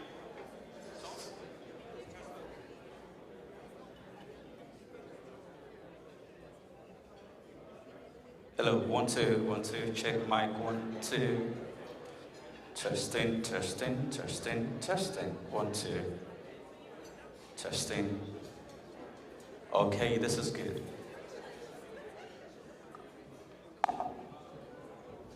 Check. 1, 2, 1, 2, testing. 1, 2.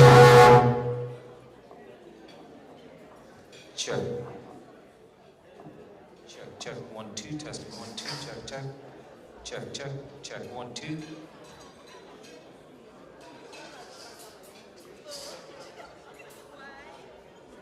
One, 2. Check. 1, 2, 1, 2.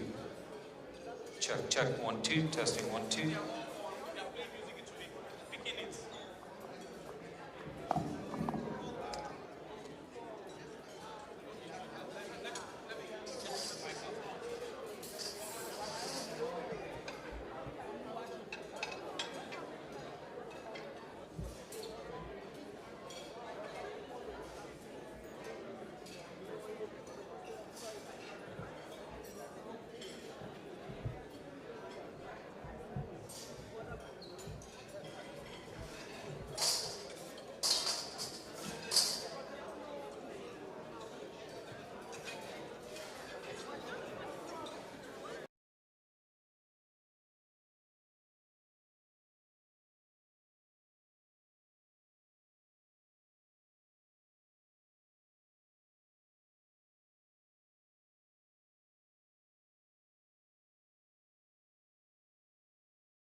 Testing. 1, 2.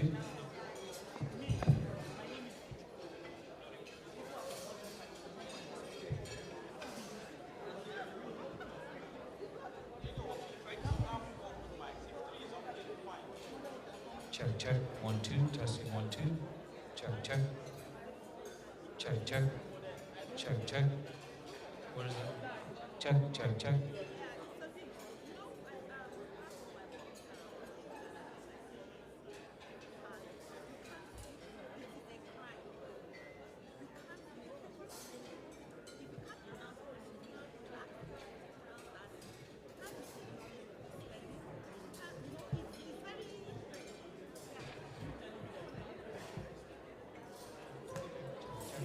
Check 1, 2.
check, 1, 2, 1, 2. Testing, 1, 2. Check, check.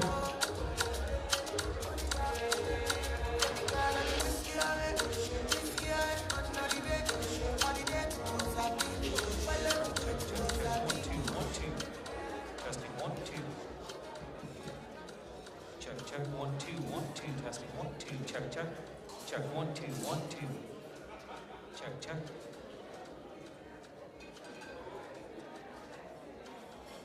Check, check, 1, 2, testing. Check, check, 1, 2, testing, 1, 2, check, check. Check, check, 1, 2, 1, 2. Check, check, 1, 2, 1, 2. Testing, 1, 2, check, check. Check, check, 1, 2, 1, 2. Check, check.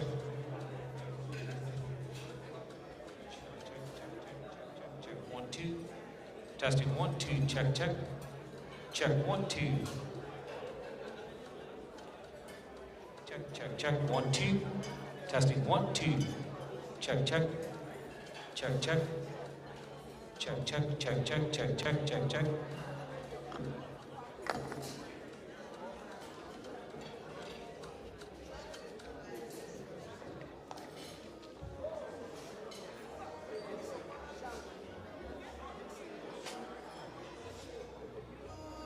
Check, 1, 2. All right, ladies and gentlemen, we're about to commence the next panel session. So, ladies and gentlemen, I would like us to please come back into the hall and let's settle in for the next panel session. Check, 1, 2. Hello. Hello, 1, 2, 1, 2. Check, 1, 2.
Check, 1, 2, 1, 2, testing.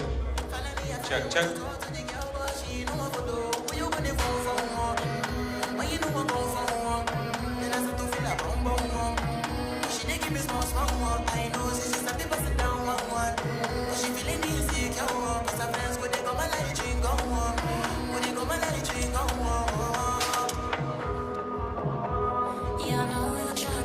Check, 1, 2, testing. Check, check. And my hips make you cry when I'm moving around you.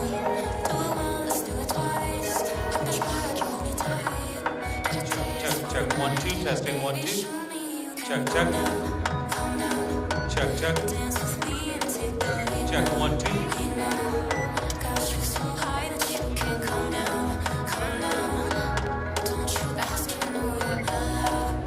One, two, testing, 1, 2. Check, check. Check, check.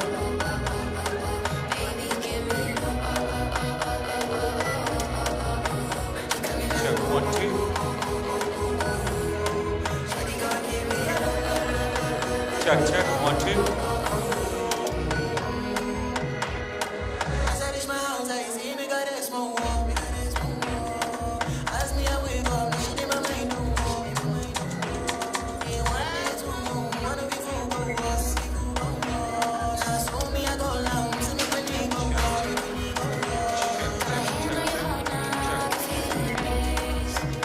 Check, check, check, check, 1, 2. Check, check, 1, 2. Check, check, 1, 2, testing, 1, 2. Check, check, 1, 2, testing, 1, 2. Nakasubala jado de waste time, ona me on fire bazooka, ona. Mr. Money no dey waste time, Mr. Money want to ease your mind. Say baby don't find out the too shine, unaka. Show why me. Mr. Money no dey waste time, Mr. Money want to ease your mind. Hello, carry my calendar, filo. I'ma check a phone for the ghost.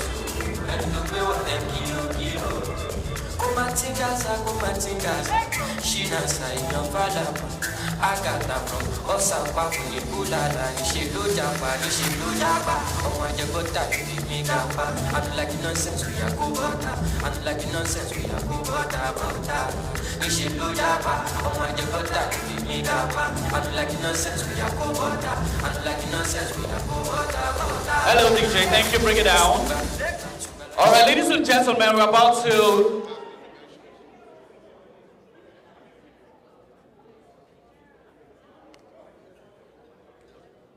All right, ladies and gentlemen, please, the conference is not over. Now we'll be switching gears. We'll be moving on to the second panel session. And I would like to encourage all our participants here today to please come back into the hall. We're about to start the second session. Please, volunteers, help us in letting them know that we're about to start. Please, volunteers, we will be closing all the booths now.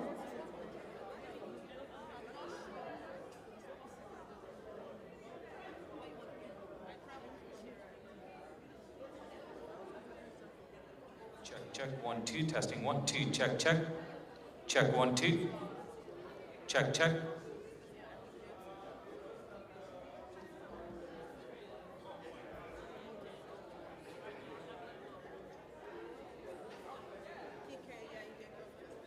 Check.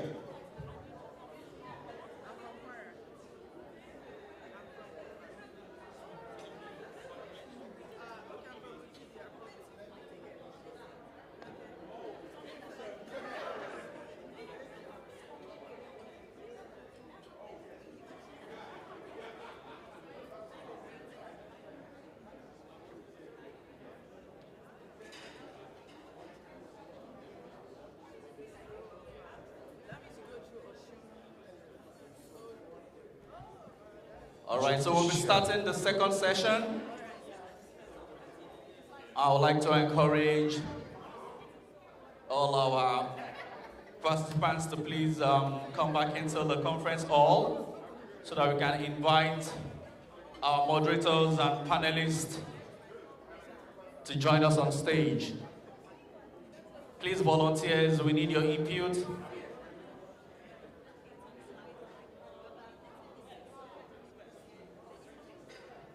Check, check, ठीक है?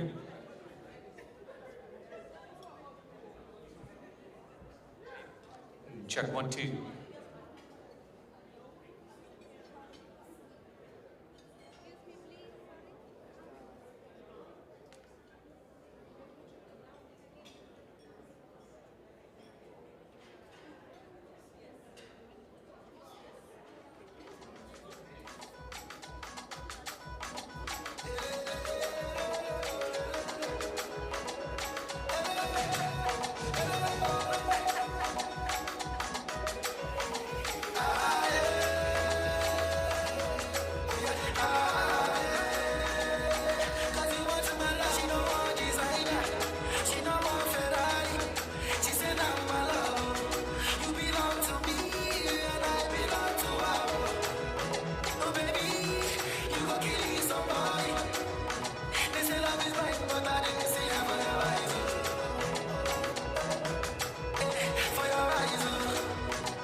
conversations later.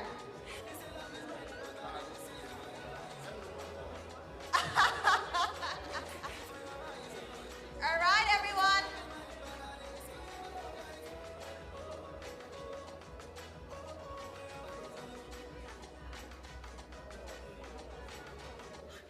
Can we all going now, please? Hello.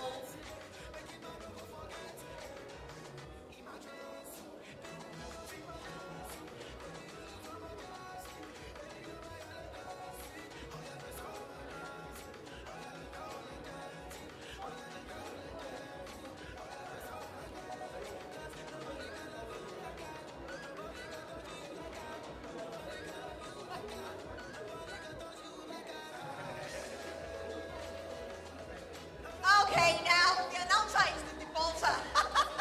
The announcer is the defaulter. We all need to go inside now, please. It's hard.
Okay, thank you. We're about to start. Once again, it's time for us to close the different booths so that we can switch gear and move to our next panel discussion for today.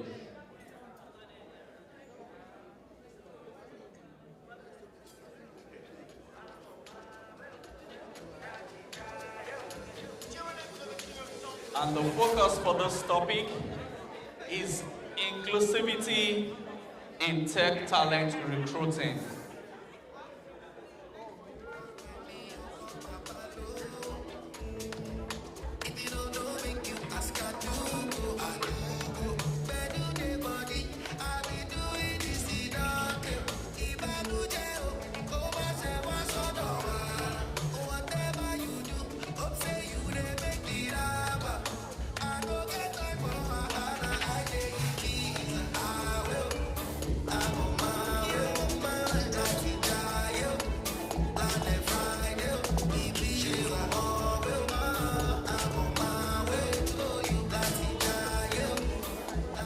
And I'd like to first invite the moderator for this panel discussion.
Thank you so much.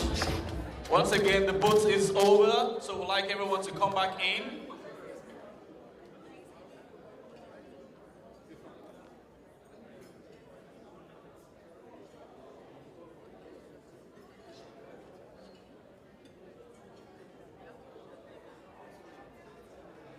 Yeah, please can we come in?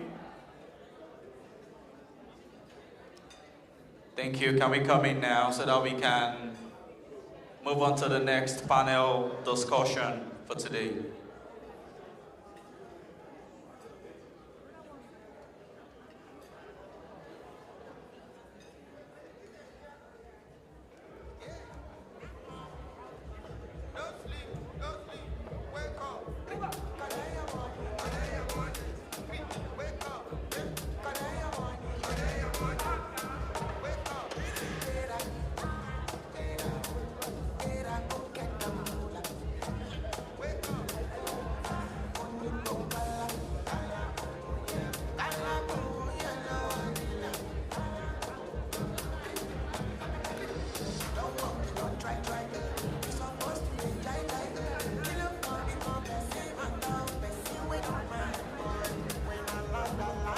Thank you, DJ.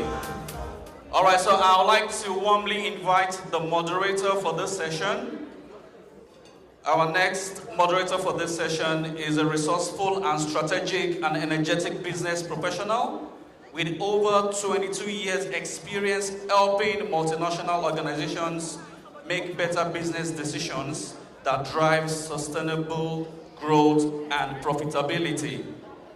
Please, ladies and gentlemen, let's make welcome the managing partner for Transverser. Let's make welcome Felicia Lekon Salami. A round of applause for Felicia Lekon Salami. You're welcome. That's our moderator for this session. All right, thank you. Thank you. And next, I will be moving on to the panelists that will be joining on the stage. I will be starting with our next panelist. She is a member of the Canadian Diversity Sourcing team at TD Bank. She leads the Visible Minority and Black Talent Strategy. Our focus is to proactively source and advocate for talent from these backgrounds. She has been in this role for the last 3 years. And ladies and gentlemen, let's make welcome the Diversity Talent Inclusion Partner at TD Bank. Let's make welcome Jennifer Amankwa. Jennifer Amankwa, please. A round of applause for Jennifer. Thank you, Jennifer, for joining us for today's session. Okay, all right. Joining our 2 speakers already seated, I will be moving on to the founder and CEO of Jupiter HR. Please, a round of applause for Jamin Murray. A round of applause for Jamin Murray, that is the CEO and founder of Jupiter HR. And lastly, to complete this formidable panel, I would like to invite our expert IT recruiter and also the founder of Tech Recruiters 360. Please join me as I call on Darlene Kulawera, sorry, a round of applause for Darlene. Yes, thank you. All right, so this panelist will be speaking on inclusivity in tech talent recruiting. That is the focus for this discussion. Thank you.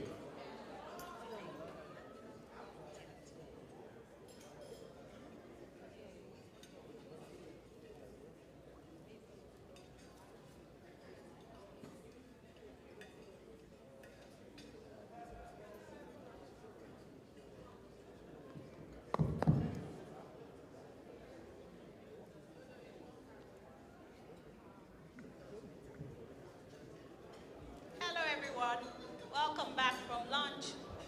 Are we ready for this session? Okay. So today I have 3 lovely people with me, Jennifer, Jermaine, and Dean. And I'm really excited about what we're going to be talking about. We're going to be talking about diversity and inclusivity in the tech talent world. I always like to say that inclusivity is in tech talent recruiting is not just a goal, it's a necessity for unlocking the full potential and innovation in the ecosystem. So I'm really excited. I'll be asking these 3 lovely people questions today, and hopefully you'll be able to get stuff out of them. So I'm going to start with introducing ourselves. If we could just take 30 seconds each to introduce ourselves.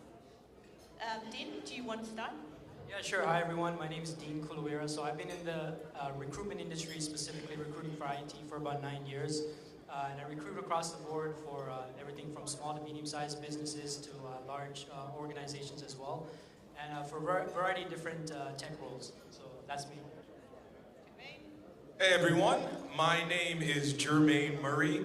But online, they call me the Job Father. I did not give that name to myself, but I wear it proudly. Now, they call me the Job Father because at Jupiter HR, we specialize in helping Black people advance their careers in technology. We have this challenge where we're trying to help 500 Black people get new jobs in tech. It's been going on since 2019, and as of today, we've helped 380 Black people find new jobs in tech. Thank you. I am so honored to be here. I'm excited to dive into this, and I'm an open book, so don't be afraid to ask me those deep questions. Okay. Jennifer, thank you. Thanks, Jane and Jermaine. Hi everyone, so good afternoon. I'm Jennifer Amankwa. So I work at TD.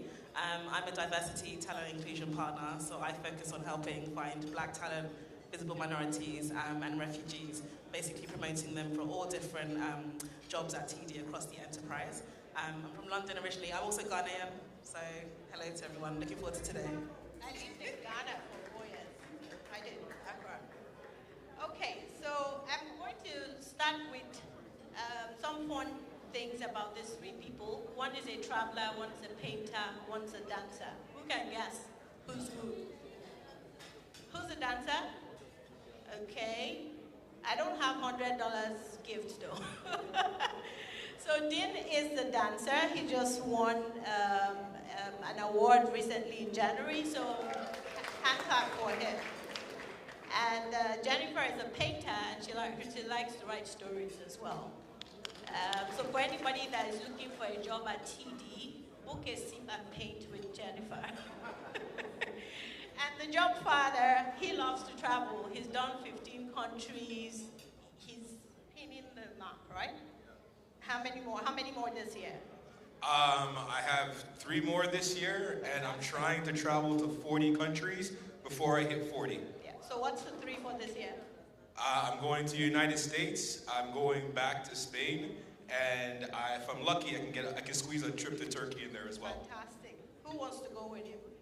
So we're going to start our questions today with Dean. So let's talk recruitment. Absolutely, let's do it. What can recruiters within the tech industry do to ensure that they're giving people of color, visible minorities, immigrants, a fair chance in the recruitment process? Yeah, this is a very important question. And, I'll start off by saying one of my favorite things about the tech industry, and some of the other speakers who are on stage mentioned this before as well, is that technology itself is it's consistent and standardized across the globe, regardless of where you're from. The way JavaScript is written, it's the exact same here versus, wherever else you are in the world, networking technologies, cybersecurity technologies. So the ability for the individual to succeed in the role pretty much comes down to their ability to work with the technology or their understanding of the technology. So as recruiters, we have to remind ourselves when we are considering a person, an individual, when we're looking at a resume or a LinkedIn profile, it comes down to, do they have the right skills? Do they have the right qualifications? Do they have the ability to work with the technology? And that's something we have to really remind ourselves as recruiters. And finally, we have to be willing to push hiring teams and educate hiring teams on such matters. We have to be willing to push back. I myself, believe in pushing back on hiring teams that might be unaware of the vast amount of talent there is out there. So I think it's very important for us to be an advocate for candidates. We're not just people pushing resumes. We have to act as an advocate and speak on behalf of candidates, and that's what we do. Thank you, Dean. And I think for me, the tip there is find a good recruiter. A recruiter that won't just be putting your resume around. There are quite a number of them on the stage here. But I found, and I think it was Titi that I was talking to earlier, that sometimes you find that if you just go and apply on LinkedIn, it might be a role that there's an internal candidate for already, or they already know who's going to. So it's always good to find a hiring manager or a recruiter. I'm going to move on to Jenny. Let's just double click on what Dean says there. Let's go to practices and policies. Are there any specific best practices or policies you recommend for organizations to increase diversity and inclusion, especially for tech recruitment? Yeah, sure. It's a really good question. I think when it comes to just best practices in general, firstly, you need to be intentional, right? You have to have leadership that is intentional about wanting to bring in more people from diverse backgrounds, right? So I think sometimes, you have companies that are like, we want to do it, but are you actually serious about doing it? Do you want to hire more black talent? Do you want to hire more investment talent? Are you actually, agreeing and being proactive about doing that? I also think as well, you need to have dedicated recruiters too, to go out there, work with different community partners as well. So not going to the typical places to go and hire a tech candidate. You can go to a college, you can go to maybe some of the high school students, just being a bit different in your approach. Also in the workplace too, you need to be doing things to help make things more inclusive. So ERGs, do you have a black group set up? Do you have a South Asian group set up? Those things are going to make people feel comfortable when they're in the workplace. Yeah, that's really good. And I think what I take out of that is make yourself available as well. So there's going to be people like Jennifer looking for inclusivity. What can you be found? So if there are ERGs in your company, are you part of them? Are you engaged? Are you doing? Are you putting yourself out there? I guess, yeah. So let's go to the job father, Jermaine. Still talking strategies.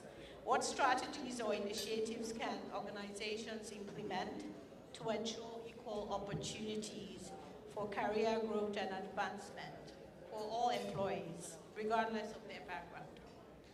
I would say that organizations have a responsibility to look at the data and see what the data is saying, both in terms of how Black people, for us specifically in this room, are advancing throughout their career in comparison to people of other backgrounds.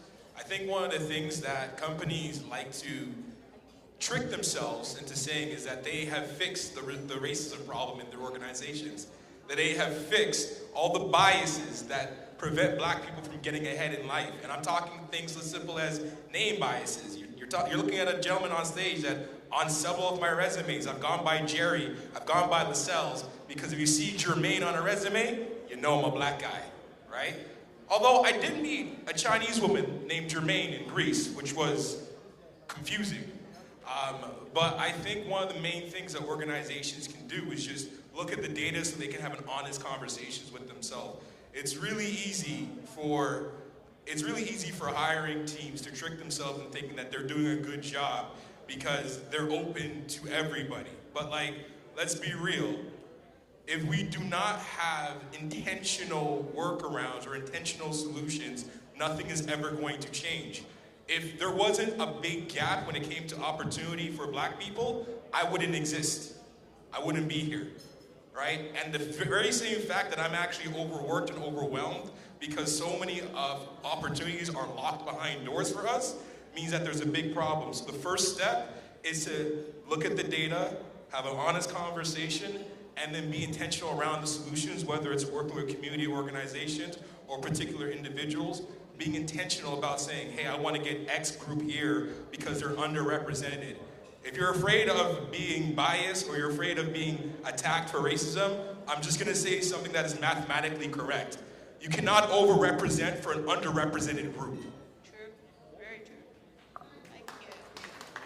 And I think the word there is intentional. A lot of organizations have a checklist and they just want to say, I'm in this DEI space, and they're checking. And I think, the next question we're going to ask Dean is centered around how can tech job seekers identify organizations where diversity and inclusion is valued? Because I think that's really important, right? Where if you're going to a company and you don't know what they value, how they value, you can go frustrated or disappointed or not able to grow or advance, right? So Dean, tell us some tips there. What should people be looking out for? Yeah, so this is where I would say a great deal of proactivity on our end is required as well. We have to conduct our own research. If you want to be a part of an organization where they value you, they value diversity and inclusion, the information's out there in terms of what organizations are very supportive of this topic and that have those policies and procedures in place. And typically, organizations passionate about this and that truly do put their money where their mouth is. I mean, they're very vocal about it, whether that's on their social media. And the best example is events such as this. When you attend events where diversity is a topic that is being discussed, that is a topic of importance, whether as the main theme or one of the talks happening, it's obviously going to attract a lot of like-minded people, like people who value this discussion, and organizations as well in the same line. So it's a great opportunity for you to connect with these organizations and learn more about the opportunities there. But you have to put yourself out there. So obviously there's so many ways to identify such organizations, but I think proactivity is also a very important part. So we have to take responsibility for that each as individuals as well, and identify those organizations, be where they are, so you can get in front of them. Yeah, that's so true.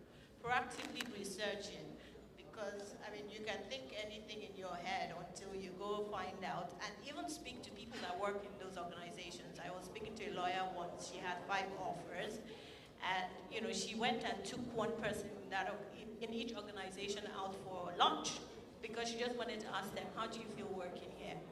And that was a bold move that helped her decide the company that she eventually chose. So I think the responsibility is on us as well as people searching for work in these organizations to actually confirm that this is where we want to be. I'm going to move to Jennifer. What can you say about your experience developing and maintaining relationships with diverse communities? And how, do you see this evolving over the coming years? Thank you. So it's definitely one of the favorite parts of my job. I get to go out to events like this and network with people from my own community.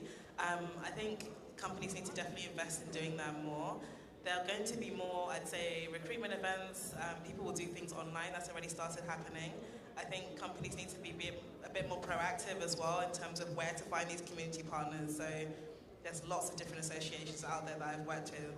Ghanaian Association, Jamaican Association, Nigerian Association. Like, if you don't have someone that kind of knows about the different communities, it can be quite difficult. So connecting with people who are part of the community, who are exposed to that, definitely be really important and popular going forward. Yeah. Round of applause for Sita and Nimpa. So Jermaine, one more question for you. Let me see what I have here. It's going to be a hard one. You see how she's like looking for it, scrolling through? Yeah. You're talking about intentionality, so I just wanted to double click on that. How do you think companies can measure and track their progress? So it's one thing, like you said, you can't overrepresent an underrepresented group. How do you measure? How do you track, progress in creating an inclusive tech talent recruitment process? What metrics, what indicators would you encourage companies to look out for? Yeah, that's a really good question. So I think when it comes to metrics, there are a lot of different tools that companies have internally in their ATSs that allow them to set up profiles where they can see what demographics people are willing to declare as. That's one way. Another way is internally is to do an audit, right? Is to look at, look at representation factors for different marginalized groups and see if your company matches those metrics, or if they're behind or if they're ahead. And then it's doing the right work to make sure that the numbers are either matching what the averages are or that they're far ahead. Part of what actually got me on the route that I'm on is that when I first got my first recruitment job, I came across an article by the Brookfield Institute in collaboration with Ryerson University, and it was called "Who Are Canada's Tech Workers?" And in it, it said that the population of black people in Canada was close to about 10%, about 8.9, but the representation in tech was under 4%. And I'm like, that is awful. Why is that? And then when you go and dig even deeper, the report revealed that not only are black people one of the least represented people in this industry, we're also the group that's the most underpaid. And I remember thinking to myself, maybe that's because we have a small representation, right? That's why our pay is low. And then, no word of a lie, on the same page, several tables down, they had a category for people that identified as being of Japanese descent. They represented 0.8% of the industry. The average salary for a black tech worker was $65,000. The average salary for a Japanese tech worker was $80,000. So there is something, there is a big problem. So when you look at data like that, you have to work backwards. You have to start asking, A, how many black people are we having into our pipeline from our applications or from where our recruiters are engaging people? B, how many black people do we still have in this company? And how many black people have actually been promoted? And not the fake promotion where they put like more work on you and don't give you the pay. I'm talking about, where's the money at? Where's the money? If you're gonna make me work more, where's the money? And those are data points that I feel like are really important that companies need to focus on. And of course, the final one, how happy and how secure are your black employees? What is the retention like for black employees, or sorry, any marginalized group? But I'm intentional. I focus mostly on the people that look like me. It is what it is, right? So when I go and I have these conversations with these companies, I'm like, where are the black people? What have your engagements been with the black people? What is the average length of tenure in your company for black people, both for when they get promoted and for when they get raises, and also how long are they staying at your company before they X out, and do you know why they're exiting out? And don't give me no fluffy reason like, time was up. Like, why are people really leaving you? And if you can't answer me that, that's where you start. Right, and I think that's just inclination towards the kind of data that you can ask for in your organizations. You want to keep your organizations accountable as well, but beyond that, you want to know your value and be able to ask for it, because a lot of people, based on history, they just be like, oh, they don't pay marginalized people X amount, and then you don't ask for it, right? So research, find out what your value is, and ask for it. Be bold. I like what Jennifer said about ERGs. Be part of those ERGs, because then you become the voice of your group within the organization, right? I'm going to give room for 3 questions, one each for each of the panelists. So we'll take one from the left, middle, right. Who wants to go on the left? Okay? Do you have a microphone? And direct it to someone on the panel, that way we can move. Okay? Hello. Thank you again, that was a great discussion. So we always talk about diversity and inclusion. This is more around equity, so I don't hear a lot of talk around equity, more importantly awareness. So I fundamentally see that equity as the provision of a tailored set of opportunities and tools based on what a person wants and who they want to become. So that's how I see equity as.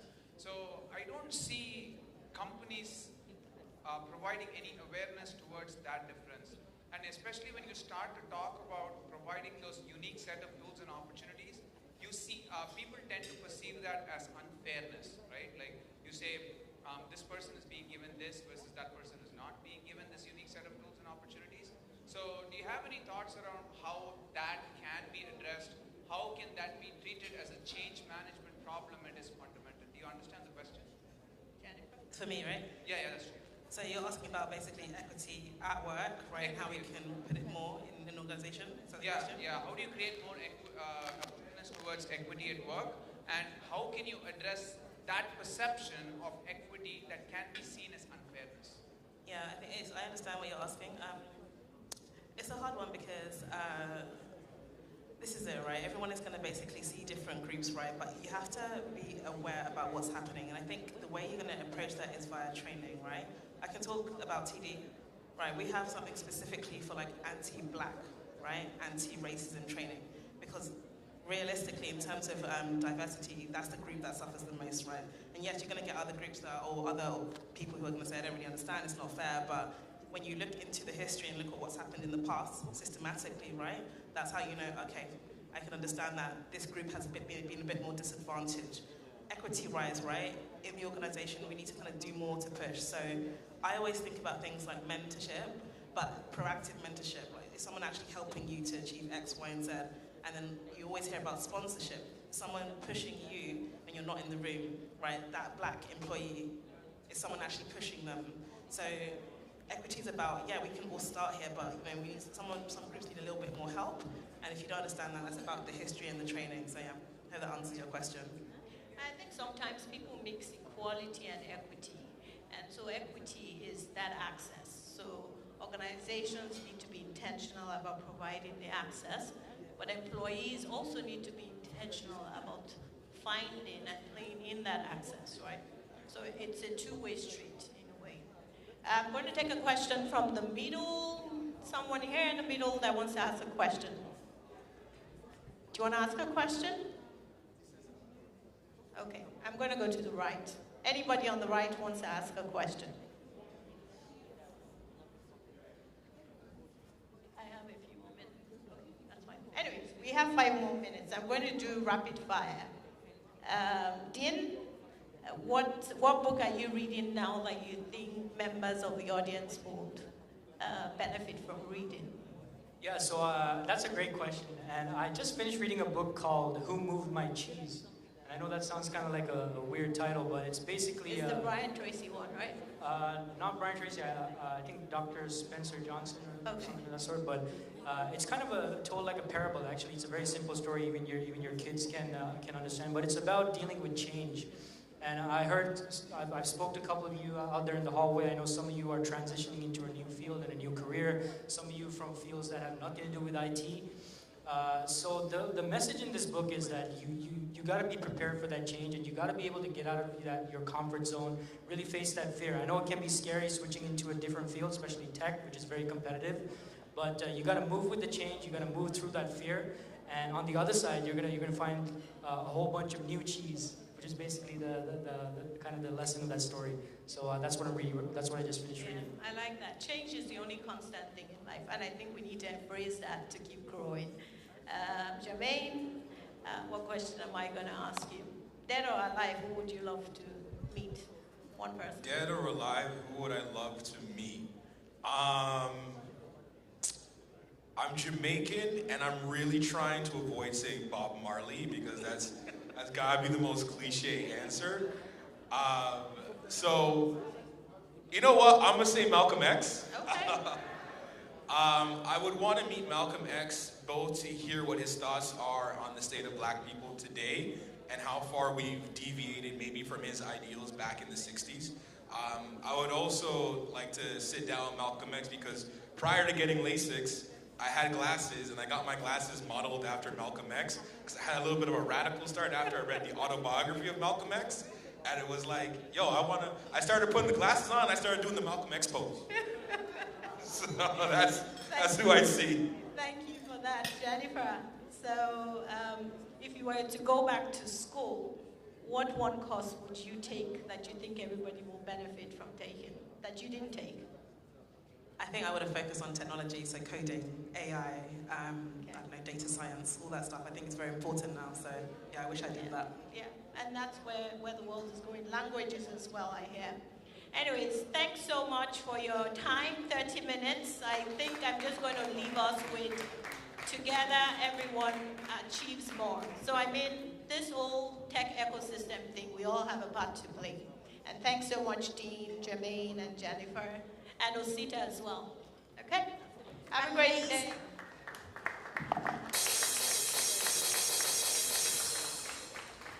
Thank you so much. That was a great conversation on inclusivity in tech talent recruiting. And I'm sure we have learned a couple of things here on how to pitch ourselves and get the attention that we need to pivot if we're pivoting into tech or to accelerate our careers. Very quickly now, we will be moving on to the next session while we're having some paparazzi moment. Great. That's fine. Okay, so now we'll be moving on to the next panel session, and our focus is tech leadership. How to accelerate and advance your career. Very important topic. I'm looking forward to hearing from Paul Hamilton, the Director, Talent Acquisition, LCBO, who's the moderator for this session. And then we have Chima Obi, SZAB. Is it here? Oh yeah, I see you now. I'm looking out for you, L here. There you are. And then we have Carlos Chalico. Is Carlos here? Over there, nice, great. And then we also have Ikechi Wafo. I saw her working a while ago. Great. And then we have the full squad ready to dissect the topic. How to accelerate and advance your career. Ladies and gentlemen, I know that we're beginning to seep, into that quiet, restful mode, but please, a bit of noise and energy in the room. Let's make welcome our next panel session, led by Paul Hamilton. Thank you, ladies and gentlemen.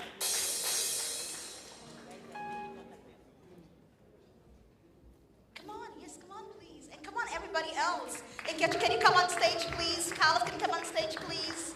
Chima Obi, can you come on stage, please? Ooh, I love their... some people walk into the room and your eyes must catch, your eyes begin to follow them. Ikechi is full of so much energy, and her mantra for making everybody smile is so magnetic. All right.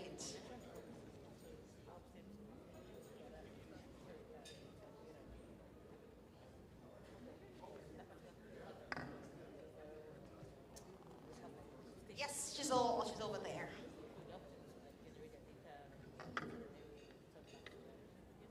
All right, so I can officially hand over the microphone to you, Hamilton. He's the moderator.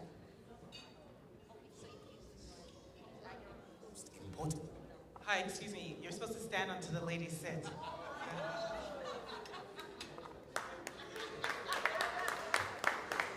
Women power, huh? And this is how it's going to start. Okay, all right.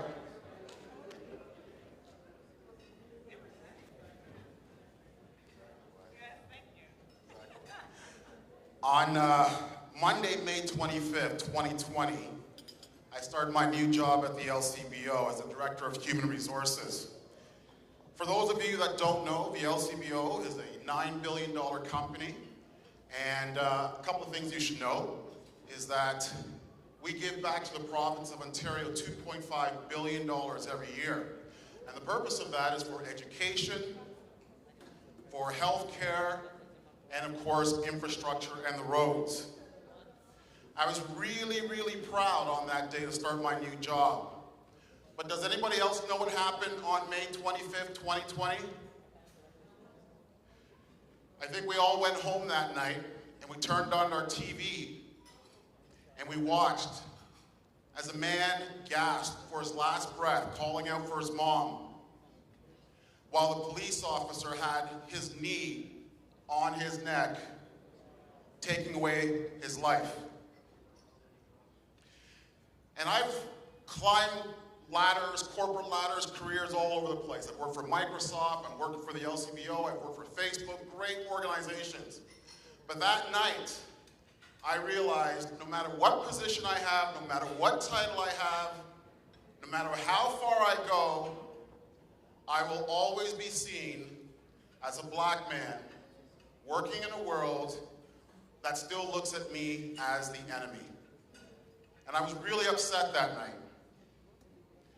But as I look around the room this morning or this afternoon, I'm filled with hope. Because this group right here represents the future. You are going to change the narrative. You are going to make a difference. And I'm really excited to be here today because you are the why that I'm here.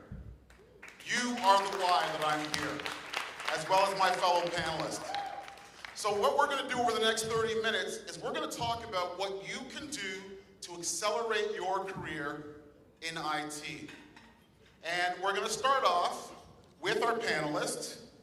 And before we start, I'm going to ask each of them to introduce themselves.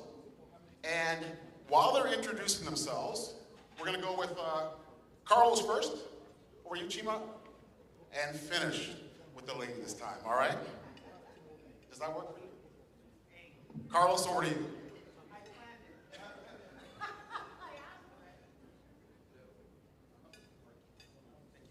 Hello, my name is Carlos Chalico. I was born and raised in Mexico and moved to Canada back in 2012.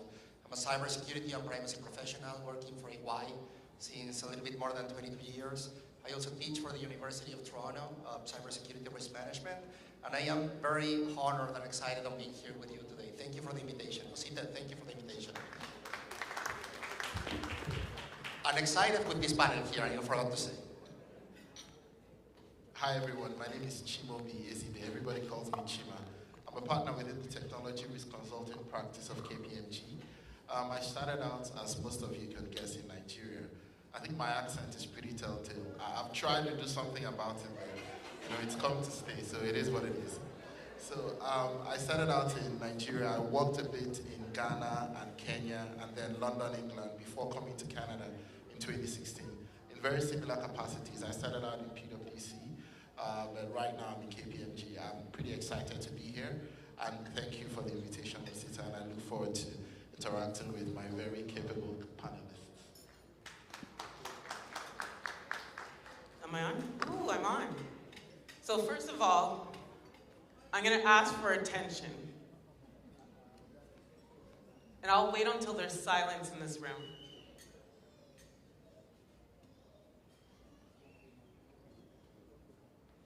Since I've been here, caught the last part of a panel, I'm like, this is supposed to be a room where we're here to learn and to grow. Yet I kept hearing all this chatter. We can't learn over the chatter. So I'm going to ask you, the three of us, plus Paul, sat with Osita to innovate and think about intentionally how to leave you better and more elevated after today. We're only asking for 40 minutes of your time. There is something here that you need to take away to teach somebody. And there's something here today that you're going to get. And when you get, you give. And when you learn, you teach. Okay? So big round of applause again for this panel. Everybody clap. Okay, so we're supposed to do a really quick introduction. I'll let you know what I'm made for. My name is Nkechi Nwafor Robinson. My mom named me Nkechi. It means God's gift. And I truly believe that I'm gifted to ignite and to empower and to just turn up and tune a room towards something better than when I walked in. And if that doesn't happen, then I've wasted my time. So today is no exception. I'm here for everyone here to leave here elevated. And then what I'm paid for, very well, I might say, is I'm the Vice President of Technology and Operations and Services and Cloud Transformation at Export Development Canada. For those of you that may not know, Export Development Canada is Canada's leading trade agency, helping Canadian businesses thrive internationally, and I have the unique pleasure of running all of their technology.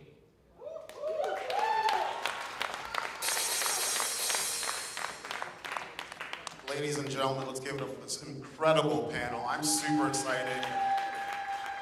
And if you can give us just 40 minutes of your time, I guarantee you, you're gonna walk away with something that's gonna make you better and some things that you can apply immediately, okay? So stay tuned. Let's stay with you for a second. Nkechi, I've spent some time on your impressive website. If you haven't visited our website, it's called empoweredinmyskin.com. And your mission and purpose, very clear. You're here to raise the bar and to elevate some folks. But I can imagine through that journey, you've had some challenges. So let me ask you this question. How did you use diversity and inclusion to your advantage? So I'm gonna talk about the only. Because we talk about we're the only. Well, how about this? How if I tell you that even in this room, when I look out at everyone that's here, well, guess what? Most of us, we share almost even the same kind of skin tone. Like, that's pretty awesome. Give it up for brown people. But I'm still the only. I'm the only Nkechi Nwafor Robinson in this room. I'm the only Nkechi that was born on September 8, 1972. I'm the only one here that has a mission to help 1 billion people in this world think in ways that are empowering. I am the only. And so to your question, that's how you drive diversity. By you actually embracing your diversity. Why are you diverse? Forget about the fact that we talk about it so in broad strokes. There are some people that are going to do massive amount of work in this world to try and change diversity and inclusion for a massive amount of people. But at the end of the day, it starts with each and every one of us. And so your task today, when you leave this room, is to write down why you are diverse. And when you walk into any room, you deploy that diversity into the room, and you make it better because you are there. Forget about all the other, I'm the only black person in the room. I don't care. Even in a room of all black people, I still want to be the only. And that should be what each and every one of you strive for, because that's your uniqueness. That's your power at the table. That is your non-negotiable.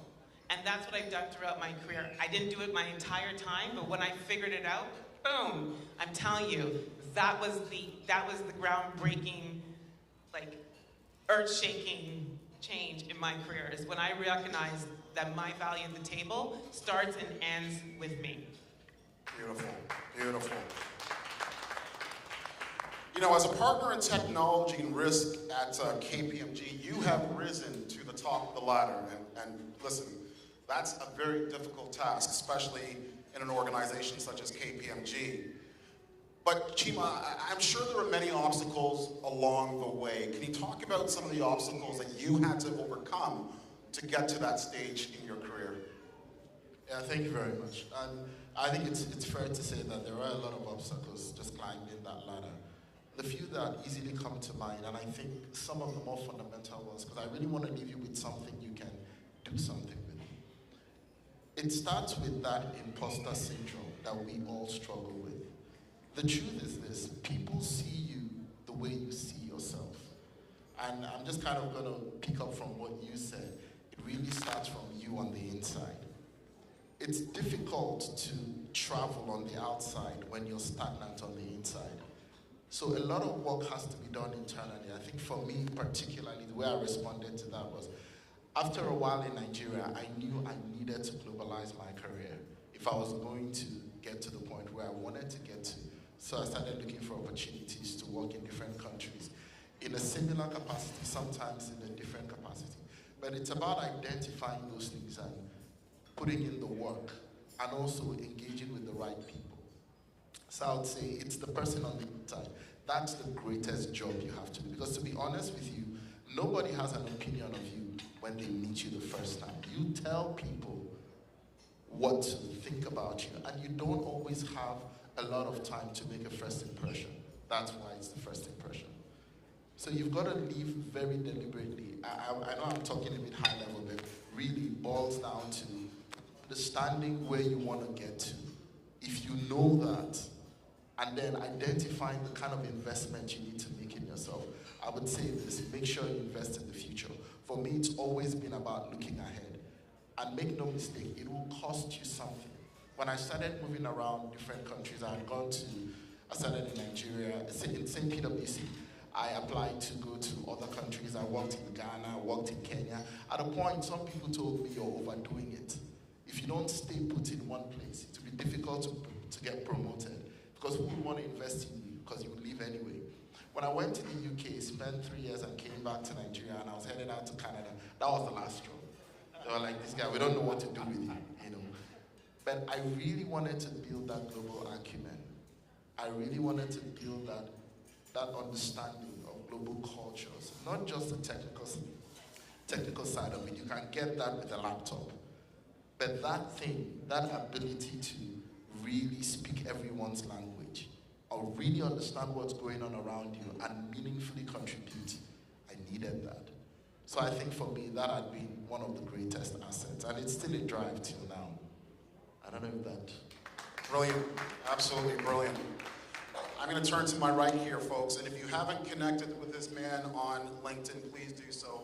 Carlos is an incredible leader, also within the consulting space, and he's got more initials after his name than the alphabet itself. I mean, he is incredibly certified, educated, and Carlos, you too have scaled to the top in the consulting firm, a very, again, challenging space to be that. But as a visible minority, what else can the audience do to sort of accelerate and advance their career? Thank you. The mic is finally working. Thank you for the invitation and thank you for those nice words. I think that I was just hearing as the description. First of all, thank you for the energy. That's amazing. And the description you have made as well on the challenges you had on dealing with imposter syndrome and having issues with language. As I said before, I was born and raised in Mexico, so my mother tongue is Spanish. And when I came to the country, dealing with English was an issue. So having that self-conviction of being enough to respond to the challenges I was facing was complicated for me. But when I finally came to the conclusion that being Mexican and Canadian is just myself and embracing that was very unique. Now, something I found that I needed to have as a second platform of support, the firm I work for, was precisely to go to one of the ERGs that we have within the firm. When I went to EY, back to EY, I have to say, in 2018, to join the Canadian firm, I was introduced to the many professional networks the firm had at the time, including our Black professional network. And I was pretty impressed as a Latin American that there was no Latin American professional network. So I said, what's with the Latin network? And they said, well, we don't have one because no one has ever asked for one. And I said, well, I can be that first one. So I ended up founding the first Latin professional network within EY Canada.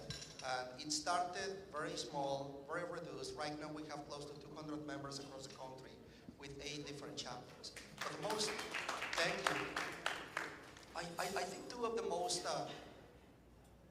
beautiful things I have to say that I'm very proud of is that the Latin Professional Network has not been a silo in itself. So what we have done is that we have started to go to the other networks to see how is it that we can help them. And with that, we have created mentoring programs where we have Latin mentors working in conjunction with the Black Professional Network and the Women's Professional Network and our Unity Professional Network to start have these interprofessional networks intersections and identify where we can support each other. So that's one of the things. The second one is that in addition to working within the firm, we said, what can we do outside of the organization? How is it that we can find other members of the Latin community outside so that we can identify them, embrace them, and be in touch with them? And that's how we identify an organization pretty similar to Black Tech in the States that is called Alpha for Latin American professionals. It has been for 50 years in the States. It has created a lot of opportunities for people that is somehow connected to the Latin American culture. And we created the first non-US chapter of this association called Alpha that happens to be in Canada. So excited because the first chapter for this association is Toronto. And right now we are experiencing the second chapter that is on the go in Montreal. So our intention, and going back to the question, I think that in addition to the time I have devoted to certifications and professional studies and all that stuff, I think I cannot forget, and I think we should not forget, how is it that we can give back to society, and how is it that we can help others. And I have found that, and I have found that platform again as well, in this professional network that we have created within the firm and outside of the firm. Great answer. Thank you very much. Ladies and gentlemen, again, I'm just going to ask that you sort of just lower the tone, just pay attention to this panel here. I'm going to come back to you, my friend, because looking at your profile, you're clearly someone that doesn't like to stand still. You're constantly moving, you're always evolving, and it's something that is part of your DNA. Standing still is not something that is your core strength.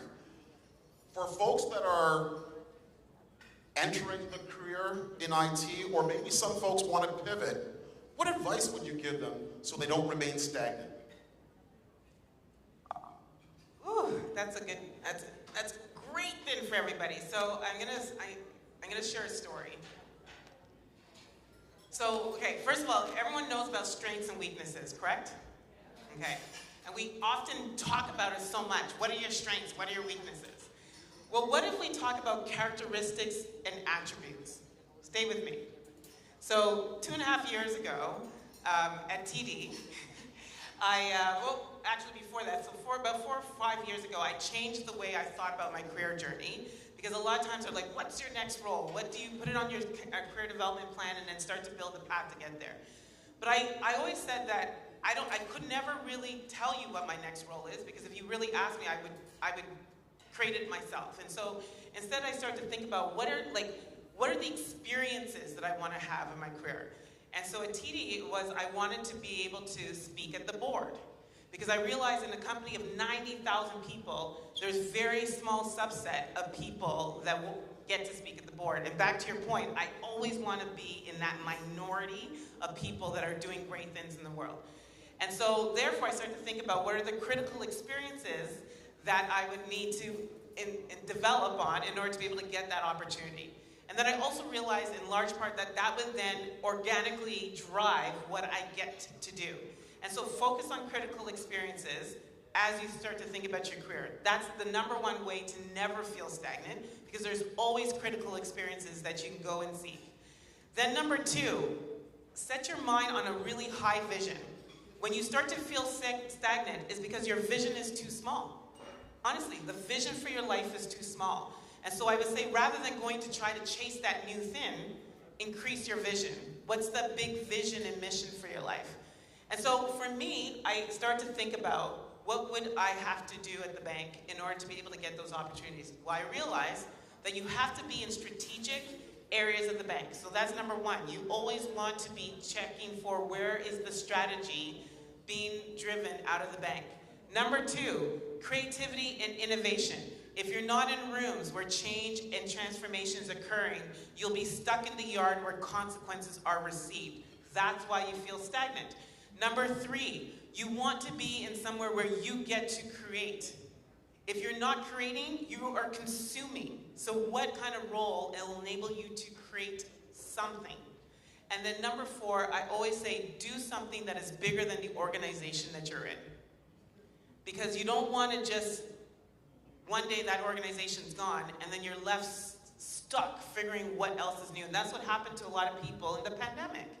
But if you are aiming for something that's bigger than the 4 walls that you're in, well, guess what? Those 4 walls move away, you're still relevant.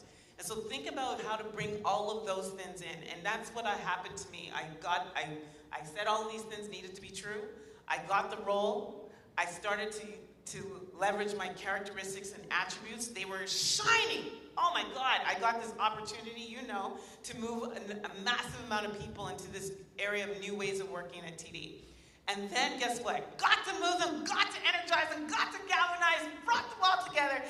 Day one, we're like coming around, and then after that, I had to sit in the role and run it, like the operational stuff.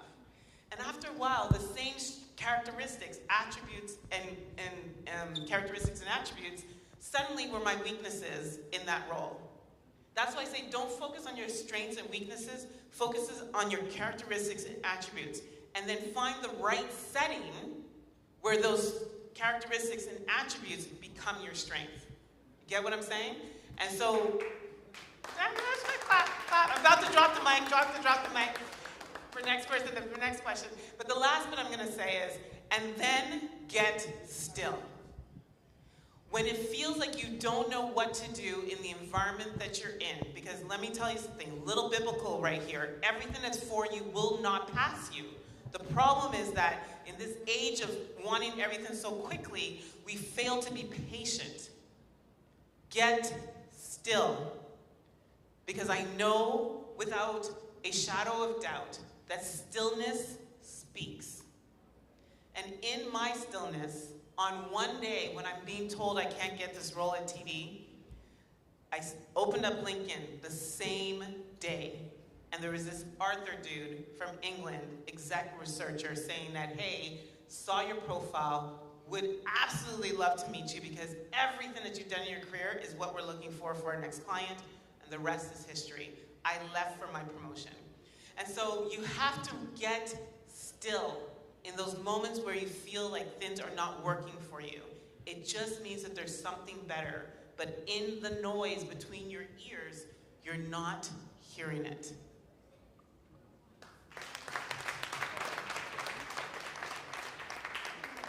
I wonder if someone can do me a favor and take notes for me, because that was a pretty, thank you, I appreciate that. I'll pay you afterwards. This conversation really is about relevance. And Chima, listen, the world of technology is changing, right? There's AI, there's ChatGPT, and whatever's next. So how would you encourage this audience to stay relevant in light of the fact that technology is always changing? Relevant in terms of their career, but also relevant to the point that you made within their organization. I think the most important thing is to understand that it's not about where you're working at the moment, because I find a lot of people try to build their lives around the particular organization that they're in. It's great you do that. If you're going to be relevant in that organization, you've got to learn where the organization is going and align. But more importantly, you absolutely have to invest in the future. Now I'll talk about tech in particular, because this could mean different things to different people. The beauty of tech is that the entry barrier in terms of availability of resources is actually low. The entry barrier in terms of time is high. You've got to be willing to invest the time to build that competence and build those relationships. It's so simple these days that all you need is actually a laptop and access to the internet. People in different parts of the world that don't have access to the Harvards, don't have access to the Yales, they're learning the same things that are being taught in Harvard classrooms, in Yale classrooms. So it really starts with the individual making up your mind, and that's what I meant earlier when I talked about traveling on the inside. You've got to start from there. Understand that really there is no lead above you. It starts with what you see.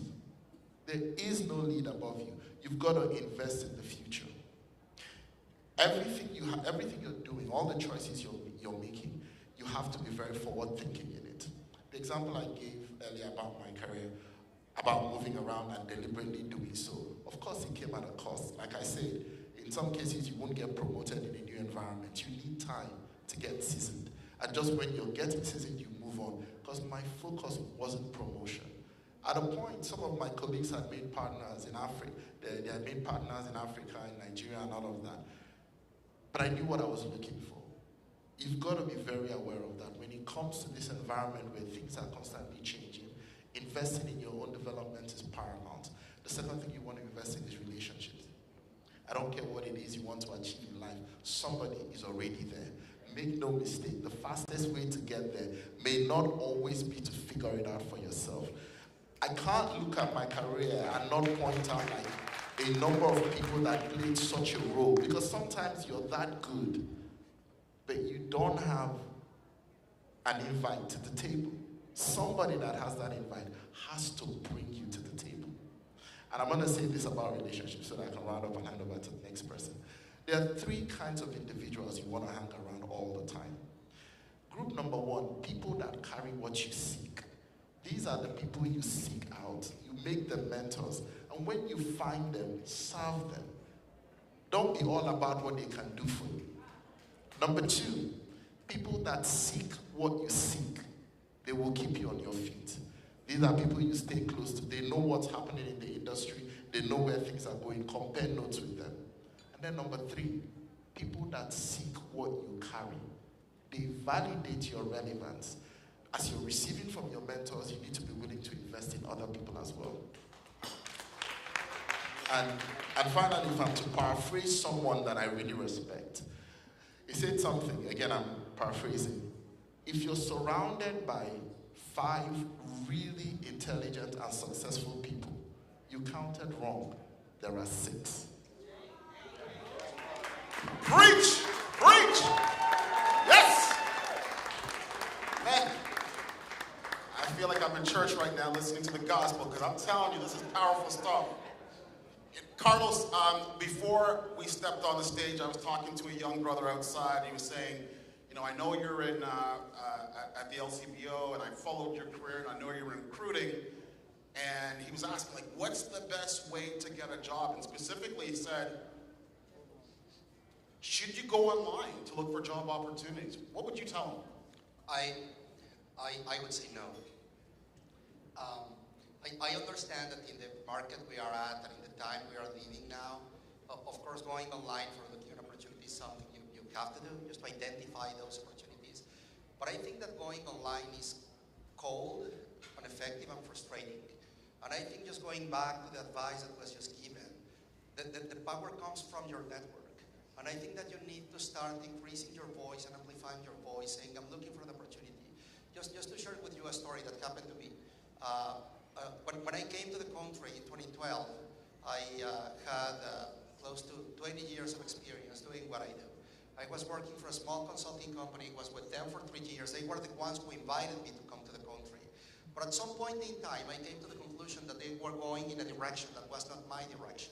So I said, I have to look for something different. I started going online, just surfing the web to identify opportunities. And it was very frustrating and demoralizing. I was just rejected and rejected and rejected. And the case that called my attention was specifically Scotiabank. I applied, I think, 8 times to 8 different but somehow similar positions that were associated to what I do. And every single time I was reading the profile, the description of the profile was like describing myself. And I was saying, well, that's me. I mean, the person they are looking for is me. So I will apply, and I am sure that I will get a positive response. No. Every single time, thank you for applying, good luck, try next time. So, very frustrating. It was pretty interesting that at some point, I was invited by a friend of mine to an event that Scotiabank organized to identify Latin American people that they wanted for the Latin American market with experience in IT in GTA. Very unique event. So I was there, and this friend of mine put me in front of a vice president. I had the chance to talk to the gentleman for 5 minutes just to describe my experience and my background and all that stuff. And in these 5 minutes, he said, I want you to talk to one of my directors. I would love to explore the possibility of having you in my team. And I said, oh, how? And I mean, don't get me wrong, that's fine. Of course, I'm excited. I will go to the interview. I will talk to as many people you want me to talk to, but how? And I said to him, I have applied to positions that are perfectly aligned to the profile I described in 5 minutes, and I was rejected every single time. But now I come to you, and we talk in person, and then you're asking me to talk to one of your directors. So interestingly, long story short, that specific opportunity ended up with a job offer that I declined because I ended up going to another company. But what I want to say is that the power of that personal connection, looking for that empathy that you need to make with the individual, showing to them that you are not only the one that has certifications or study or background or experience, but the human being that can connect with what they need and helping them resolve the issues they need. I think that's what is necessary for all of us to be successful when we are going to that job market. So going back to the original question, I would say, no, it's not enough. I think that we need to go out and we need to talk to people and we need to have encounters and we need to attend these wonderful events where you can find wonderful people that can help you find that next opportunity that you are looking for. There was a time when I was looking for my next venture in Canada, and I remember every single time I was introducing myself to someone, I was saying, hello, my name is Carlos Chalico. I am a cybersecurity and privacy professional, and I am looking for an opportunity. So if you happen to know of something, please let me know. So don't be afraid of saying that. Again, your network is the one that is going to be helping you amplify your voice to find what you want to get. So it is very important not only to create that network, but to maintain that network over time. Great answer. A lot of common themes here. We are at the 5-minute mark, so we're going to hopefully find some time for some questions from the audience. But before we do that, gentlemen, raise your hands. Gentlemen in the audience, just raise your hands. Let me see how many men are in the audience. Let me see how many women are in the audience. You know what? I love that, but let me share some disturbing stats with you. According to Stats Canada, 34% of Canadians with STEM degree are women, but they make up only 23% of those working in science and technology careers. Canada has the 5th largest workforce in artificial intelligence, but women make up less than 20% of those employed. I wonder who can answer this question. There is still a gender gap, a pay gap. So let me turn to this wonderful lady here, and let me ask you, this is just for the ladies now, what can the women in this audience do to overcome these concerning stats? Preach, sister, the mic's all yours. So it's interesting, because women didn't create this problem, right, ladies? Come on, give it up. Women didn't create this problem. So this question should actually be for the men. No, I'm serious. So, true story, new organization that I'm in. And so remember I said I was born in 72. I was born female. And I'm 50 years old. And I'm black. My entire life. It's a long time. And I've been asked this question for probably 2 decades of it as a professional. And so I walk into this new organization and I realize that I'm probably there on assignment. And I think it's slowly uncovering. And so this particular day, I was leading, there was a walkabout, there was a bunch of tables similar to today, and as a lead at a table, we were talking about a certain topic, and then people would move around in new groups of people. And this table showed up, and it was all men. And so me and my partner, she was female too, I said, yo, dudes, like, where are the ladies at? How come there's no women at your table? And it's like they looked around for the first time. That was the way they looked at me. Like, they're like, man, you're right. And I said to them, you know what? This is an ally moment for you. Because next time, never sit down at a table and it's all men and you start the conversation. One of you, only takes one of you to say, I'm either gonna give up my seat for a woman or I'm gonna go and find one and bring to the table. That's everyone's responsibility that is male in this room. And consistently, I'm seeing this, entering onto phone conversations. The other day, Microsoft sent us the new July 1st. Anyone here from Microsoft, July fiscal year? My account rep sent me a message and introduce the new team that's going into the next year? All men. My response back to that, I said, you know what, I'm going to share this out with the team. Thank you for meeting the team. But I also want to understand, what is your diversity plan here at Microsoft?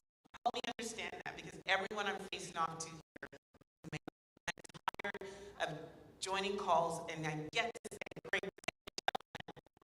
And so it is incumbent. It's not a woman.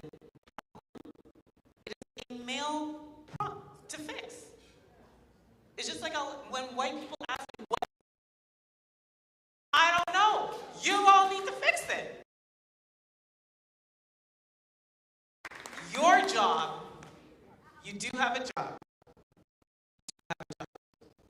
It is not woe me. It is if not me,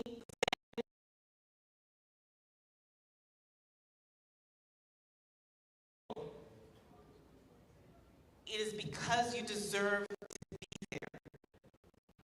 But I'm going to ask you, as you sit at the table, do you know why?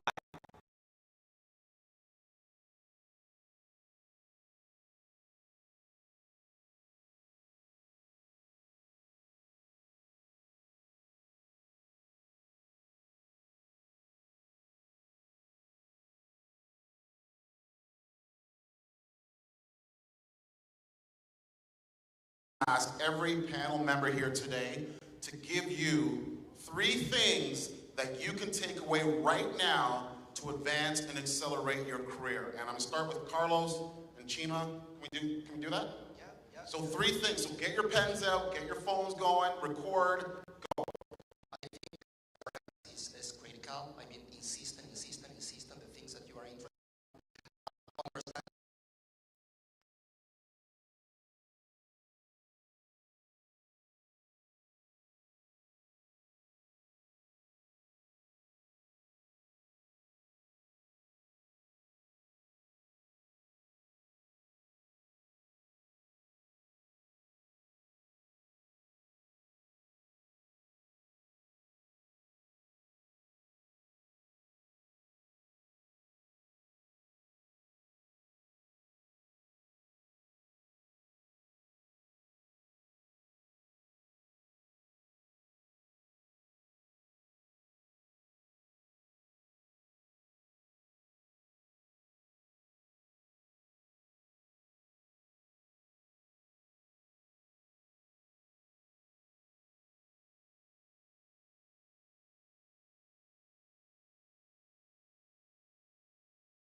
One man was complaining there, saying, why are they giving us ugu with cream? I said, "Gonna ITO."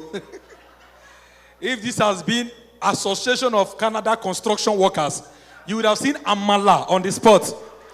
Jollof rice with chicken, dry one from African store. So please, before you people will kill us with IT food next year, introduce amala on the spot.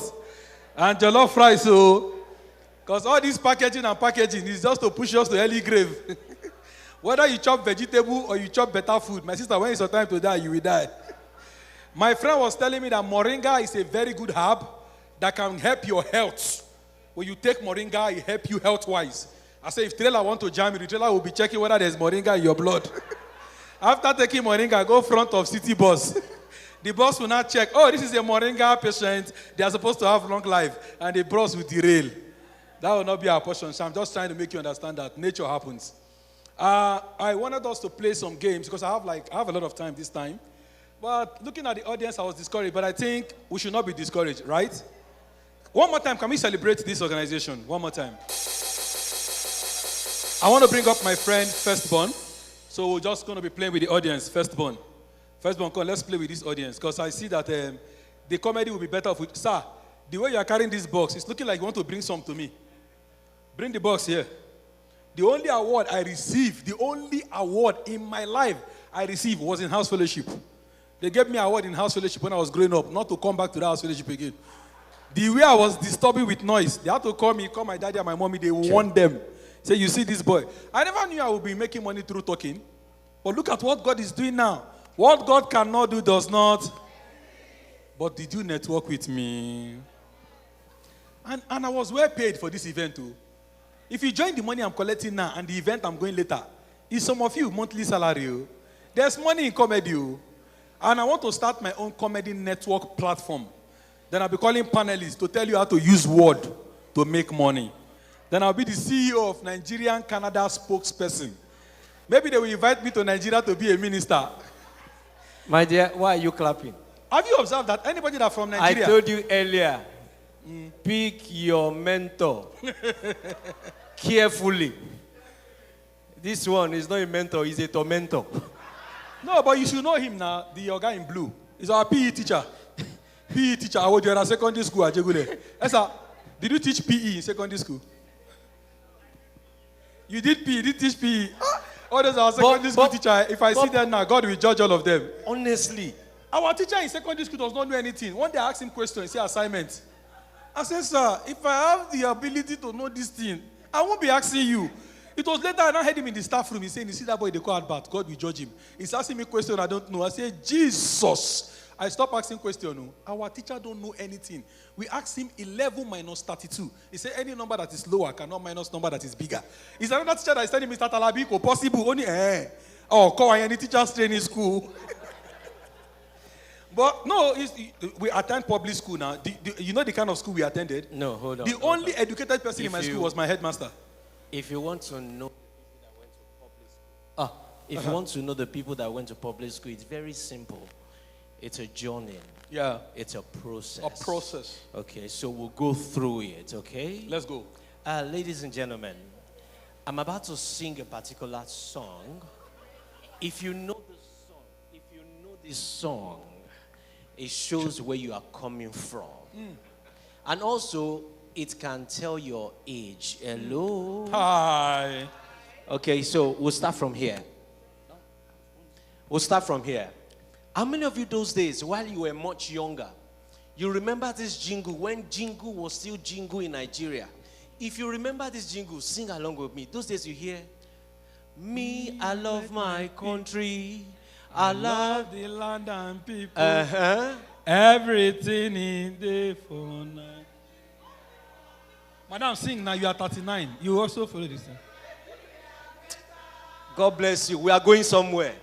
How many of you remember the old national anthem? Please, if you remember, sing along. Those years you hear, bang, bang, bang, bang, bang. Nigeria, we. Hello, sir. How old are you? Wait. She's closing her eyes. Mommy, we are finished. No, we are on. Praise the Lord. We sang. Mommy, she turned it to worship. Mommy, the people that sang the national anthem with you now then spoil this country, oh. And you are closing eye. Open eye, oh. Esa, Abi Alai. All those the Obasanjo put a close eye. Nigeria. Now they put us where we did now. We change national anthem, still no way. First of all, continue. So while you were much younger than this, how many of you remember this particular one? Wherever you go. See the way she did. Go, go, go, go. But you should know her now. Oh, who she be? Health science teacher now for Mushi. You know, she just wanted us to say, this is Canada. You cannot say go, go, go, go. Yes, you have to, you go, have to put go, some go. attitude to it. She said, Go, go, go, go. Even me, I was thinking, is it the same go, go, go, go? But this, okay, she even said I should finish it. Yes. Okay, so wherever you go, wherever you be, don't spoil it. Do not say yes when you mean to say no. Auntie. I thought you went to Dorcas Memorial. Ashe is Asarudin. Penny. You see this last one, if you know it, it's over. My tormentor is speaking. So don't worry, you don't understand it. They will interpret. You'll get it. Yeah, just don't worry. Be There's patient. a book you on it. remember when the speaker was talking, she talked about patience. Do you understand? So just be patient. But you will get it, trust me. Yes, we'll come to you.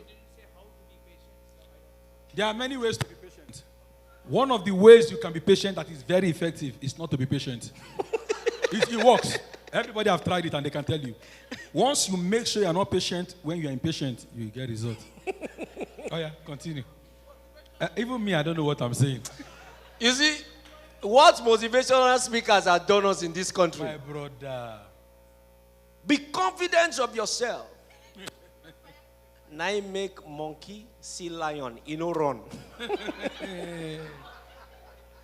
Now breakfast that they can do last. You know, when I came to this country, I wanted to pursue comedy full time. So I was looking for a mentor. One of my guys, he knows the guy. His name is Didon. He said, you know how AY is making it?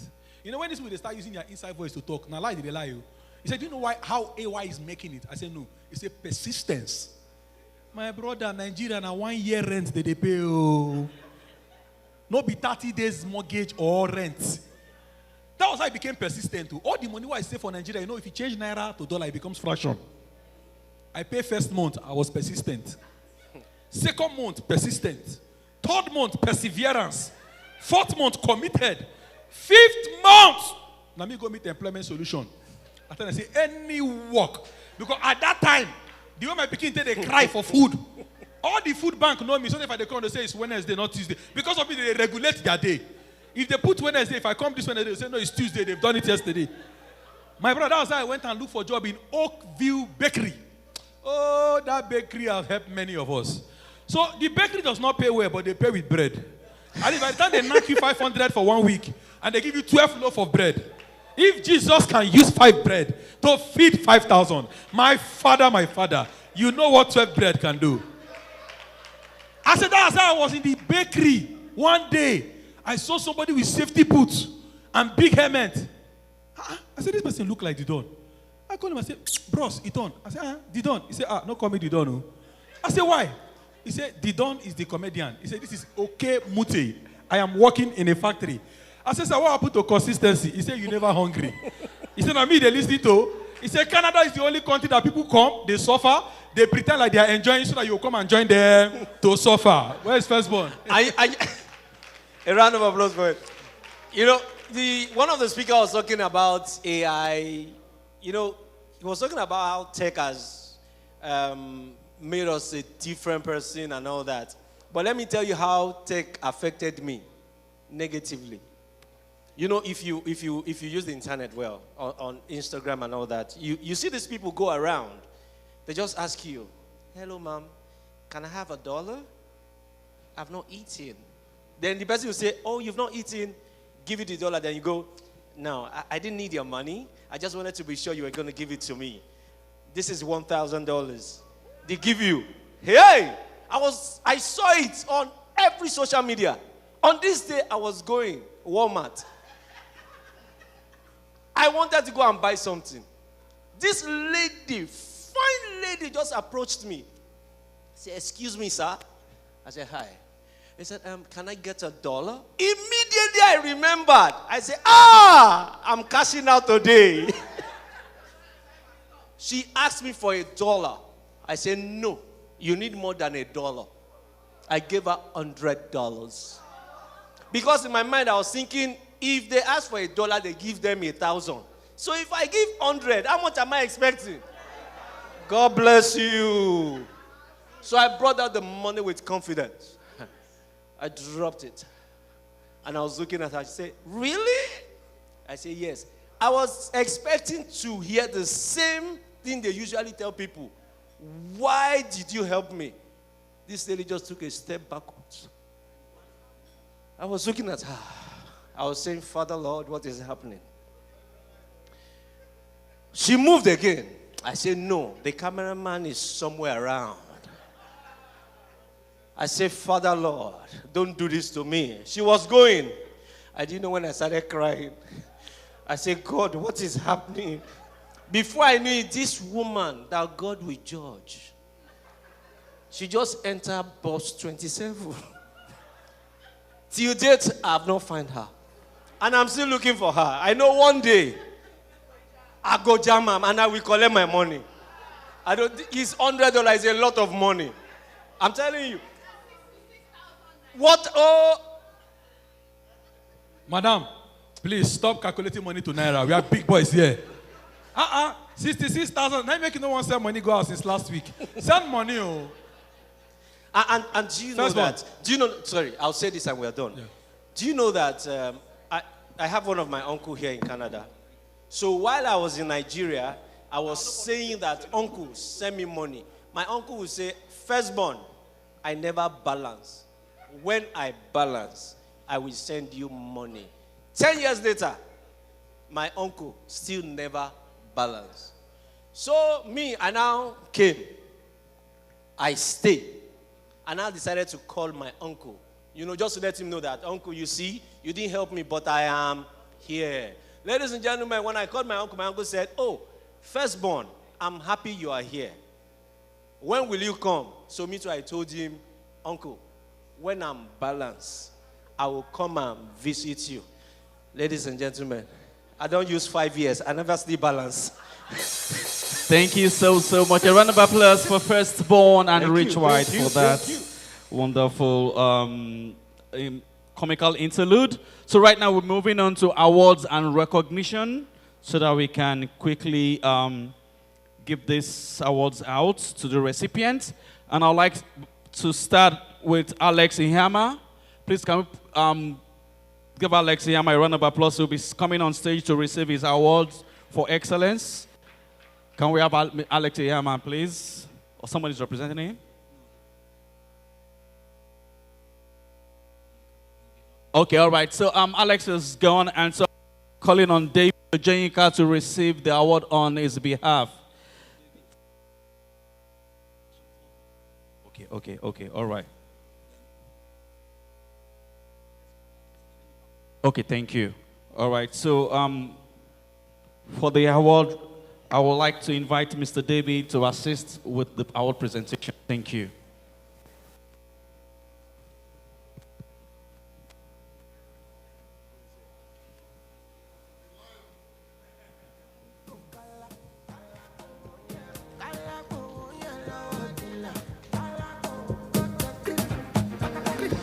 Don't walk, you don't try. You supposed to be jai. Kill up, mommy, come person, my town, person, we don't mind, boy. When I land softly on the sofa floor. So far, so good. On behalf of NIPCA, Black Tech, we are presenting this to you. Leadership excellence. There's no one better deserving of this than you. So thank you for all you have. Absolutely. Thank you.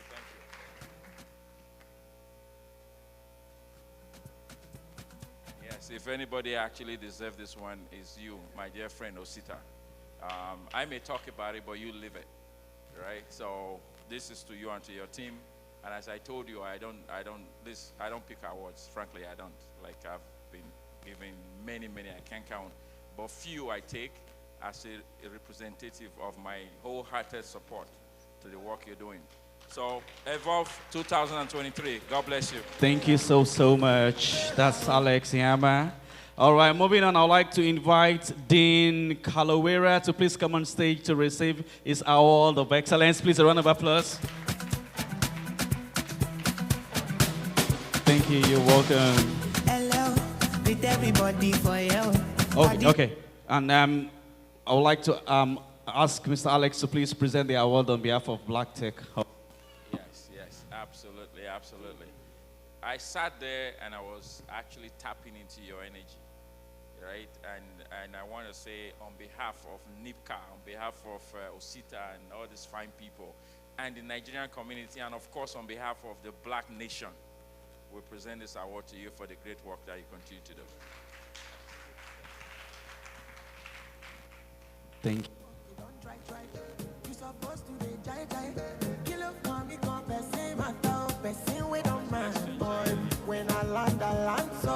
Thank you so much. So right now we're moving on to the next category, and this category is for Women in Tech Excellence Award.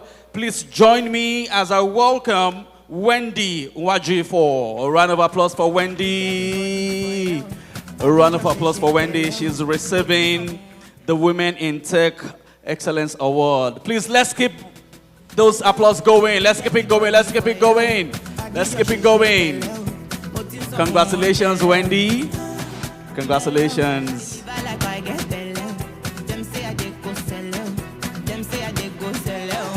And we'll be inviting, yes, to please assist in presenting the awards. Thank you.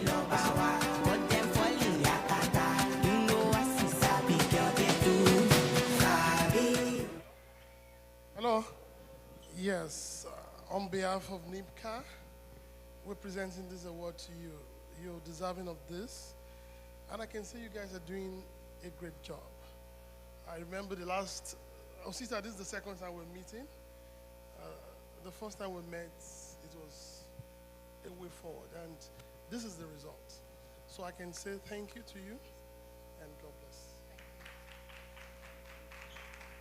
Thank you so much. Women in Tech Excellence Award goes to Wendy.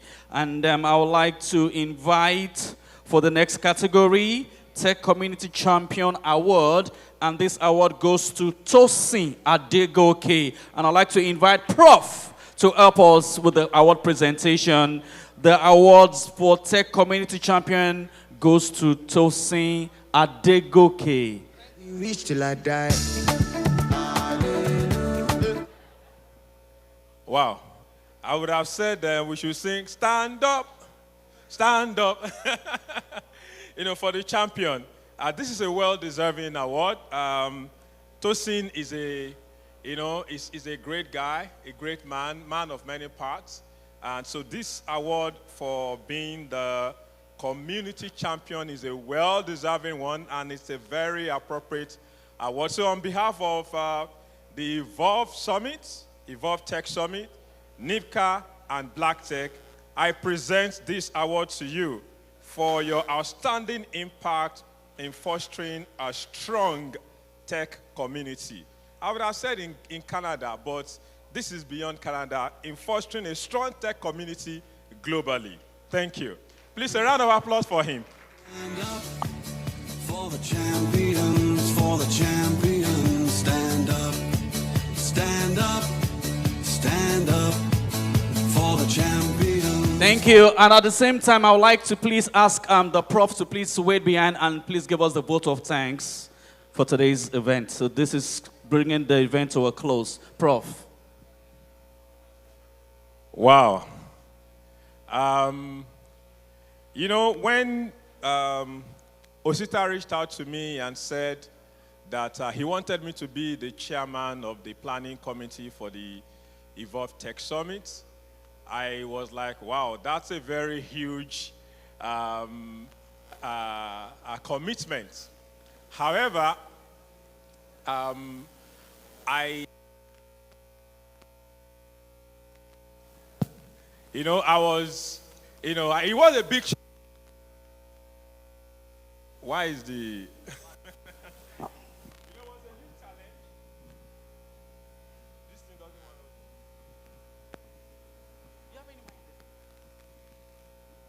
Check.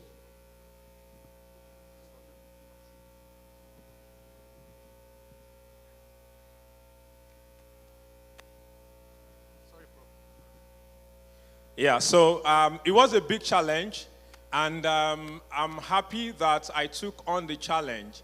And it wouldn't have been made possible if not the support, tremendous support of the NIPCA community, wonderful and amazing people like Mamuzo. Where is Mamuzo?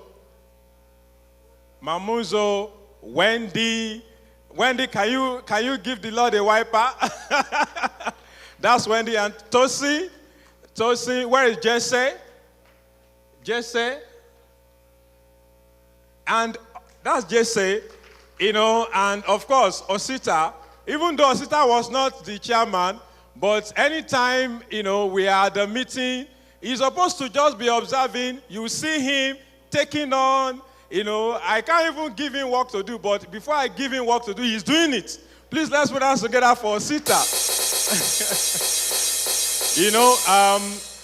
And all our amazing volunteers. All the volunteers in the house, can you just wave your hand? They are outside working. We reached out to some of them very late. They came. We hold meetings very late. And yet, they stay on the meeting. They stay on the call. Anytime we called on them, they answered. And all our amazing speakers, thank you so much for making this event a great one. I reached out to David, and, he didn't even... he didn't make us go through all the long protocols before answering. And so many of our speakers are like that. And to our amazing sponsors, we say thank you. And of course, to all the participants, this event wouldn't have been possible. If we organized a great event, have amazing venue, put the food together and wonderful music, and there is nobody to attend or to listen to the great things that we have to say. I want to say thank you so much. Mayoral, Alex Oyama, you are looking back. That's Mayoral there. I want to say a big thank you to all our speakers. Big thank you to our sponsors. Big thank you to everybody who has attended the event today. Next year, I'm very certain that this is going to even be bigger. And perhaps we'll use a venue that is 3 times or 10 times this size. Everything that you have gotten today, all the nuggets, we want you to go back and make impact in the society.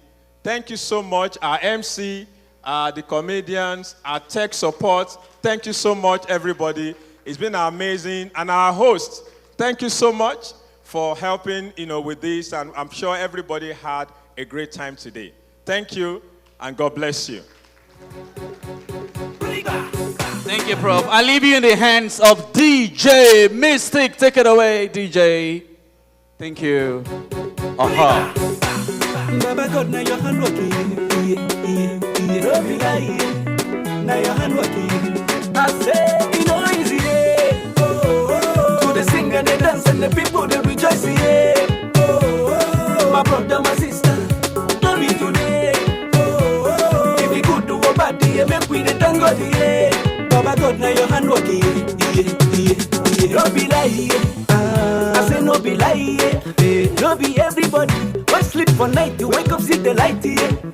See the future is bright. I need to enter for I. Make you do your best. Baba God go handle the rest. Even if you no get money, they jolly they shake body. No need to get your body. If it no be God way. That's some baby dead body. Nobody be no baby. When you fall, you go stand up again. You try him again and again and again. Cause you know easy. To the and the people they rejoice, yeah. Oh, my brother, my sister, don't be today.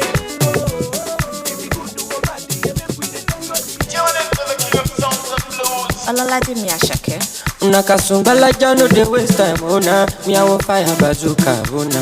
Mr. Money no dey waste time, Mr. Money want to ease your mind. Say baby to find no dey too shine, unaka. Show why me. Mr. Money no dey waste time, Mr. Money want to ease your mind. Hello. You carry back a lot of filo. I'ma check a phone, no go dey ghost to go. Ready to pay what 10 kilo. Kumatingaza, Shinasa in your falapa. Agata from Osapa, Funi Ulala, Nishi Lojapa. Omo Ajabota, Nibi Megapa. I don't like the nonsense, we are Kubota. I don't like the nonsense, we are Kubota. Nishi Lojapa, Omo Ajabota, Nibi Megapa. I don't like the nonsense, we are Kubota. I don't like the nonsense, we are Kubota. Sunga la ja sunga. Sunga la ja sunga. Ulu sunga sunga. Sunga la ja sunga. Ulu sunga.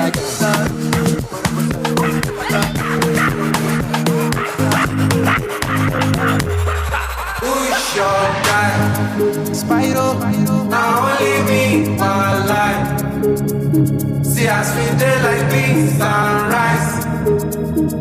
I will never leave your side. I will never ever. I dedicate my time to you, my guy. Even if the road is rough, I don't mind.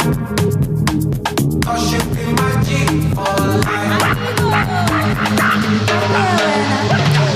As I never see you online, it they worry me and they give me consign. Yeah, I be ringing on your cellular. Where you at? But enough is settle down. Yeah, I'm hoping you okay. We got to party tonight. Many just stay for mine. Yeah, me and you they like they're not my guy. No jazzy, my guy. Joey's ours. I will transfer. Yourself be my guy. My Joey is my guy. My guy. Everyone rule one is enough. So I call your name and you ask me who's your guy. That guy is my guy. He's not my guy, not my guy. Okay, I'm Juke for life. Nina Super Fish is my hello, with everybody for you. I did your shake bello. What is up on tele? Bello, deliver like I get bello. Them say I did go sell out. Them say I did go sell out. Fortuna, I go make you Joe Dada. Say you get the power. Sweetie pasta, Shinji Kagawa. Jesus Christi Lobawa. Joe, oh yeah, very.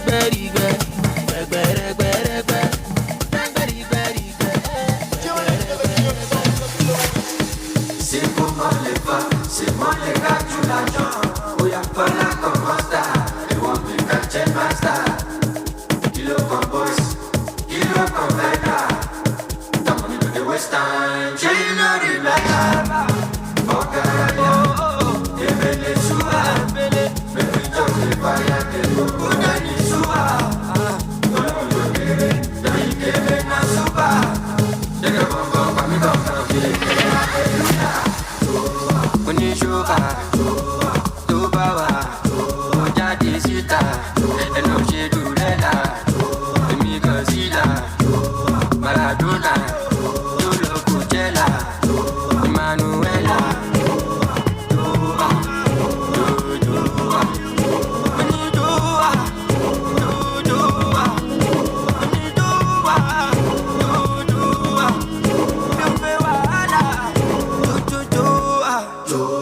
I say la campagne tropicana. Me I don't take the marijuana. Joanna, Juba, di Biomogana. Onjo Omlando for me, Moya Gwe Skoda. Nigga think I give up. Me I done the streets when them sing on Guazo. Apala no be soca, see my team them no be feeder. Premier League is not UEFA, small body my engine bigger gun. When you show to power, Jadi Sita, and no she do that. Me Godzilla, Maradona, Julo Cucella, Manuela.